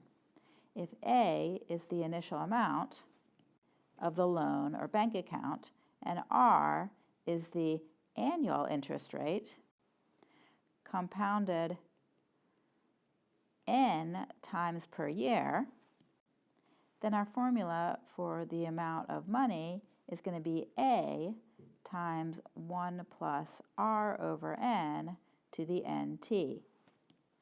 This formula exactly matches what we did in this problem. First, we took the interest rate R, which was 6%, and divided it by the number of compounding periods each year, 12. We wrote that as a decimal and added 1 to it. That's where we got the 1.005 from. We raised this to not to the number of years, but to 12 times the number of years. That's the number of compounding periods per year times the number of years. And we multiplied all that by the initial amount of money, which was 1,200. This formula for compound interest is a good one to memorize, but it's also important to be able to reason your way through it, like we did in this chart. There's one more type of compound interest, and that's interest compounded continuously. You can think of continuous compounding as the limit of compounding more and more frequently. 10 times a year, 100 times a year, 1,000 times a year, 1,000,000 times a year. In the limit, you get continuous compounding.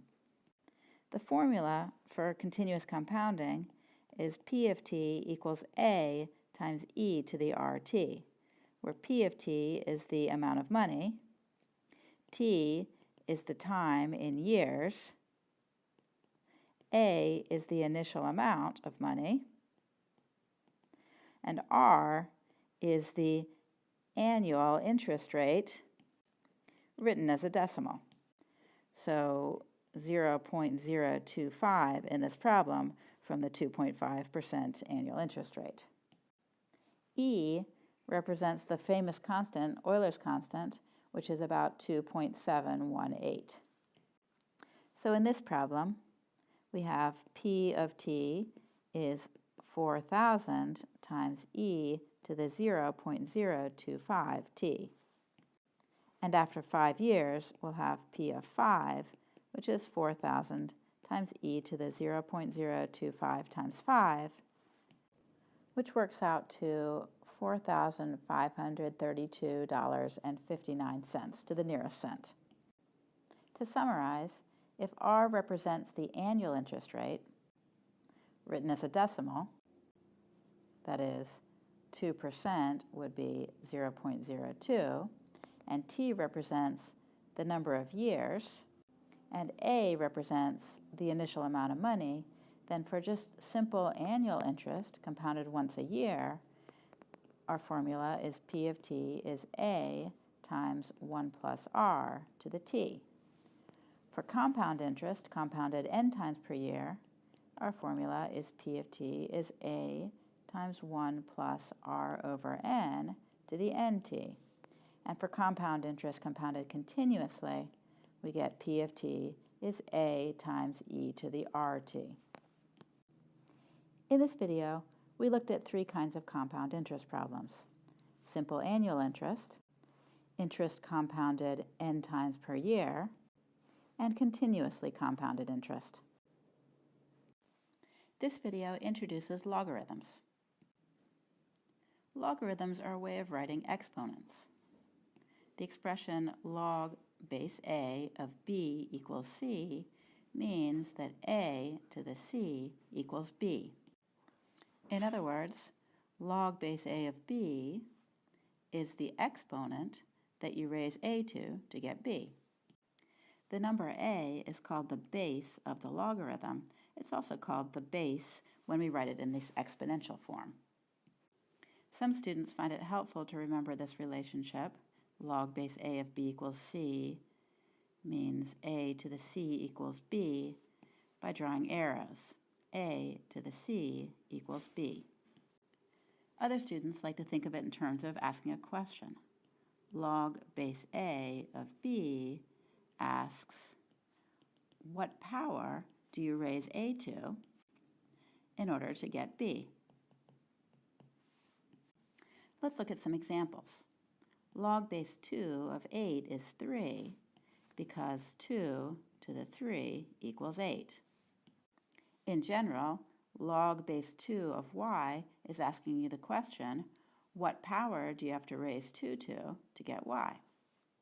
So for example, log base 2 of 16 is 4 because it's asking you the question, 2 to what power equals 16? And the answer is 4. Please pause the video and try some of these other examples. Log base 2 of 2 is asking, what power do you raise 2 to get 2? And the answer is 1. 2 to the 1 equals 2. Log base 2 of 1/2 is asking 2 to what power gives you 1/2? Well, to get 1/2, you need to raise 2 to a negative power. So that would be 2 to the negative 1. So the answer is negative 1. Log base 2 of 1/8 means what power do we raise 2 to in order to get 1/8? Again, since 1/8 is 1 over 2 cubed, we have to raise 2 to the negative 3 power to get 1 over 2 cubed. So our exponent is negative 3, and that's our answer to our log expression. Finally, log base 2 of 1 is asking 2 to what power equals 1? Well, anything raised to the 0 power gives us 1, so this log expression evaluates to 0. Notice that we can get positive, negative, and 0 answers for our logarithm expressions. Please pause the video and figure out what these logs evaluate to. To work out log base 10 of 1,000,000, notice that 1,000,000 is 10 to the 6th power. Now we're asking the question, what power do we raise 10 to get 1,000,000? So that is, what power do we raise 10 to get 10 to the 6th? Well, of course, the answer is going to be 6. Similarly, since 0.001 is 10 to the minus 3, this log expression is the same thing as asking what's log base 10 of 10 to the minus 3. Well, what power do you have to raise 10 to get 10 to the minus 3? Of course, the answer is negative 3. Log base 10 of 0 is asking what power do we raise 10 to get 0? Well, if you think about it, there's no way to raise 10 to an exponent and get 0. Raising 10 to a positive exponent gets us really big positive numbers. Raising 10 to a negative exponent is like 1 over 10 to a power. So that's giving us tiny fractions, but they're still positive numbers. We're never going to get 0. Even if we raise 10 to the 0 power, we'll just get 1. So there's no way to get 0, and the log base 10 of 0 does not exist.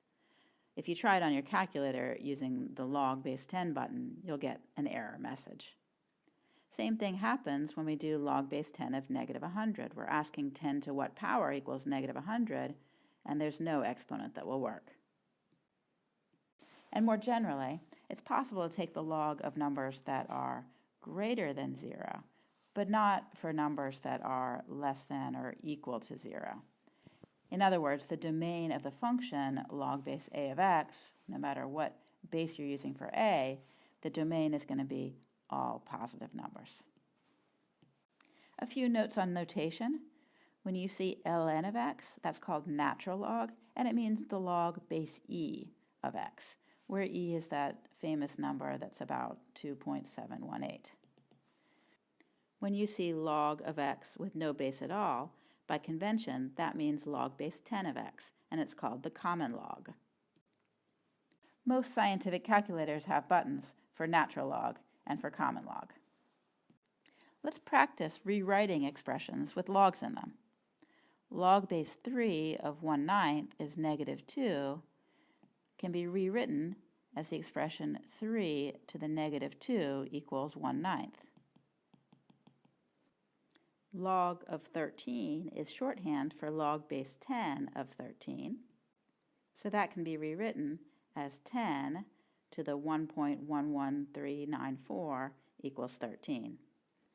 Finally, in this last expression, ln means natural log, or log base e, so I can rewrite this equation as log base e of 1 over e equals -1.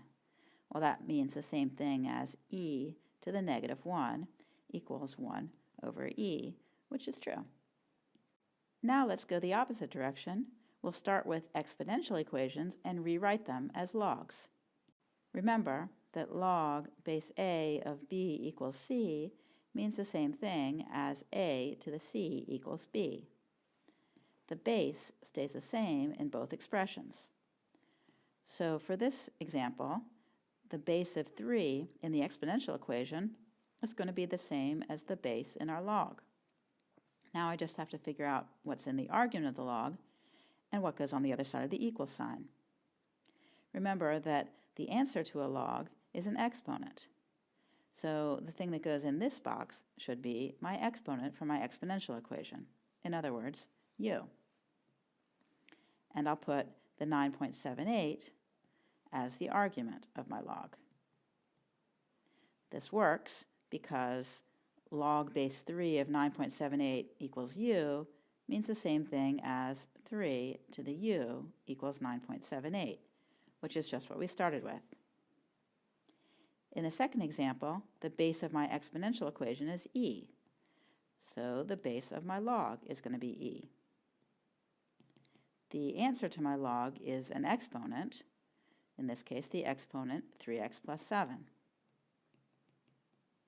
And the other expression, the 4 minus y, becomes my argument of my log. Let me check. Log base e of 4 minus y equals 3x plus 7 means e to the 3x plus 7 equals 4 minus y, which is just what I started with. I can also rewrite log base e as natural log. This video introduced the idea of logs and the fact that log base a of b equals c means the same thing as a to the c equals b. So log base a of b is asking the question, what power or exponent do you raise a to in order to get b? In this video, we'll work out the graphs of some log functions and also talk about their domains.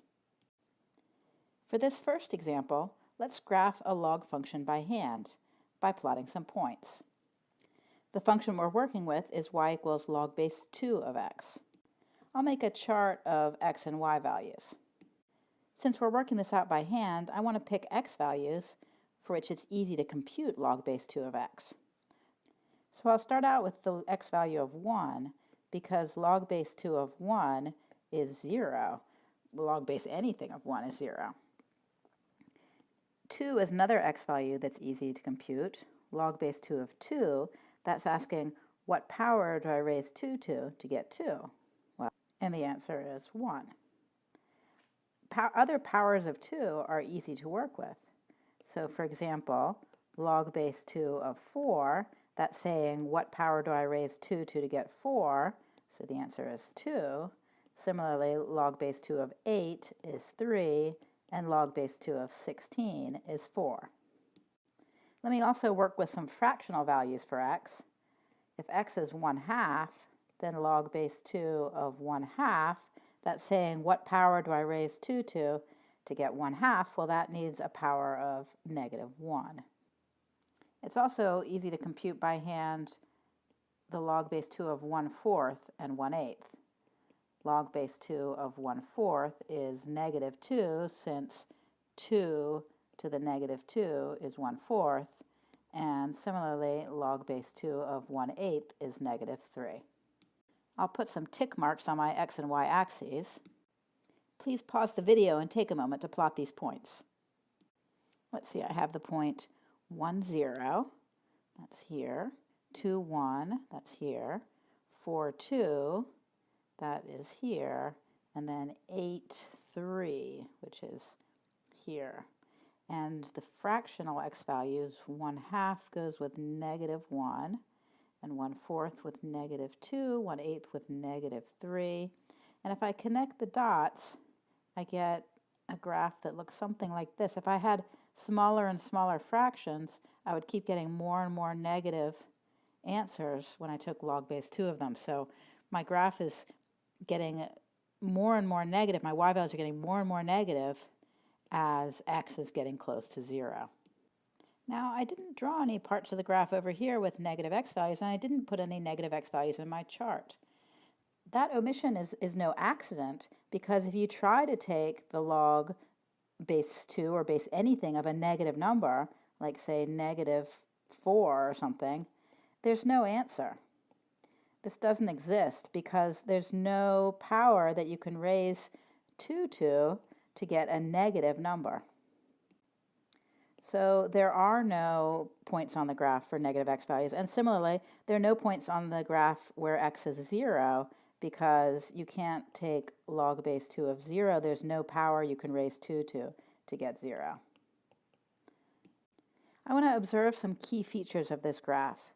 First of all, the domain is x values greater than 0. In interval notation, I can write that as a round bracket, because I don't want to include 0, to infinity. The range is going to be the y values. Well, they go all the way down into the far reach of the negative numbers, and the graph gradually increases, y values getting bigger and bigger. So the range is actually all real numbers, or in interval notation, -infinity to infinity. Finally, I want to point out that this graph has a vertical asymptote at the y-axis, that is, at the line x equals 0. I'll draw that on my graph with a dotted line. A vertical asymptote is a line that our function's graph gets closer and closer to. So this is the graph of y equals log base 2 of x. But if I wanted to graph, say, y equals log base 10 of x, it would look very similar.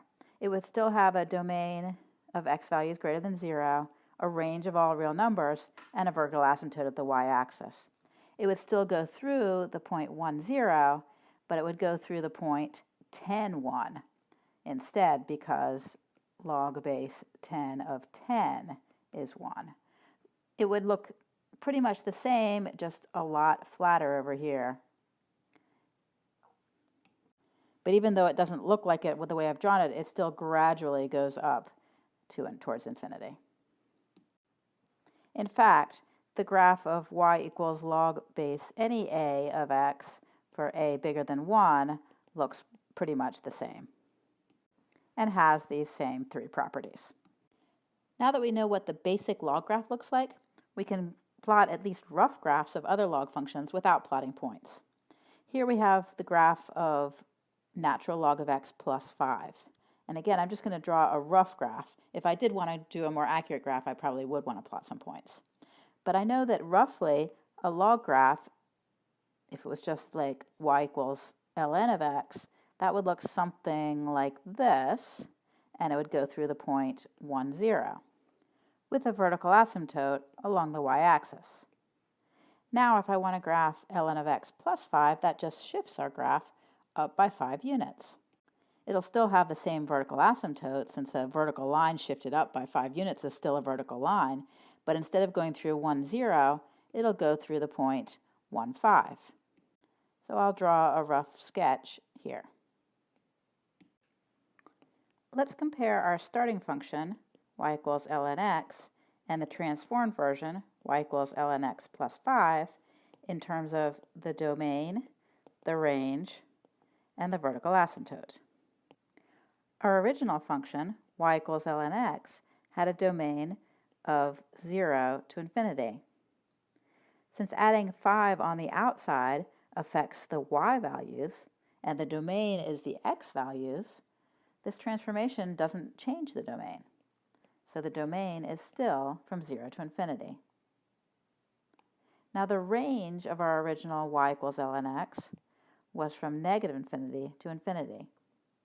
Shifting up by 5 does affect the y values, and the range is talking about the y values, but since the original range was all real numbers, if you add 5 to a set of all real numbers, you still get the set of all real numbers. So in this case, the range doesn't change either. And finally, we already saw that the original vertical asymptote of the y-axis, x equals 0, when we shift that up by 5 units, it's still the vertical line, x equals 0. In this next example, we're starting with a log base 10 function. And since the plus 2 is on the inside, that means we shift that graph left by 2. So I'll draw our basic log function. Here's our basic log function. So I'll think of that as y equals log of x going through the point 1, 0. Here's its vertical asymptote. Now I need to shift everything left by 2. So my vertical asymptote shifts left, and now it's at the line x equals negative 2 instead of at x equals 0. And my graph, let's see, my point 1, 0 gets shifted to, negative 1, 0, since I'm subtracting 2 from the x's. And here's a rough sketch of the resulting graph. Let's compare the features of the two graphs drawn here. We're talking about domains. The original had a domain of from 0 to infinity. But now I've shifted that left, so I've subtracted 2 from all my x values, and here's my new domain, which I can also verify just by looking at the picture. My range was originally from negative infinity to infinity. Well, shifting left only affects the x value, so it doesn't even affect the range. So my range is still negative infinity to infinity. My vertical asymptote was originally at x equals 0, and since I subtract 2 from all my x values, that shifts it to x equals negative 2. In this last problem, I'm not going to worry about drawing this graph. I'll just use algebra to compute its domain. So let's think about what's the issue when you're taking the logs of things. Well, you can't take the log of a negative number or 0, so whatever's inside the argument of a log function, whatever's being fed into log, had better be greater than 0. So I'll write that down. We need 2 minus 3x to be greater than 0. Now it's a matter of solving an inequality. 2 has got to be greater than 3x, so 2/3 is greater than x. In other words, x has to be less than 2/3, so our domain is all the x values from negative infinity to 2/3, not including 2/3. It's a good idea to memorize the basic shape of the graph of a log function. It looks something like this, goes through the point 1, 0, and has a vertical asymptote on the y-axis. Also, if you remember that you can't take the log of a negative number or 0, then that helps you quickly compute domains for log functions. Whatever's inside the log function, you set that greater than 0 and solve. This video is about combining logs and exponents. Please pause the video and take a moment to use your calculator to evaluate the following 4 expressions. Remember that log base 10 on your calculator is the log button, while log base E on your calculator is the natural log button. You should find that the log base 10 of 10 cubed is 3. The log base E of e to the 4.2 is 4.2. 10 to the log base 10 of 1,000 is 1,000, and e to the log base e of 9.6 is 9.6. In each case, the log and the exponential function with the same base undo each other, and we're left with the exponent. In fact, it's true that for any base a, the log base a of a to the x is equal to x. The same sort of cancellation happens if we do the exponential function and the log function with the same base in the opposite order. For example, when we take 10 to the power of log base 10 of 1,000, the 10 to the power and the log base 10 undo each other, and we're left with the 1,000. This happens for any base a to the log base a of x is equal to x. We can describe this by saying that an exponential function and a log function with the same base undo each other. If you're familiar with the language of inverse functions, the exponential function and the log function are inverses. Let's see why these rules hold. For the first log rule, log base a of a to the x is asking the question, what power do we raise a to in order to get a to the x? In other words, a to what power is a to the x? Well, the answer is clearly x, and that's why log base a of a to the x equals x. For the second log rule, notice that the log base a of x means the power we raise a to get x. But this expression is saying that we're supposed to raise a to that power. If we raise a to the power we need to raise a to get x, then we'll certainly get x. Now let's use these two rules in some examples. If we want to find 3 to the log base 3 of 1.4, 3 to the power and log base 3 undo each other, so we're left with 1.4. If we want to find ln of e to the x, remember that ln means log base e. So we're taking log base e of e to the x, well, those functions undo each other, and we're left with x. If we want to take 10 to the log of 3z, remember that log without a base written implies that the base is 10. So really we want to take 10 to the log base 10 of 3z. Well, 10 to a power and log base 10 undo each other, so we're left with the 3z. Finally, does this last statement hold? Is ln of 10 to the x equal to x? Well, ln means log base e. So we're taking log base e of 10 to the x. Notice that the base of the log and the base of the exponential function are not the same. So they don't undo each other. And in fact, log base e of 10 to the x is not usually equal to x. We can check with one example. Say if x equals 1, then log base e of 10 to the 1, that's log base e of 10, and we can check on the calculator, that's equal to 2.3 and some more decimals, which is not the same thing as 1. So this statement is false. It does not hold. We need the bases to be the same for logs and exponents to undo each other. In this video, we saw that logs and exponents with the same base undo each other. Specifically, log base a of a to the x is equal to x, and a to the log base a of x is also equal to x, for any values of x and any base a. This video is about rules or properties of logs. The log rules are closely related to the exponent rules, so let's start by reviewing some of the exponent rules. To keep things simple, we'll write everything down with a base of 2, even though the exponent rules hold for any base.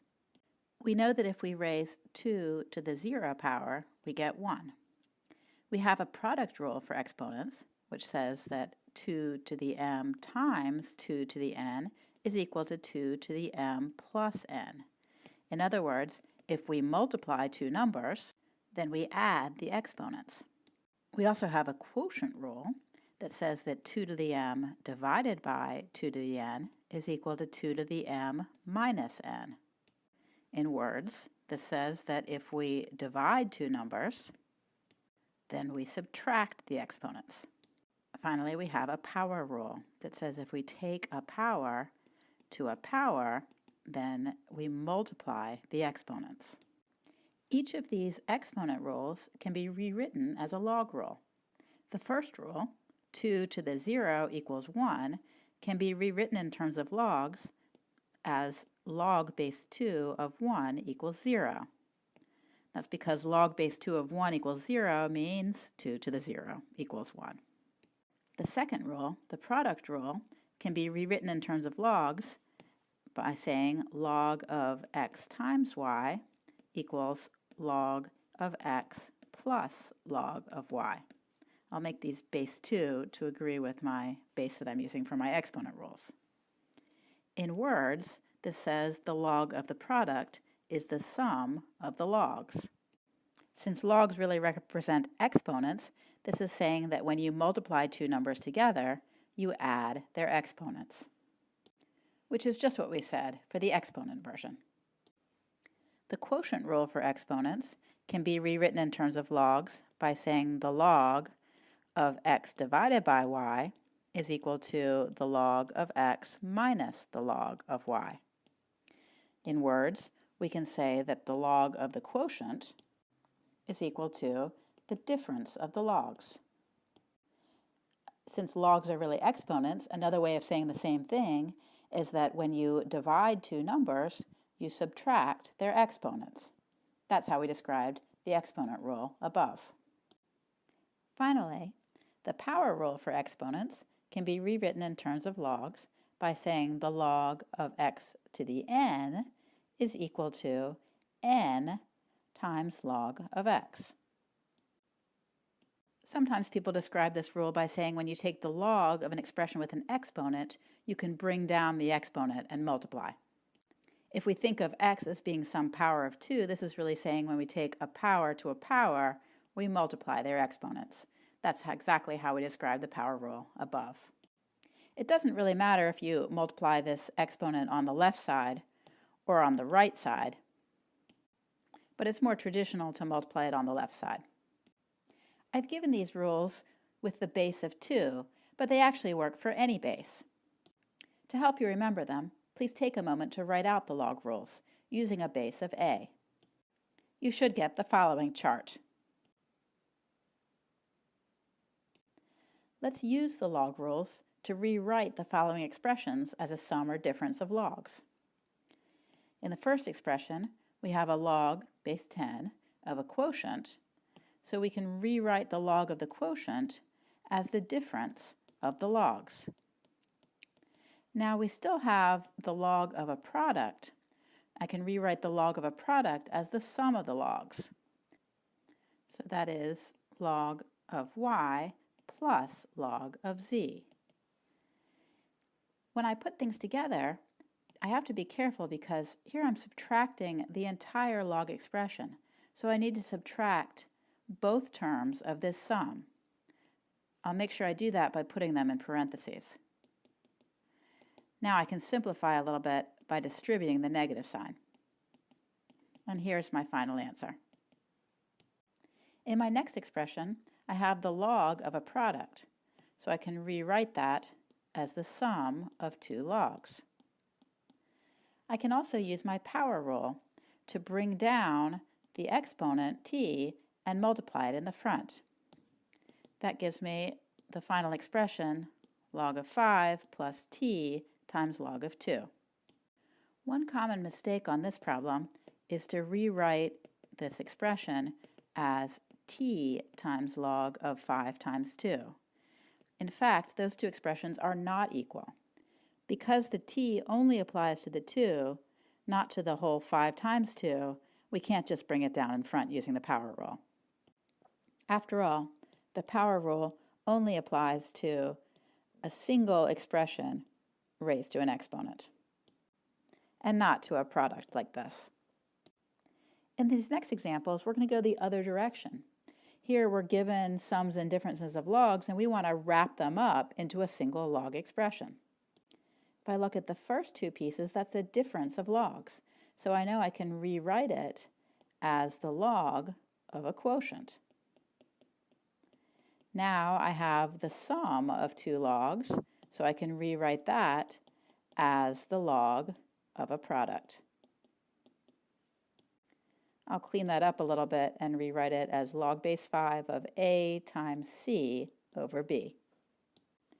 In my second example, I can rewrite the sum of my logs as the log of a product. Now, I would like to rewrite this difference of logs as the log of a quotient, but I can't do it yet because of that factor of 2 multiplied in front. But I can use the power rule backwards to put that 2 back up in the exponent. So I'll do that first. So I will copy down the ln of x plus 1 times x minus 1 and rewrite this second term as ln of x squared minus 1 squared. Now I have a straightforward difference of 2 logs, which I can rewrite as the log of a quotient. I can actually simplify this some more. Since x plus 1 times x minus 1 is the same thing as x squared minus 1, I can cancel factors to get ln of 1 over x squared minus 1. In this video, we saw 4 rules for logs that are related to exponent rules. First, we saw that the log with any base of 1 is equal to 0. Second, we saw the product rule, the log of a product, is equal to the sum of the logs. We saw the quotient rule, the log of a quotient is the difference of the logs. And we saw the power rule. When you take a log of an expression with an exponent in it, you can bring down the exponent and multiply it. It's worth noticing that there's no log rule that helps you split up the log of a sum.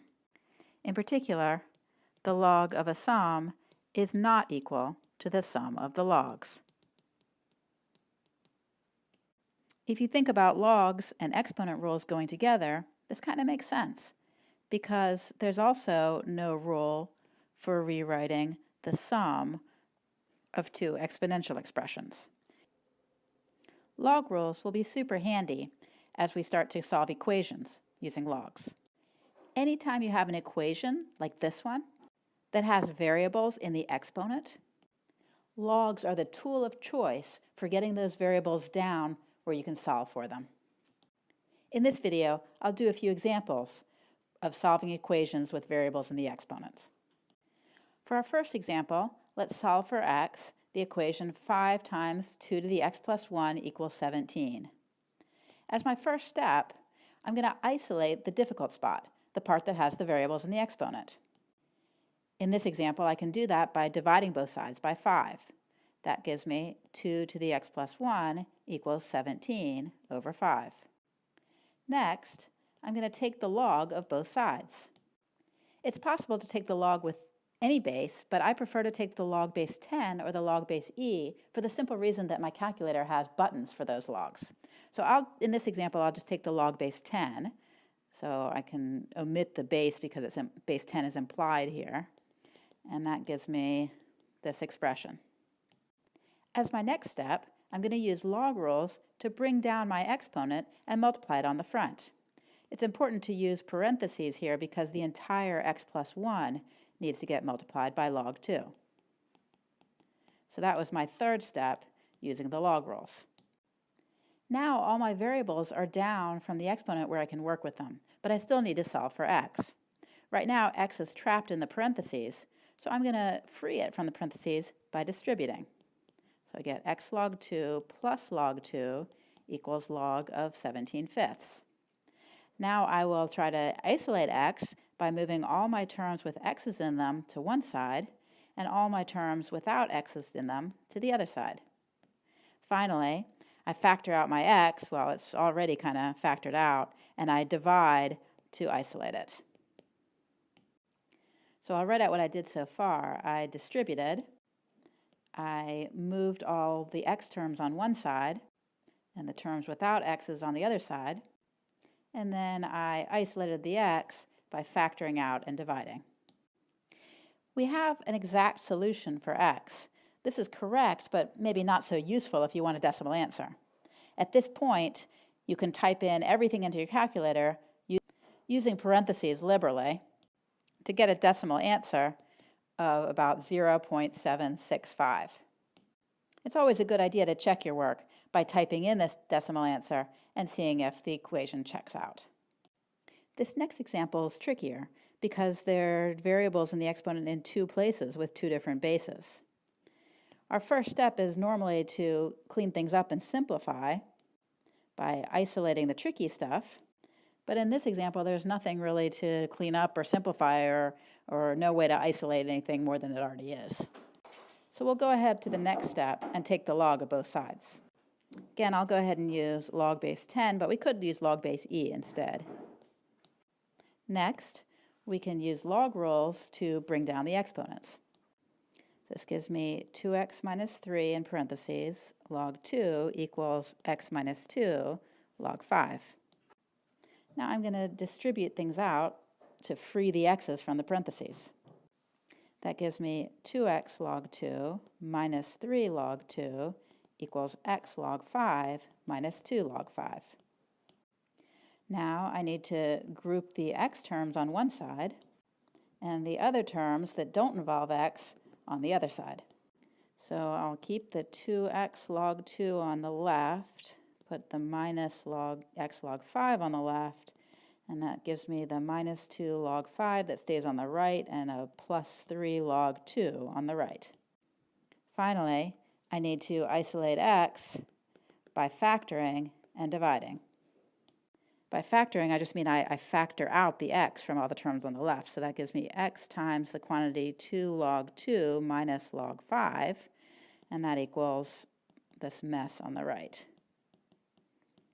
Now I can divide the right side by the quantity on the left side. When you type this into your calculator, I encourage you to type the whole thing in rather than type bits and pieces in, because if you round off, you'll get a less accurate answer than if you type the whole thing in at once. In this example, when I type it in, I get a final answer of about 5.106. In this equation, we have the variable t in the exponent in two places. The letter e is not a variable. It represents the number e, whose decimal approximation is about 2.7. Because there's already an e in the expression, it's going to be handy to use natural log in this problem instead of log base 10. But before we take the log of both sides, let's clean things up by isolating the tricky parts. We could at least divide both sides by 5, and that will give us e to the negative 0.05t is equal to 3/5 e to 0.2t. One way to proceed would now be to clean things up further by dividing both sides by e to the 0.2t, but I'm going to take a different approach and go ahead and take the natural log of both sides. That gives me ln of e to the minus 0.05t is equal to ln of 3/5 e to the 0.2t. Now on the left side, I can immediately use my log rule to bring down my exponent and get minus 0.05t ln e. But on the right side, I can't bring down the exponent yet because this e to the 0.2t is multiplied by 3/5. So before I can bring down the exponent, I need to split up this product using the product rule. So I can rewrite this as ln of 3/5 plus ln e to the 0.2t, and now I can bring down the exponent. So that third step was using log rules to ultimately bring down my exponents. Now, ln of e is a really nice expression. ln of e means log base e of e, so that's asking what power do I raise e to in order to get e? And the answer is 1.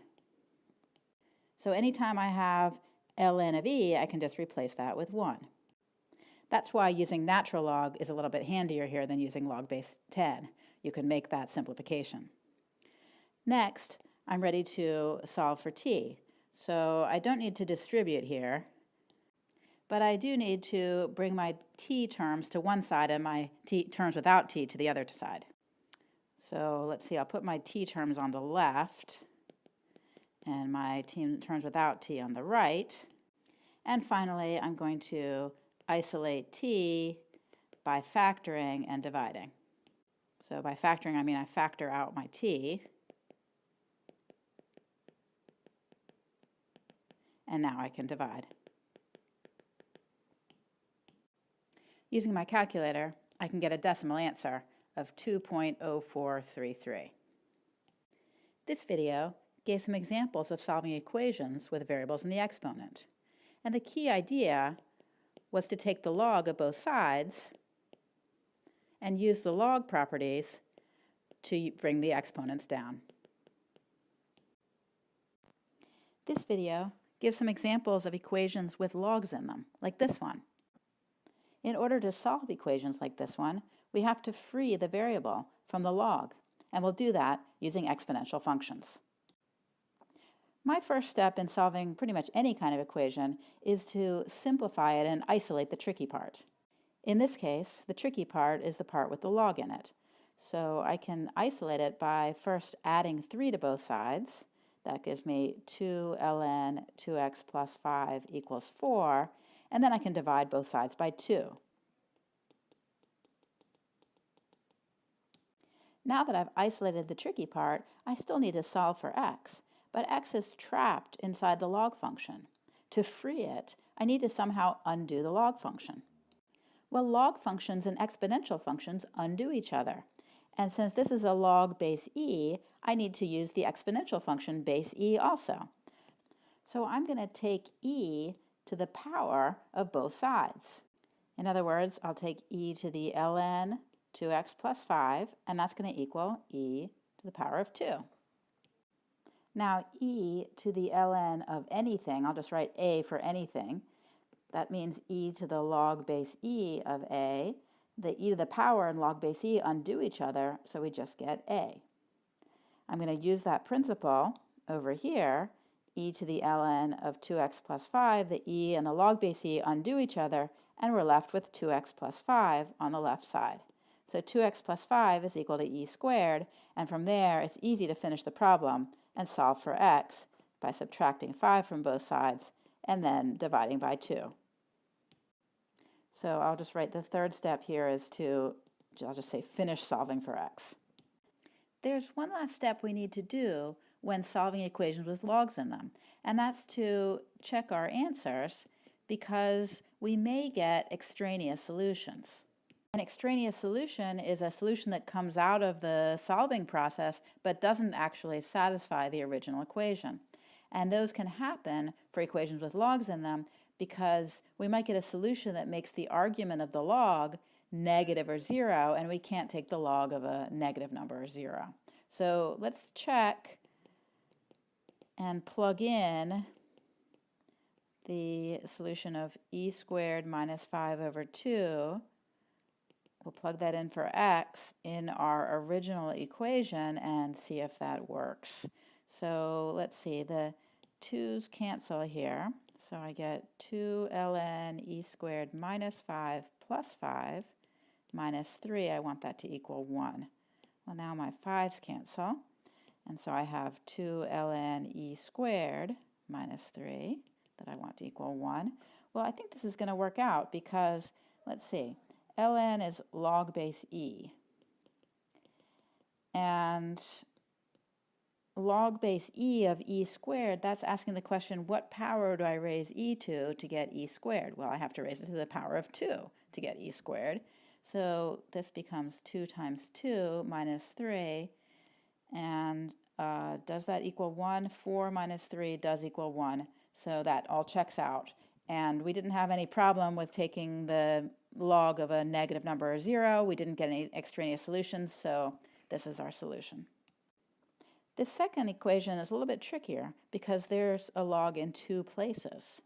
Now notice that this is a log where there's no base written, so a base 10 is implied. So I'm already thinking, in order to undo a log base 10, I'm going to want to take a 10 to the power of both sides. Of course, it's still a good idea to isolate the tricky part, but there's nothing really to isolate here. So I'm going to say can't do it here. So we'll just jump right to straight step 2 and take 10 to the power of both sides. Okay, so that's going to give me 10 to the whole thing log x plus 3 plus log x. That whole thing is in the exponent equals 10 to the 1 power. Well, I know what to do with the right side. 10 to the 1 is just 10. But what do I do with the 10 to these two things added up? Well, remembering my exponent rules, I know that when you add up the exponent, that's what happens when you multiply two things. So this is the same thing as 10 to the log x plus 3 times 10 to the log x, right? Because when you multiply two things, you add the exponents. So these are the same. Okay, now we're in business because 10 to the log base 10, those undo each other. And so this whole expression here simplifies to x plus 3. Similarly, 10 to the log base 10 of x is just x. So I'm multiplying x plus 3 by x, that's equal to 10. Now I have an equation I can deal with. It's a quadratic, so I'm going to first multiply out to make it look more like a quadratic, get everything to one side, so it's equal to 0, and now I can either factor or use the quadratic formula.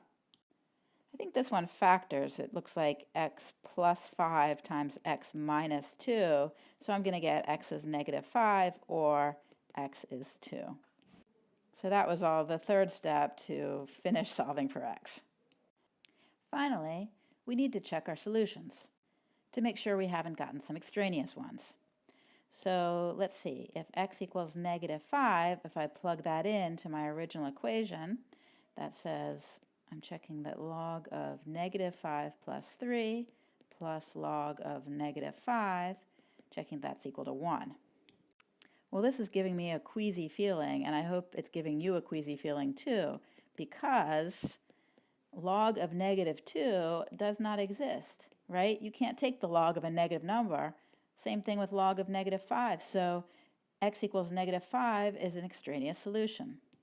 It doesn't actually solve our original equation. Let's check the other solution, x equals 2. So now we're checking to see if log of 2 plus 3 plus log of 2 is equal to 1. Since there's no problem with taking logs of negative numbers or 0 here, this should work out fine. And just to finish checking, we can see, let's see, this is log of 5 plus log of 2. We want that to equal 1. But using my log rules, the sum of two logs is the log of the product.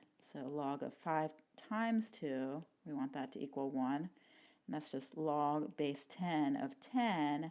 And that definitely equals 1 because log base 10 of 10 says what power do I raise 10 to get 10, and that power is 1. So the second solution, x equals 2, does check out, and that's our final answer. Before I leave this problem, I do want to mention that some people have an alternative approach.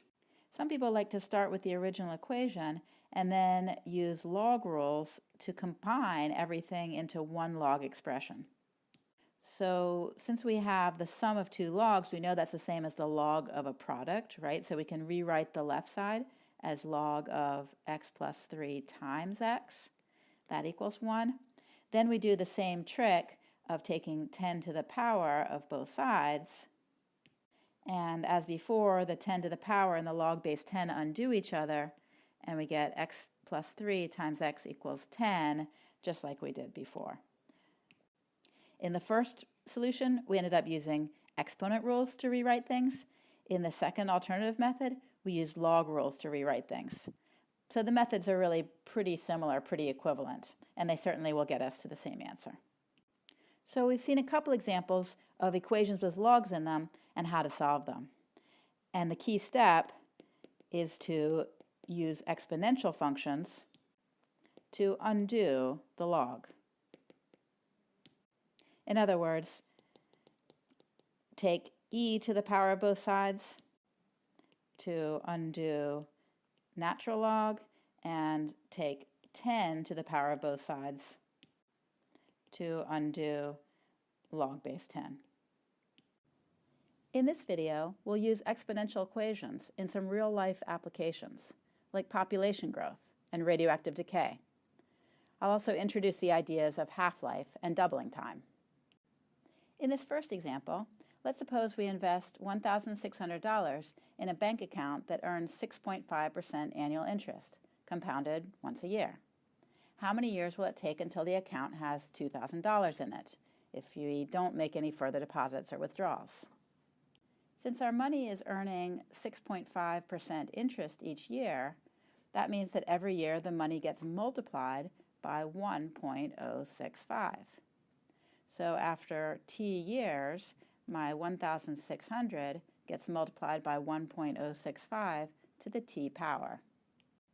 I'll write this in function notation as f of t equals 1,600 times 1.065 to the t, where f of t is the amount of money after t years. Now we're trying to figure out how long it will take to get $2,000. $2,000 is an amount of money, so that's an amount for f of t. And we're trying to solve for t, the amount of time. So let me write out my equation and make a note that I'm solving for t. Now to solve for t, I want to first isolate the tricky part. So the tricky part is the part with the exponential in it.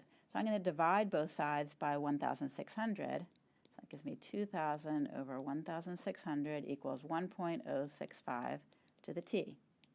I can simplify this a little bit further as 5/4.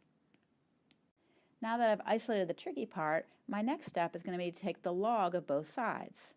That's because I have a variable in the exponent, and I know that if I take the log of both sides, I can use log rules to bring that exponent down where I can solve for it. So I think I'll use log base e this time. So I have ln 5/4 equals ln of 1.065 to the t. Now by the power rule for logs, on the right side, I can bring that exponent t down and multiply it in the front.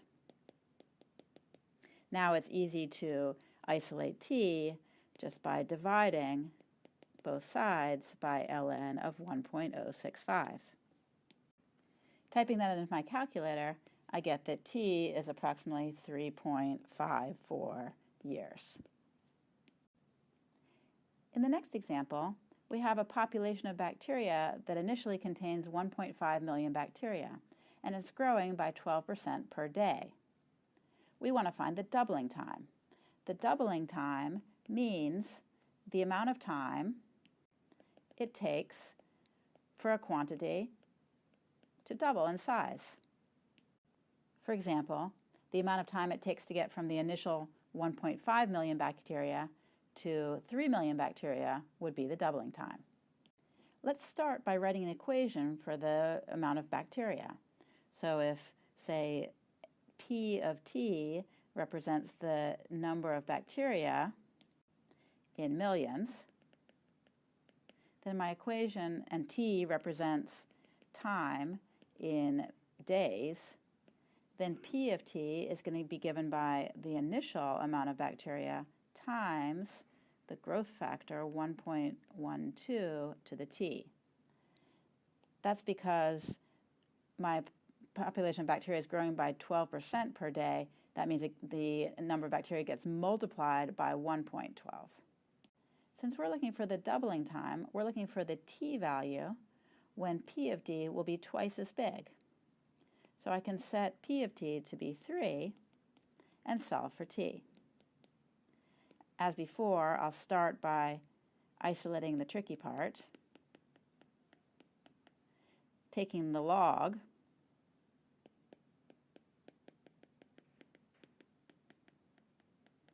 bringing the t down,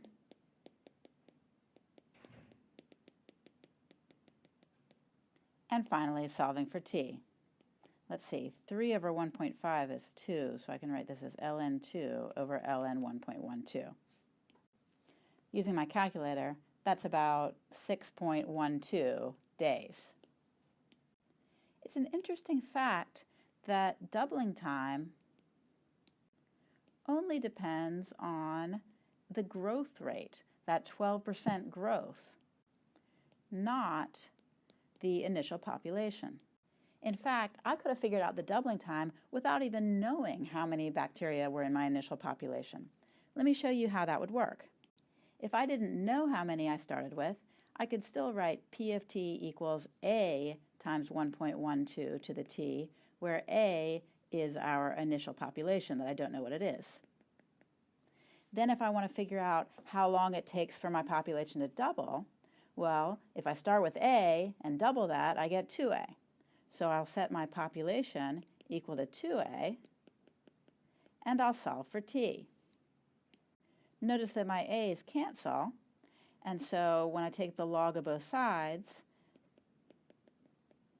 and bring the t down and solve for t, I get the exact same thing as before. It didn't matter what the initial population was. I didn't even have to know what it was. In this next example, we're told the initial population and we're told the doubling time. We're not told by what percent the population increases each minute or by what number we're supposed to multiply the population by each minute. So we're going to have to solve for that. I do know that I want to use an equation of the form y equals a times b to the t, where t is going to be the number of minutes and y is going to be the number of bacteria. And I know that my initial amount A is 350, so I can really write y equals 350 times b to the t. Now the doubling time tells me that when 15 minutes have elapsed, my population is going to be twice as big, or 700. Plugging that into my equation, I have 700 equals 350 times b to the 15. Now I need to solve for b. Let me clean this up a little bit by dividing both sides by 350. That gives me 700 over 350 equals b to the 15th. In other words, 2 equals b to the 15th. To solve for b, I don't have to actually use logs here because my variable is in the base, not in the exponent, so I don't need to bring that exponent down. Instead, the easiest way to solve this is just by taking the 15th root of both sides, or equivalently, the 1/15th power. That's because if I take b to the 15th to the 1/15th, I multiply my exponents. That gives me b to the 1 is equal to 2 to the 1/15th. In other words, b is 2 to the 1/15th, which as a decimal is approximately 1.047294. I like to use a lot of decimals if I'm doing a decimal approximation in these kind of problems to increase accuracy, but of course the most accurate thing is just to leave b as it is, and I'll do that and rewrite my equation as y equals 350 times 2 to the 1/15th to the t. Now I'd like to work this problem one more time, and this time I'm going to use the form of the equation y equals a times e to the RT. This is called a continuous growth model. It looks different, but it's actually an equivalent form to this growth model over here. And I'll say more about why these two forms are equivalent at the end. I can use the same general ideas to solve in this form. So I know that my initial amount is 350. And I know, again, that when t is 15, my y is 700. So I plug in 700 here, 350 e to the r times 15, and I solve for r. Again, I'm going to simplify things by dividing both sides by 350. That gives me 2 equals e to the r times 15. This time, my variable does end up being in the exponent, so I do want to take the log of both sides. I'm going to use natural log because I already have an e in my problem, so natural log and e are kind of more harmonious together than common log with base 10 and e. So I take the log of both sides. Now I can pull the exponent down, so that's r times 15 times ln of e. Well, ln of e is just 1, right? Because ln of e is asking what power do I raise e to get e. That's just 1. And so I get 15r equals ln2, so r is equal to ln2 divided by 15. Let me plug that back in to my original equation. That's e to the ln 2 over 15 times t. Now I claimed that these two equations were actually the same thing, just looking different. And the way to see that is if I start with this equation, and I rewrite as e to the ln 2 over 15 like that to the t, well, I claim that this quantity right here is the same thing as my 2 to the 1/15th. And in fact, one way to see that is e to the ln 2, I'll write it to the 1/15th, right? That's the same because every time I take a power to a power, I multiply exponents. But what's e to the ln 2? E and ln undo each other. So that's just 350 times 2 to the 1/15th to the t. Ta-da! The equations are really the same. And these, you'll always be able to find two different versions of an exponential equation. Sort of the standard one, a times b to the t, or the continuous growth one, a times e to the rt. In this last example, we're going to work with half-life. Half-life is pretty much like doubling time. It just means the amount of time that it takes for a quantity to decrease to half as much as originally started with. We're told that the half-life of radioactive carbon-14 is 5,750 years. So that means it takes that long for a quantity of radioactive carbon-14s to decay so that you just have half as much left, and the rest is non-radioactive form. So we're told a sample of bone that originally contained 200 grams of radioactive carbon-14 now contains only 40 grams. We're supposed to find out how old the sample is. This is called carbon dating. Let's use the continuous growth model this time. So our final amount, so this is our amount of radioactive C14, is going to be the initial amount times e to the rt. We could have used the other model too. We could have used f of t equals a times b to the t, but I just want to use the continuous model for practice. So we know that our half-life is 5,750. So what that means is when t is 5,750, our amount is going to be 1/2 of what we started with. Let me see if I can plug that into my equation and use that to figure out what r is. R is called the continuous growth rate. So I plug in 1/2 a for the final amount. A is still the initial amount, e to the r, and I have 5,750. I can cancel my a's, and now I want to solve for r. R is in my exponent, so I do need to take the log of both sides to solve for it. I'm going to use log base e since I already have an e in my problem. Log base e is more compatible with e than log base 10 is. Okay, now on the left side I still have log of 1/2, a natural log of 1/2. On the right side, ln and e to a power, those undo each other. So I'm left with r times 5,750. Now I can solve for r. It's ln 1/2 over 5,750. I could work that as a decimal, but it's actually more accurate just to keep it in exact form. So now I can rewrite my equation. I have f of t equals a times e to the ln 1/2 over 5,750 t. Now I can use that to figure out my problem. In my problem, the bone originally contained 200 grams. That's my A. I want to figure out when it's going to contain only 40 grams. That's my final amount. And so I need to solve for t. I'll clean things up by dividing both sides by 200. Let's say 40 over 200 is 1/5. Now I'm going to take the ln of both sides, and ln and e to the power undo each other.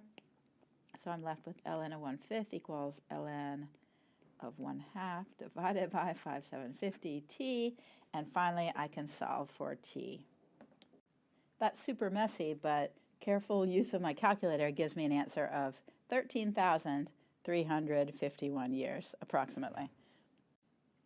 That kind of makes sense in terms of the half-life, because to get from 200 to 40, you have to decrease by half a little more than 2 times, right? Decreasing by half once would get you to 100, decreasing to half again would get you to 50, a little more than 40. And 2 half-lives is getting pretty close to 13,000 years. This video introduced a lot of new things. It introduced a continuous growth model, which is another equivalent way of writing an exponential function. The relationship is that the b in this example is the same thing as e to the r in that version. It also introduced the ideas of doubling time and half-life, the amount of time it takes a quantity to double or decrease to half in an exponential growth model. Recall that a linear equation is an equation like, for example, 2x minus y equals 1. It's an equation without any x squareds or y squareds in it, something that could be rewritten in the form y equals mx plus b, the equation for a line. A system of linear equations is a collection of 2 or more linear equations. For example, I could have these 2 equations. A solution to a system of equations is an x value and a y value that satisfy both of the equations. For example, the ordered pair 2, 3, that means x equals 2, y equals 3, is a solution to this system, because if I plug in x equals 2 and y equals 3 into the first equation, it checks out, since 2 times 2 minus 3 is equal to 1. And if I plug in x equals 2 and y equals 3 into the second equation, it also checks out. 2 plus 3 equals 5. However, the ordered pair 1, 4, that is x equals 1, y equals 4, is not a solution to the system. Even though this x and y value work in the second equation, since 1 plus 4 does equal 5, it doesn't work in the first equation, because 2 times 1 minus 4 is not equal to 1. In this video, we'll use systematic methods to find the solutions to systems of linear equations. In this first example, we want to solve this system of equations. There are 2 main methods we could use. We could use the method of substitution, or we could use the method of elimination. If we use the method of substitution, the main idea is to isolate one variable in one equation and then substitute it in to the other equation. For example, we can start with the first equation, 3x minus 2y equals 4, and isolate the x by adding 2y to both sides and then dividing both sides by 3. I think I'll rewrite that a little bit by breaking up the fraction into 2 fractions, 4/3 plus 2/3 y. Now I'm going to copy down the second equation, 5x plus 6y equals 2, and I'm going to substitute in my expression for x. That gives me 5 times 4/3 plus 2/3 y plus 6y equals 2, and now I've got an equation with only one variable in it, y, so I can solve for y as a number.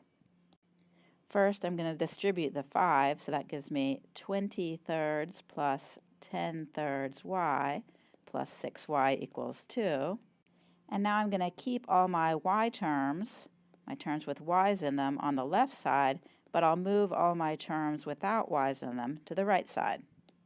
At this point, I could just add up all my fractions and solve for y, but since I don't really like working with fractions, I think I'll do the trick of clearing the denominators here. So I'm going to actually multiply both sides by my common denominator of 3 just to get rid of the denominators and not have to work with fractions. So let me write that down. Distributing the 3, I get 10y plus 18y equals 6 minus 20. Now I'll add things together. So that's 28y equals negative 14, so that means that y is going to be negative 14 over 28, which is negative 1/2. So I've solved for y, and now I can go back and plug y into either of my equations to solve for x. I'll plug it into my first equation. So I'm plugging in negative 1/2 for y. That gives me 3x plus 1 equals 4, so 3x equals 3, which means that x is equal to 1. I've solved my system of equations and gotten x equals 1, y equals minus 1/2. I can also write that as an ordered pair, 1, negative 1/2, for my solution. Now let's go back and solve the same system, but use a different method, the method of elimination. The key idea to the method of elimination is to multiply each equation by a constant to make the coefficients of one variable match. Let me start by copying down my two equations. Say I'm trying to make the coefficient of x match.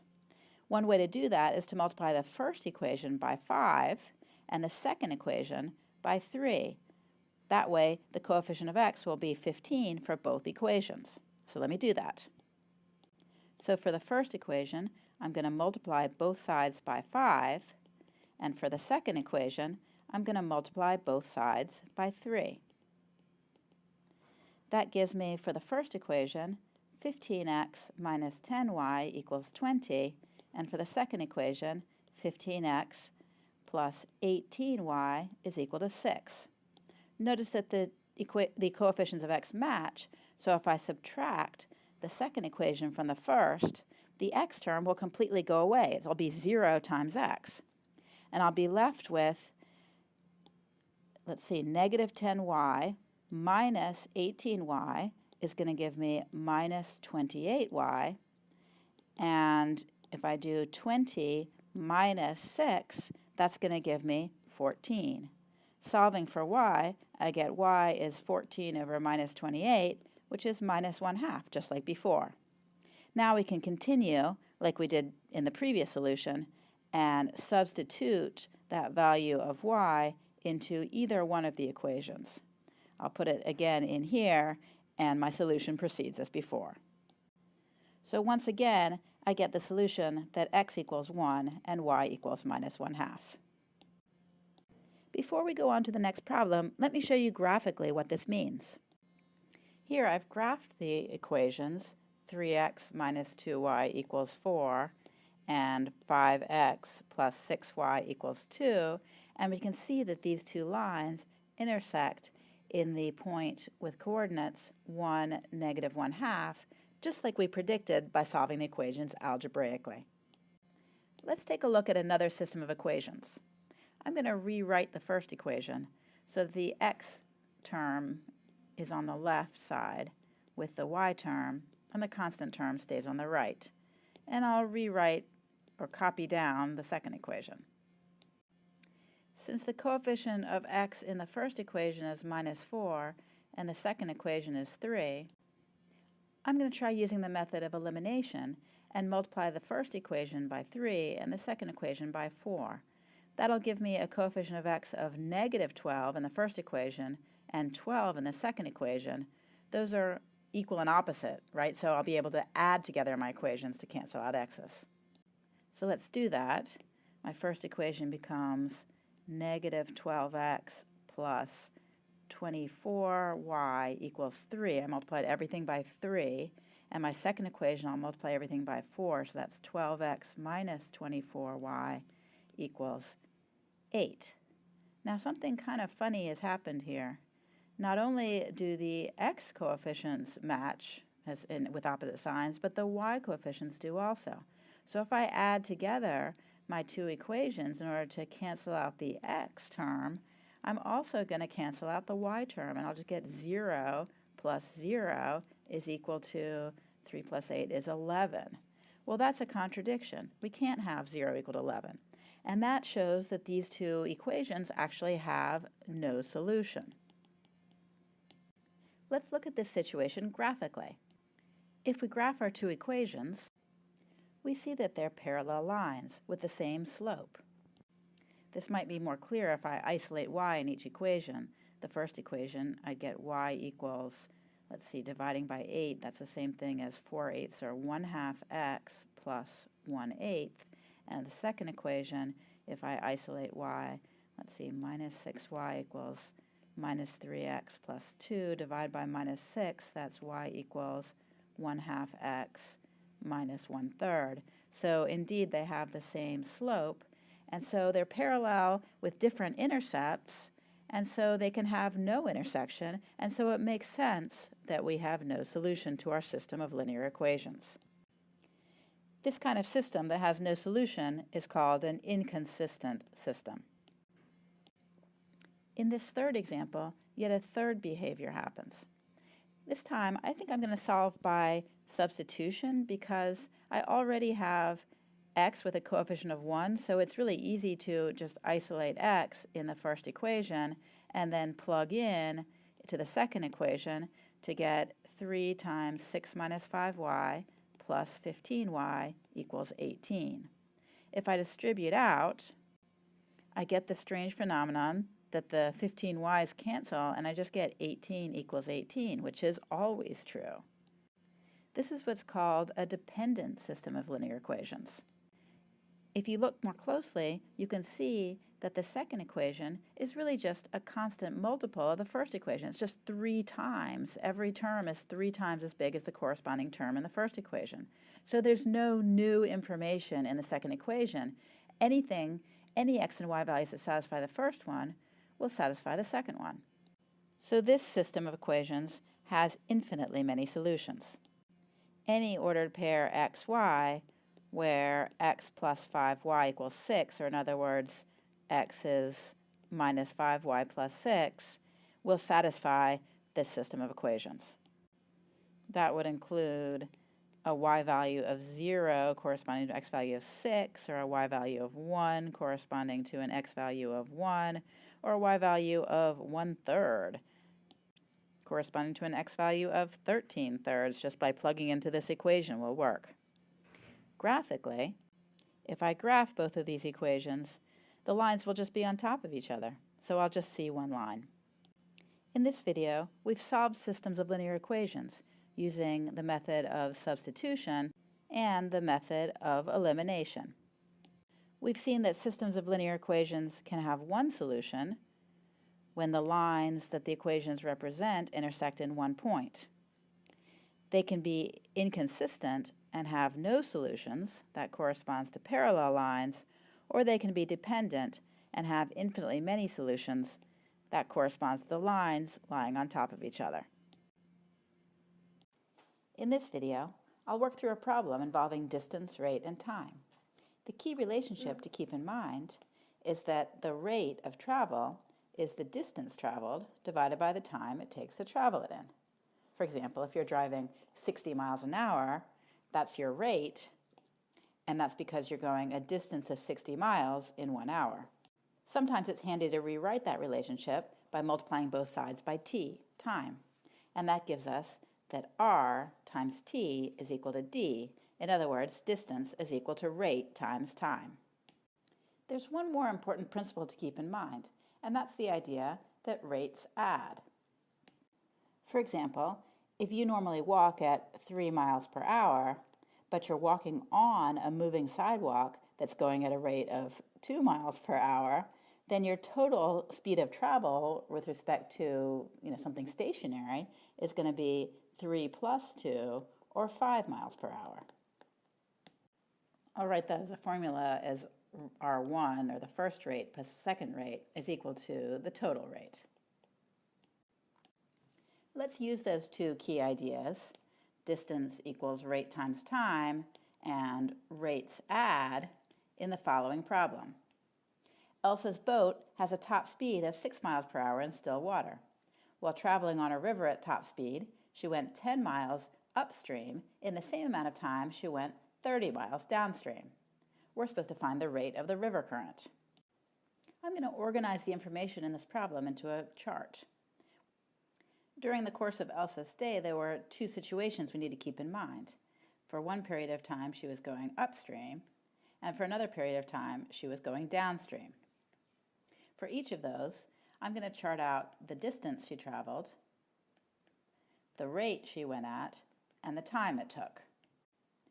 When she was going upstream, she went a total distance of 10 miles. When she was going downstream, she went a longer distance of 30 miles. But the times to travel those two distances were the same.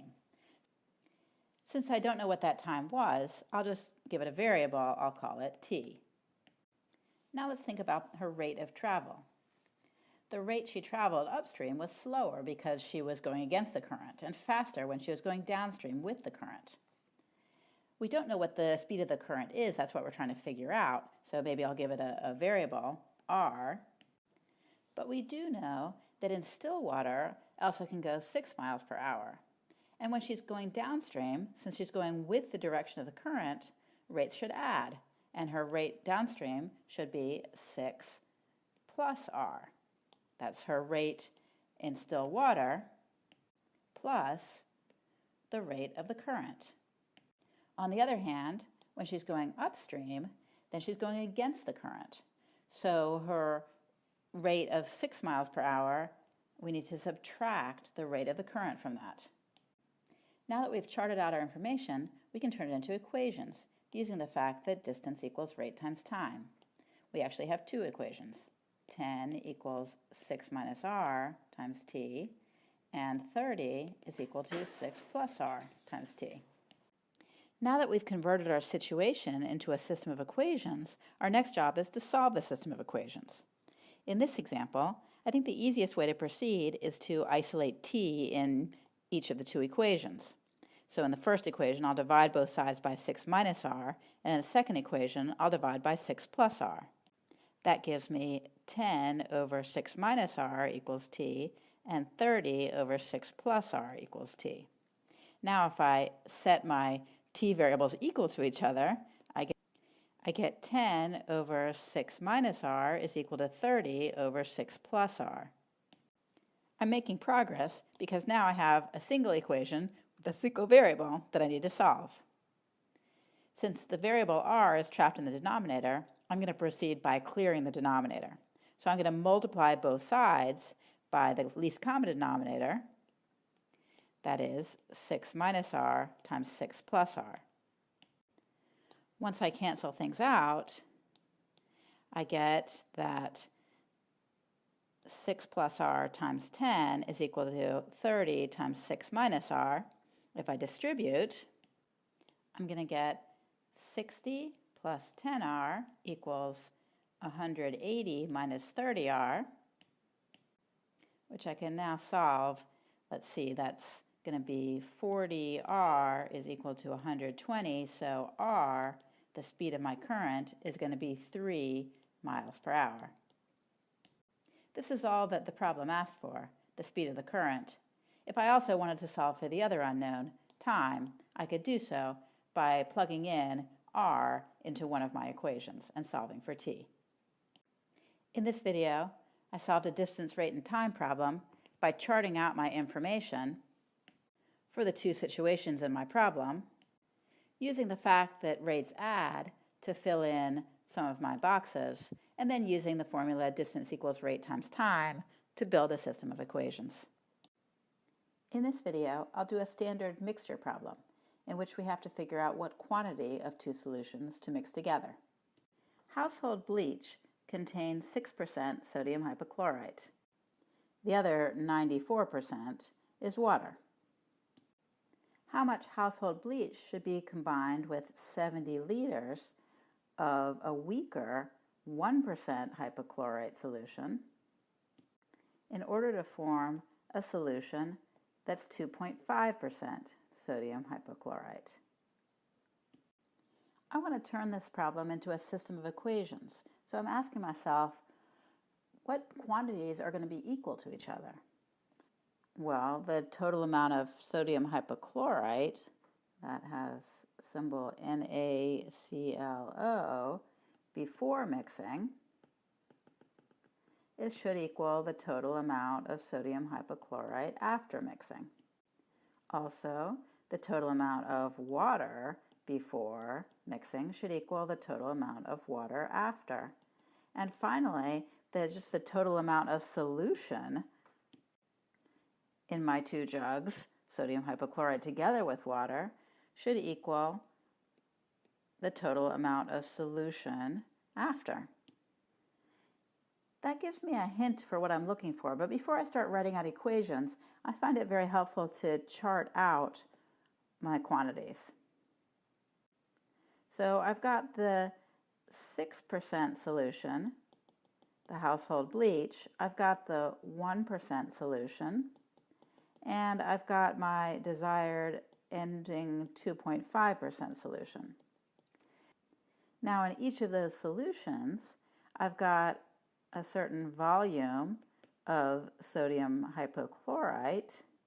I've also got a volume of water, and I've got a total volume of solution. Let me see which of these boxes I can actually fill in. I know that I'm adding 70 liters of the 1% solution, so I can put a 70 in the total volume of solution here. I don't know what volume of the household bleach I want to add. That's what I'm trying to find out. So I'm going to just call that volume X. Now, since my 2.5% solution is made by combining my other two solutions, I know its volume is going to be the sum of these two volumes. So I'll write 70 plus X in this box.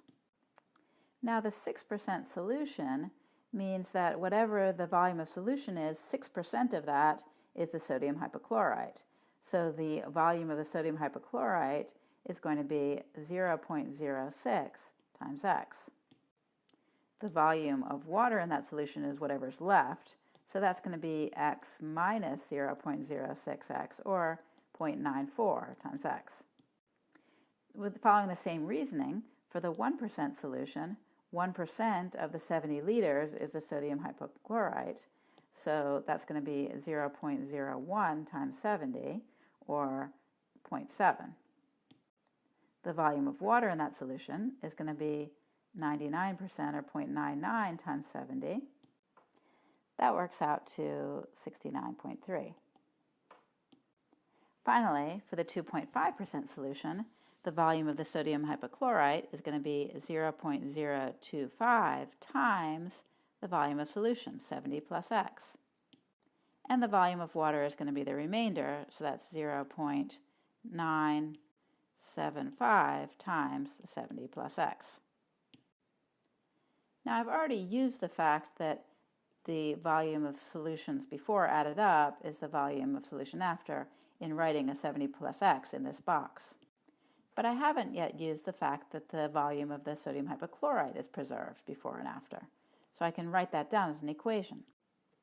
So that means 0.06X plus 0.7 is equal to 0.025 times 70 plus X. Now I've got an equation with a variable. I'll try to solve it. Since I don't like all these decimals, I'm going to multiply both sides of my equation by, let's see, 1,000 should get rid of all the decimals. After distributing, I get 60x plus 700 equals 25 times 70 plus x.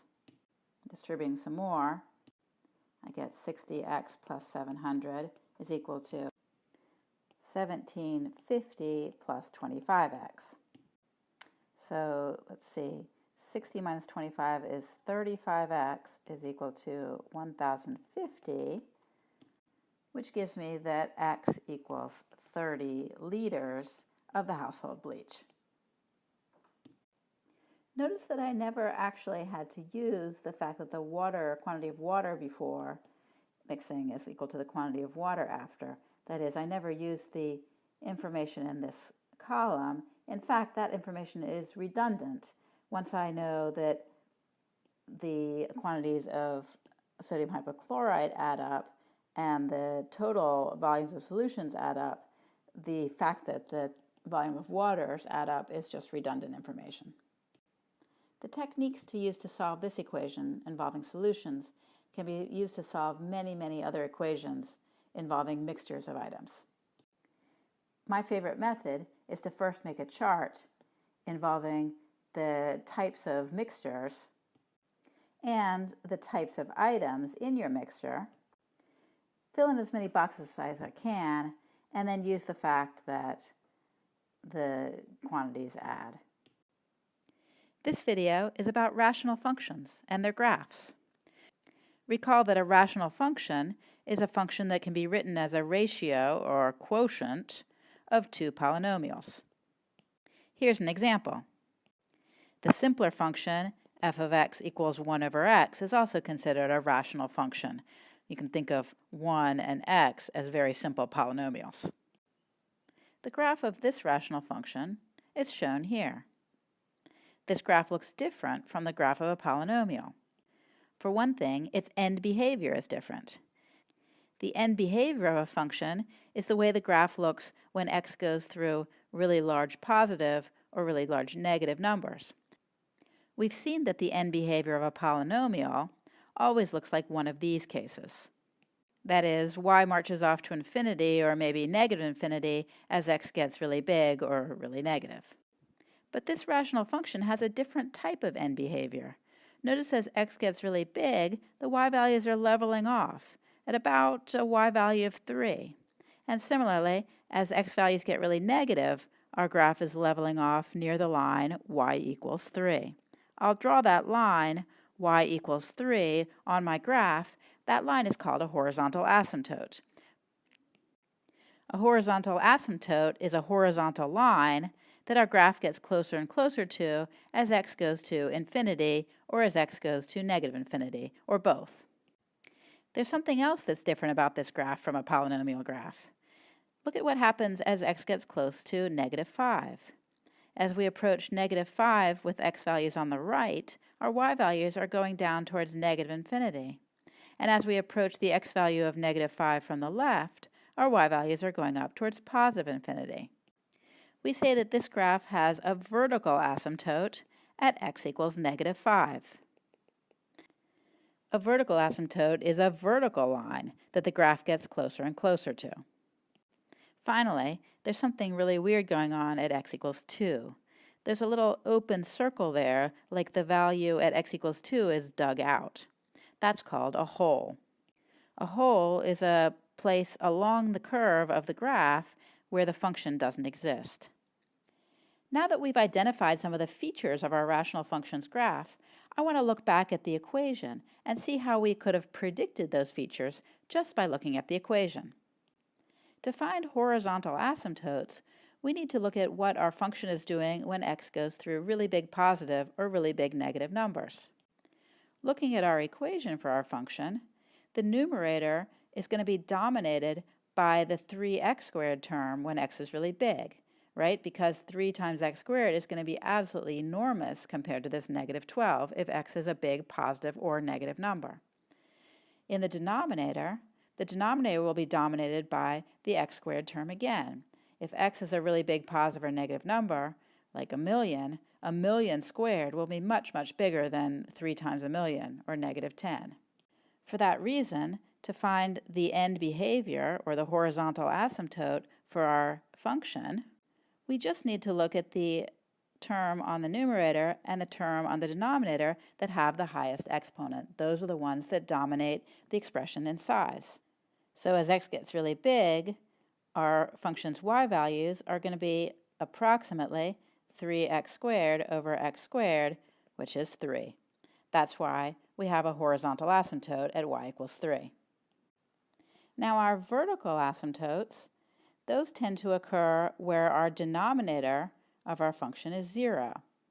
That's because the function doesn't exist when our denominator is 0, and when we get close to that place where our denominator is 0, we're going to be dividing by tiny, tiny numbers, which will make our y values really big in magnitude.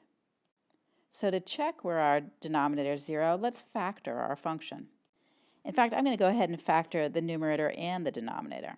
So the numerator factors, let's see, pull out the 3, I get x squared minus 4. Factoring the denominator, that factors into x plus 5 times x minus 2. I can factor the numerator a little further. That's 3 times x minus 2 times x plus 2 over x plus 5, x minus 2. Now, when x is equal to negative 5, my denominator will be 0, but my numerator will not be 0. That's what gives me the vertical asymptote at x equals negative 5. Notice that when x equals 2, the denominator is 0, but the numerator is also 0. In fact, if I canceled the x minus 2 factor from the numerator and denominator, I'd get a simplified form for my function that agrees with my original function as long as x is not equal to 2. That's because when x equals 2, this simplified function exists, but the original function does not. It's 0 over 0. It's undefined. But for every other x value, including x values near x equals 2, our original function is just the same as this function. And that's why our function only has a vertical asymptote at x equals negative 5, not one at x equals 2, because the x minus 2 factor is no longer in the function after simplifying. It does have a hole at x equals 2 because the original function is not defined there, even though the simplified version is. If we want to find the y value of our hole, we can just plug in x equals 2 into our simplified version of our function. That gives a y value of 3 times 2 plus 2 over 2 plus 7, or 12/9, which simplifies to 4/3. So our hole is at 2 4/3. Now that we've been through one example in detail, let's summarize our findings. We find the vertical asymptotes and the holes by looking where the denominator is 0. The holes happen where the denominator and numerator are both 0 and those factors cancel out. The vertical asymptotes are all other x values where the denominator is 0. We find the horizontal asymptotes by considering the highest power term on the numerator and the denominator. I'll explain this process in more detail in 3 examples.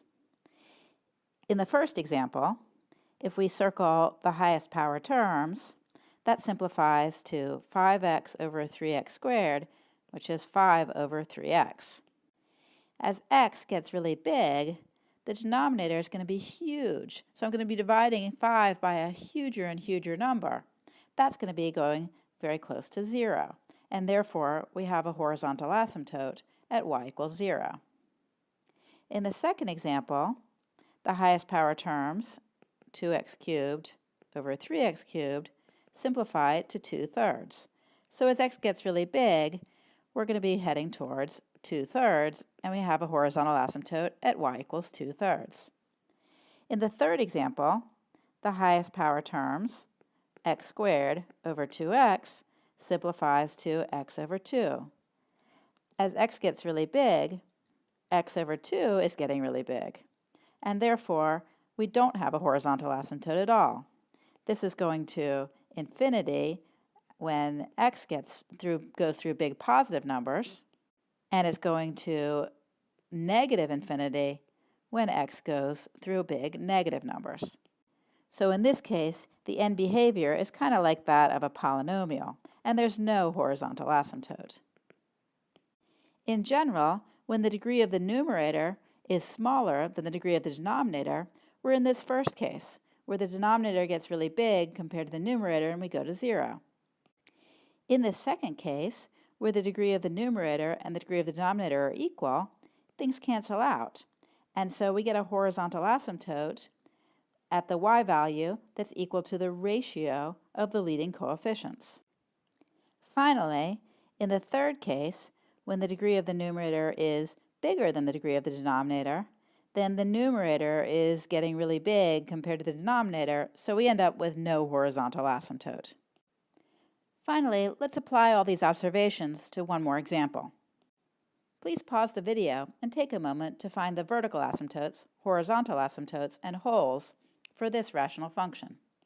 To find the vertical asymptotes and wholes, we need to look at where the denominator is 0. In fact, it's going to be handy to factor both the numerator and the denominator, since if there are any common factors, we might have a whole instead of a vertical asymptote. The numerator is pretty easy to factor. Let's see, that's 3x times x plus 1. For the denominator, I'll first factor out an x, and then I'll factor some more using a guess and check method. I know that I'll need a 2x and an x to multiply together to the 2x squared, and I'll need a 3 and a minus 1, or else a minus 3 and a 1. Let's see if that works. If I multiply out 2x minus 1 times x plus 3, that does give me back my 2x squared plus 5x minus 3, so that checks out. Now I notice that I have a common factor of x in both the numerator and the denominator, so that's telling me I'm going to have a whole at x equals 0. In fact, I could rewrite my rational function by canceling out that common factor, and that's equivalent as long as x is not equal to 0. So the y value of my whole is what I get when I plug 0 into my simplified version. That would be 3 times 0 plus 1 over 2 times 0 minus 1 times 0 plus 3, which is 3 over negative 3 or minus 1. So my whole is at 0 minus 1. Now all the remaining places in my denominator that make my denominator 0 will give me vertical asymptotes. So I'll have a vertical asymptote when 2x minus 1 times x plus 3 equals 0. That is, when 2x minus 1 is 0 or x plus 3 is 0. In other words, when x is 1/2 or x equals negative 3. Finally, to find my horizontal asymptotes, I just need to consider the highest power term in the numerator and the denominator. That simplifies to 3 over 2x, which is bottom heavy, right? When x gets really big, this expression is going to 0. And that means that we have a horizontal asymptote at y equals 0. So we found the major features of our graph, the whole, the vertical asymptotes, and the horizontal asymptotes. Together, this would give us a framework for what the graph of our function looks like. Horizontal asymptote at y equals 0, vertical asymptotes at x equals 1/2 and x equals minus 3, and a whole at the point 0, minus 1. Plotting a few more points, or using a graphing calculator or graphing program, we can see that our actual function will look something like this. Notice that the x-intercept, when x is negative 1, corresponds to where the numerator of our rational function, or reduced rational function, is equal to 0. That's because a 0 on the numerator, that doesn't make the denominator 0, makes the whole function 0. And an x-intercept is where the y value of the whole function is 0. In this video, we learned how to find horizontal asymptotes of rational functions by looking at the highest power terms. We learned to find the vertical asymptotes and wholes by looking at the factored version of the functions. The wholes correspond to the x values that make the numerator and denominator 0, whose corresponding factors cancel. The vertical asymptotes correspond to the x values that make the denominator 0, even after factoring any common factors in the numerator and denominator. This video is about combining functions by adding them, subtracting them, multiplying them, and dividing them. Suppose we have two functions, f of x equals x plus 1 and g of x equals x squared. One way to combine them is by adding them together. This notation, f plus g of x, means the function defined by taking f of x and adding it to g of x. So for our functions, that means we take x plus 1 and add x squared. I can rearrange that as the function x squared plus x plus 1. So f plus g evaluated on x means x squared plus x plus 1. And if I wanted to evaluate f plus g on the number 2, That would be 2 squared plus 2 plus 1, or 7. Similarly, the notation f minus g of x means the function we get by taking f of x and subtracting g of x. So that would be x plus 1 minus x squared. And if I wanted to take f minus g evaluated at 1, that would be 1 plus 1 minus 1 squared, or 1.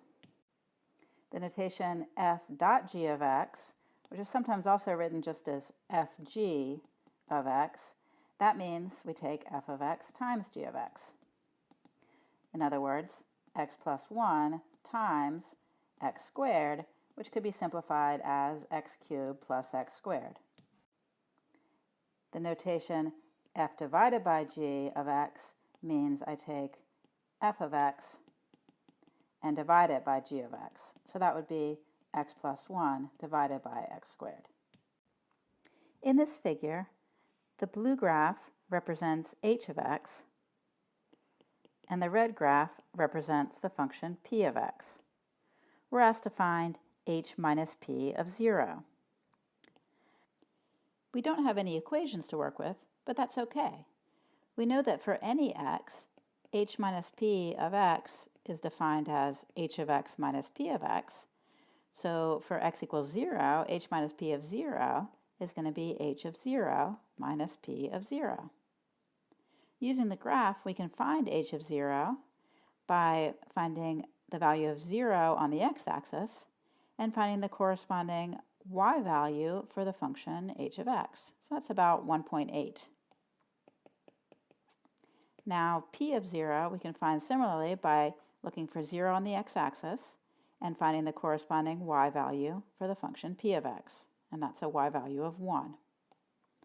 1.8 minus 1 is 0.8, so that's our approximate value for h minus p of 0.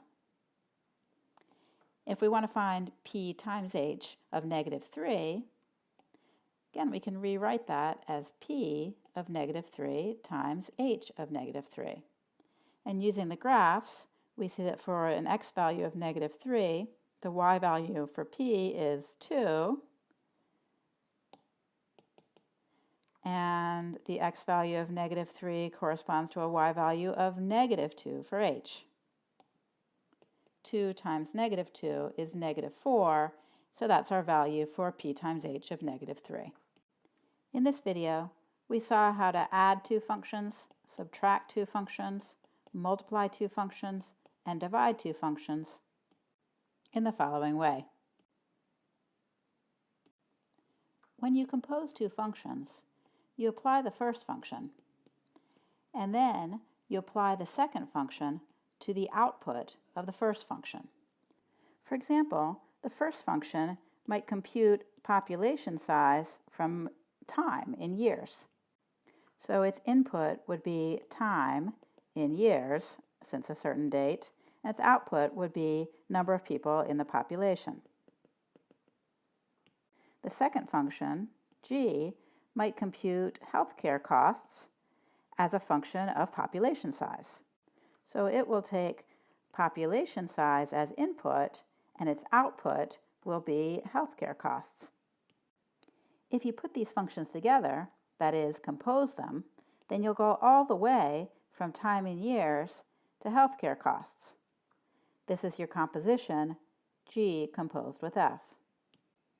The composition of two functions, written g with a little circle, f of x, is defined as follows.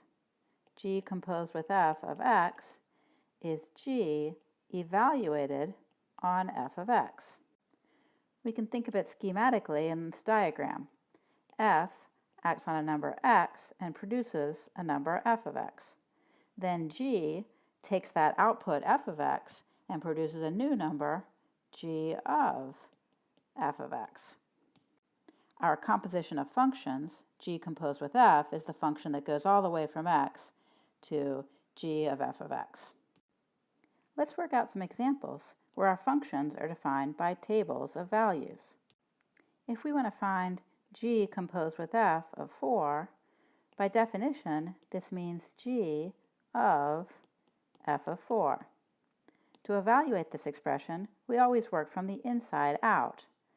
So we start with the x value of 4, and we find f of 4 using the table of values for f of x.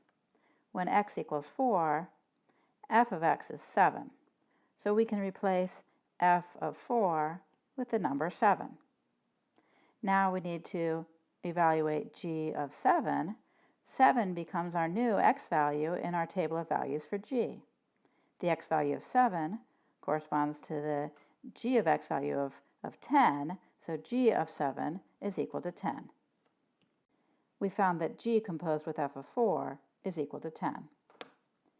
If instead we want to find f composed with g of 4, well, we can rewrite that as f of g of 4, and again work from the inside out. Now we're trying to find g of 4, so 4 is our x value, and we use our table of values for g to see that g of 4 is 1. So we replace g of 4 by 1, and now we need to evaluate f of 1. Using our table for f values, f of 1 is 8.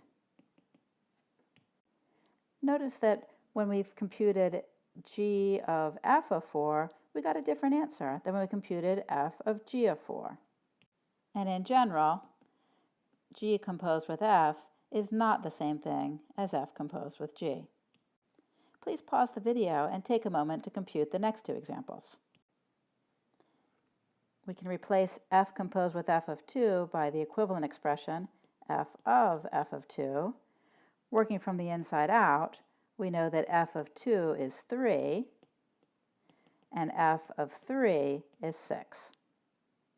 If we want to find f composed with g of 6, rewrite that as f of g of 6.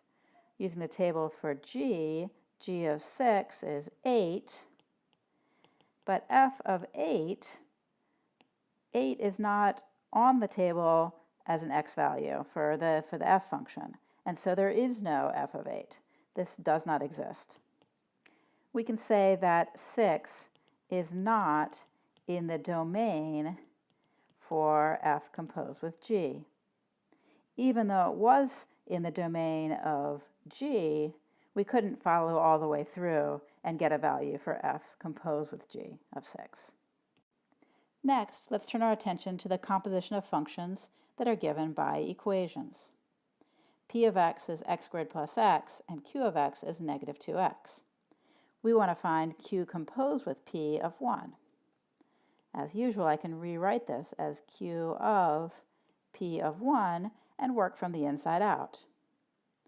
P of 1 is 1 squared plus 1, so that's 2. So this is the same thing as q of 2. But q of 2 is negative 2 times 2, or negative 4. So this evaluates to negative 4. In this next example, we want to find q composed with p of some arbitrary x. I'll rewrite it as usual as q of p of x and work from the inside out. Well, p of x, we know the formula for that. That's x squared plus x. So I can replace my p of x with that expression. Now, I'm stuck with evaluating q on x squared plus x. Well, q of anything is negative 2 times that thing. So q of x squared plus x is going to be negative 2 times the quantity x squared plus x. What I've done is I've substituted in the whole expression x squared plus x, where I saw the x in this formula for q of x. It's important to use the parentheses here so that we'll be multiplying negative 2 by the whole expression and not just by the first piece. I can simplify this a bit as negative 2x squared minus 2x, and that's my expression for q composed with p of x. Notice that if I wanted to compute q composed with p of 1, which I already did in the first problem, I could just use this expression now. Negative 2 times 1 squared minus 2, and I get negative 4, just like I did before.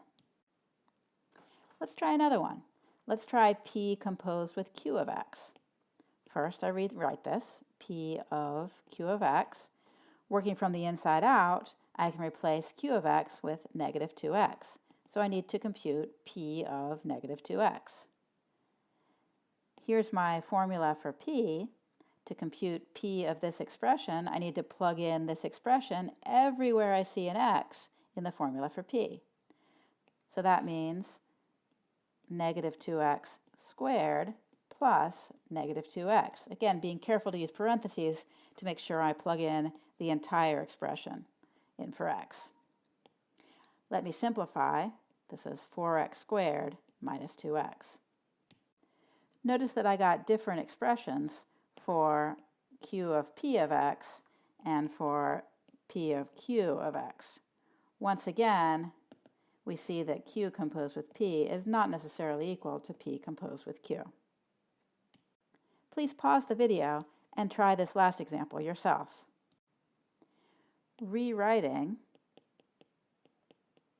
and working from the inside out, we can replace p of x with its expression x squared plus x, and then we need to evaluate p on x squared plus x.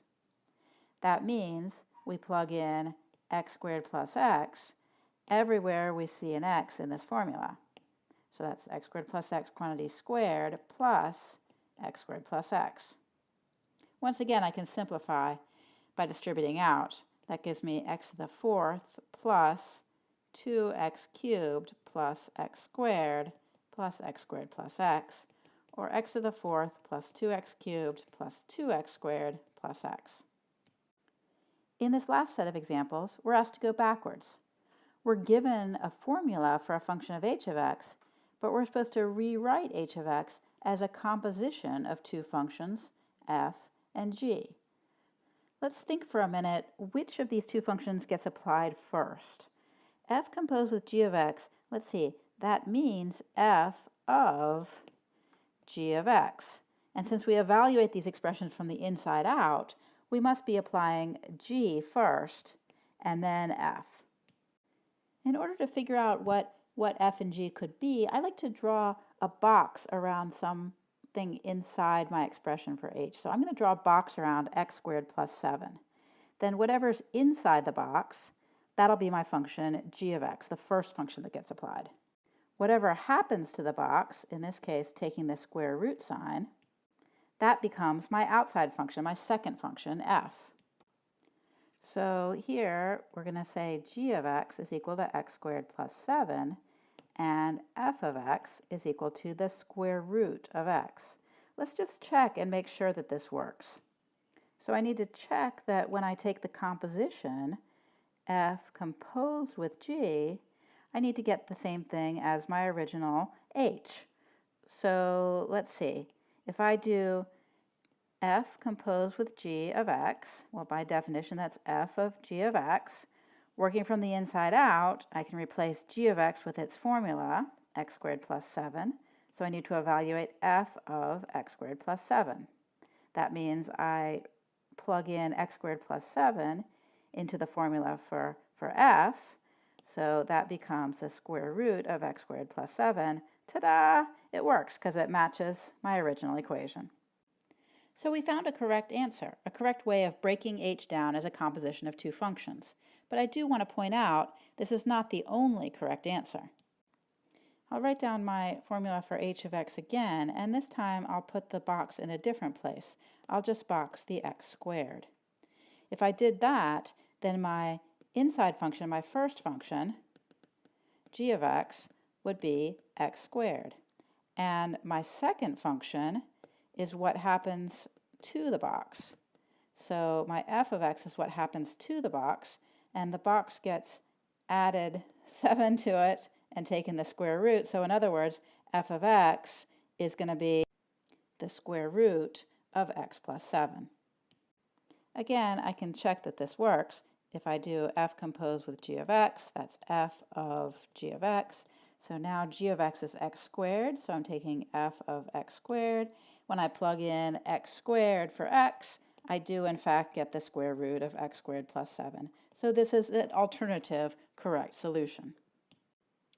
In this video, we learned to evaluate the composition of functions by rewriting it and working from the inside out. We also learned to break apart a complicated function into a composition of two functions by boxing one piece of the function and letting the first function applied in the composition, let that be the inside of the box, and the second function applied in the composition be whatever happens to the box.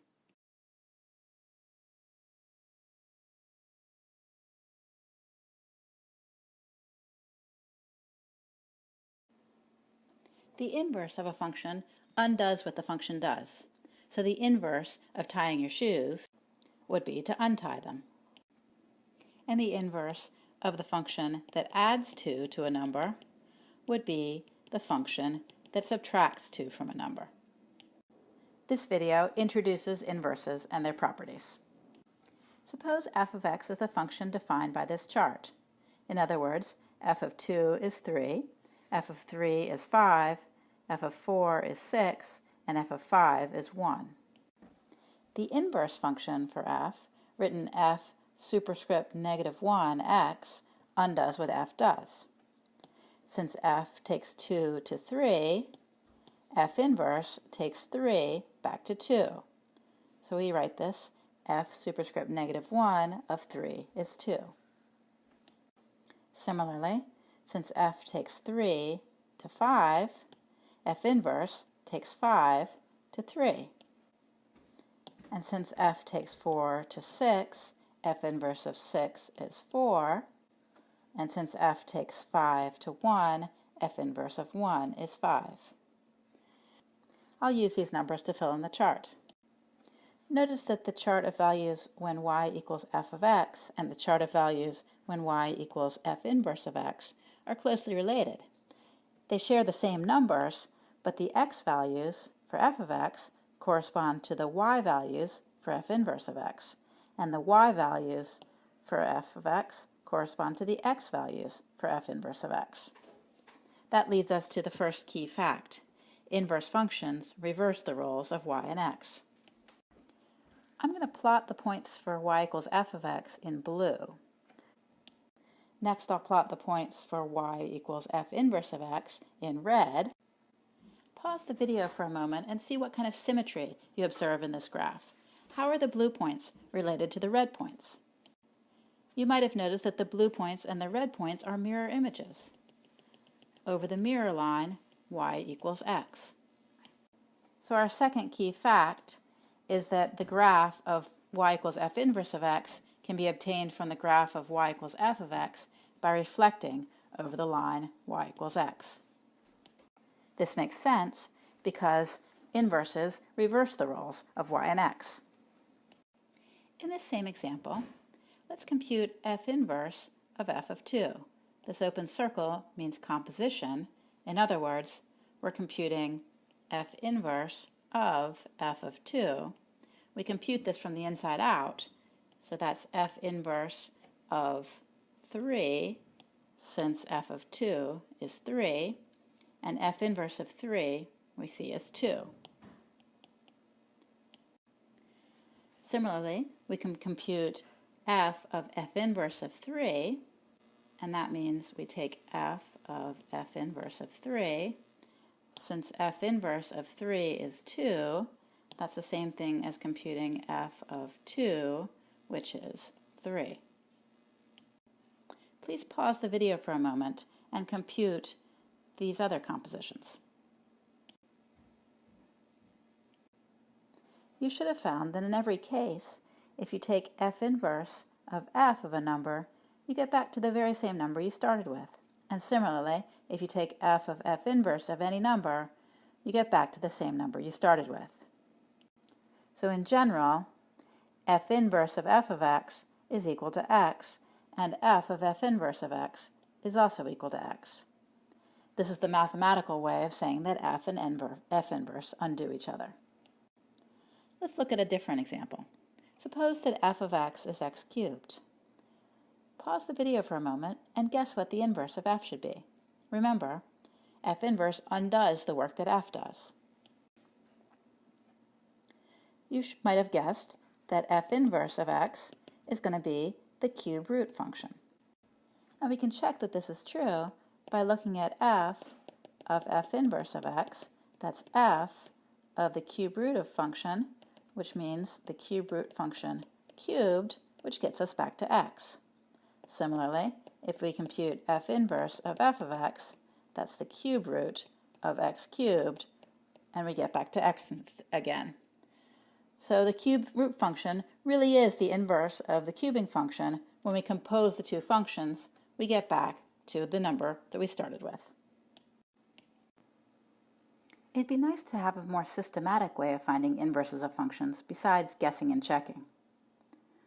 One method uses the fact that inverses reverse the roles of y and x. So if we want to find the inverse of the function f of x equals 5 minus x over 3x, we can write it as y equals 5 minus x over 3x, reverse the roles of y and x to get x equals 5 minus y over 3y, and then solve for y. To solve for y, let's multiply both sides by 3y, bring all terms with y's in them to the left side, and all terms without y's in them to the right side, factor out the y, and divide to isolate y. This gives us f inverse of x as 5 over 3x plus 1. Notice that our original function, f, and our inverse function, f inverse, are both rational functions, but they're not the reciprocals of each other. And in general, f inverse of x is not usually equal to 1 over f of x. This can be confusing because when we write 2 to the minus 1, that does mean 1 over 2, but f to the minus 1 of x means the inverse function and not the reciprocal. It's natural to ask if all functions have inverse functions. That is, for any function you might encounter, is there always a function that is its inverse? In fact, the answer is no. See if you can come up with an example of a function that does not have an inverse function. The word function here is key. Remember that a function is a relationship between x values and y values such that for each x value in the domain, there's only one corresponding y value. One example of a function that does not have an inverse function is the function f of x equals x squared. To see that the inverse of this function is not a function, note that for the x squared function, the number 2 and the number negative 2 both go to the number 4. So if I had an inverse, it would have to send 4 to both 2 and negative 2. The inverse would not be a function. It might be easier to understand the problem when you look at a graph of y equals x squared. Recall that inverse functions reverse the roles of y and x and flip the graph over the line y equals x. But when I flip the green graph over the line y equals x, I get this red graph. This red graph is not the graph of a function because it violates the vertical line test. The reason it violates the vertical line test is because the original green function violates the horizontal line test and has two x values with the same y value. In general, a function f has an inverse function if and only if the graph of f satisfies the horizontal line test, i.e. every horizontal line intersects the graph in at most one point. Pause the video for a moment and see which of these four graphs satisfy the horizontal line test. In other words, which of the four corresponding functions would have an inverse function. You may have found that graphs A and B violate the horizontal line test, so their functions would not have inverse functions. But graphs C and D satisfy the horizontal line test, so these graphs represent functions that do have inverses. Functions that satisfy the horizontal line test are sometimes called one-to-one functions. Equivalently, a function is 1 to 1 if for any two different x values, x1 and x2, the y values f of x1 and f of x2 are different numbers. Sometimes this is said f is 1 to 1 if whenever f of x1 is equal to f of x2, then x1 has to equal x2. As our last example, let's try to find p inverse of x, where p of x is the square root of x minus 2, drawn here. If we graph p inverse on the same axis as p of x, we get the following graph, simply by flipping over the line y equals x. If we try to solve the problem algebraically, we can write y equal to square root of x minus 2, reverse the roles of y and x, and solve for y by squaring both sides and adding 2. Now if we were to graph y equals x squared plus 2, that would look like a parabola. It would look like the red graph we've already drawn together with another arm on the left side. But we know that our actual inverse function consists only of this right arm. We can specify this algebraically by making the restriction that x has to be bigger than or equal to 0. This corresponds to the fact that on the original graph for the square root of x, y was only greater than or equal to 0. Looking more closely at the domain and range of p and p inverse, we know that the domain of p is all values of x such that x minus 2 is greater than or equal to 0, since we can't take the square root of a negative number. This corresponds to x values being greater than or equal to 2, or in interval notation, the interval from 2 to infinity. The range of p, we can see from the graph, is all y values greater than or equal to 0, or the interval from 0 to infinity. Similarly, based on the graph, we see the domain of p inverse is x values greater than or equal to 0, the interval from 0 to infinity, and the range of p inverse is y values greater than or equal to 2, or the interval from 2 to infinity. If you look closely at these domains and ranges, you'll notice that the domain of p corresponds exactly to the range of p inverse, and the range of p corresponds to the domain of p inverse. This makes sense because inverse functions reverse the roles of y and x.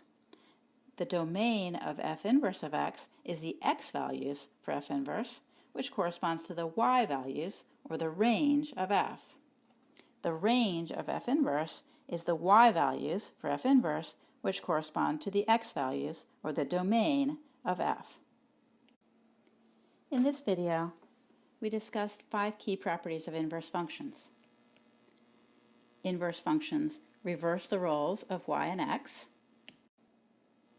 The graph of y equals f inverse of x is the graph of y equals f of x reflected over the line y equals x.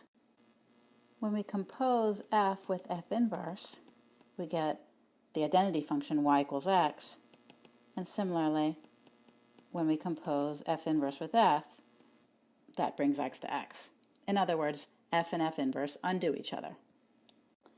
The function f of x has an inverse function if and only if the graph of y equals f of x satisfies the horizontal line test.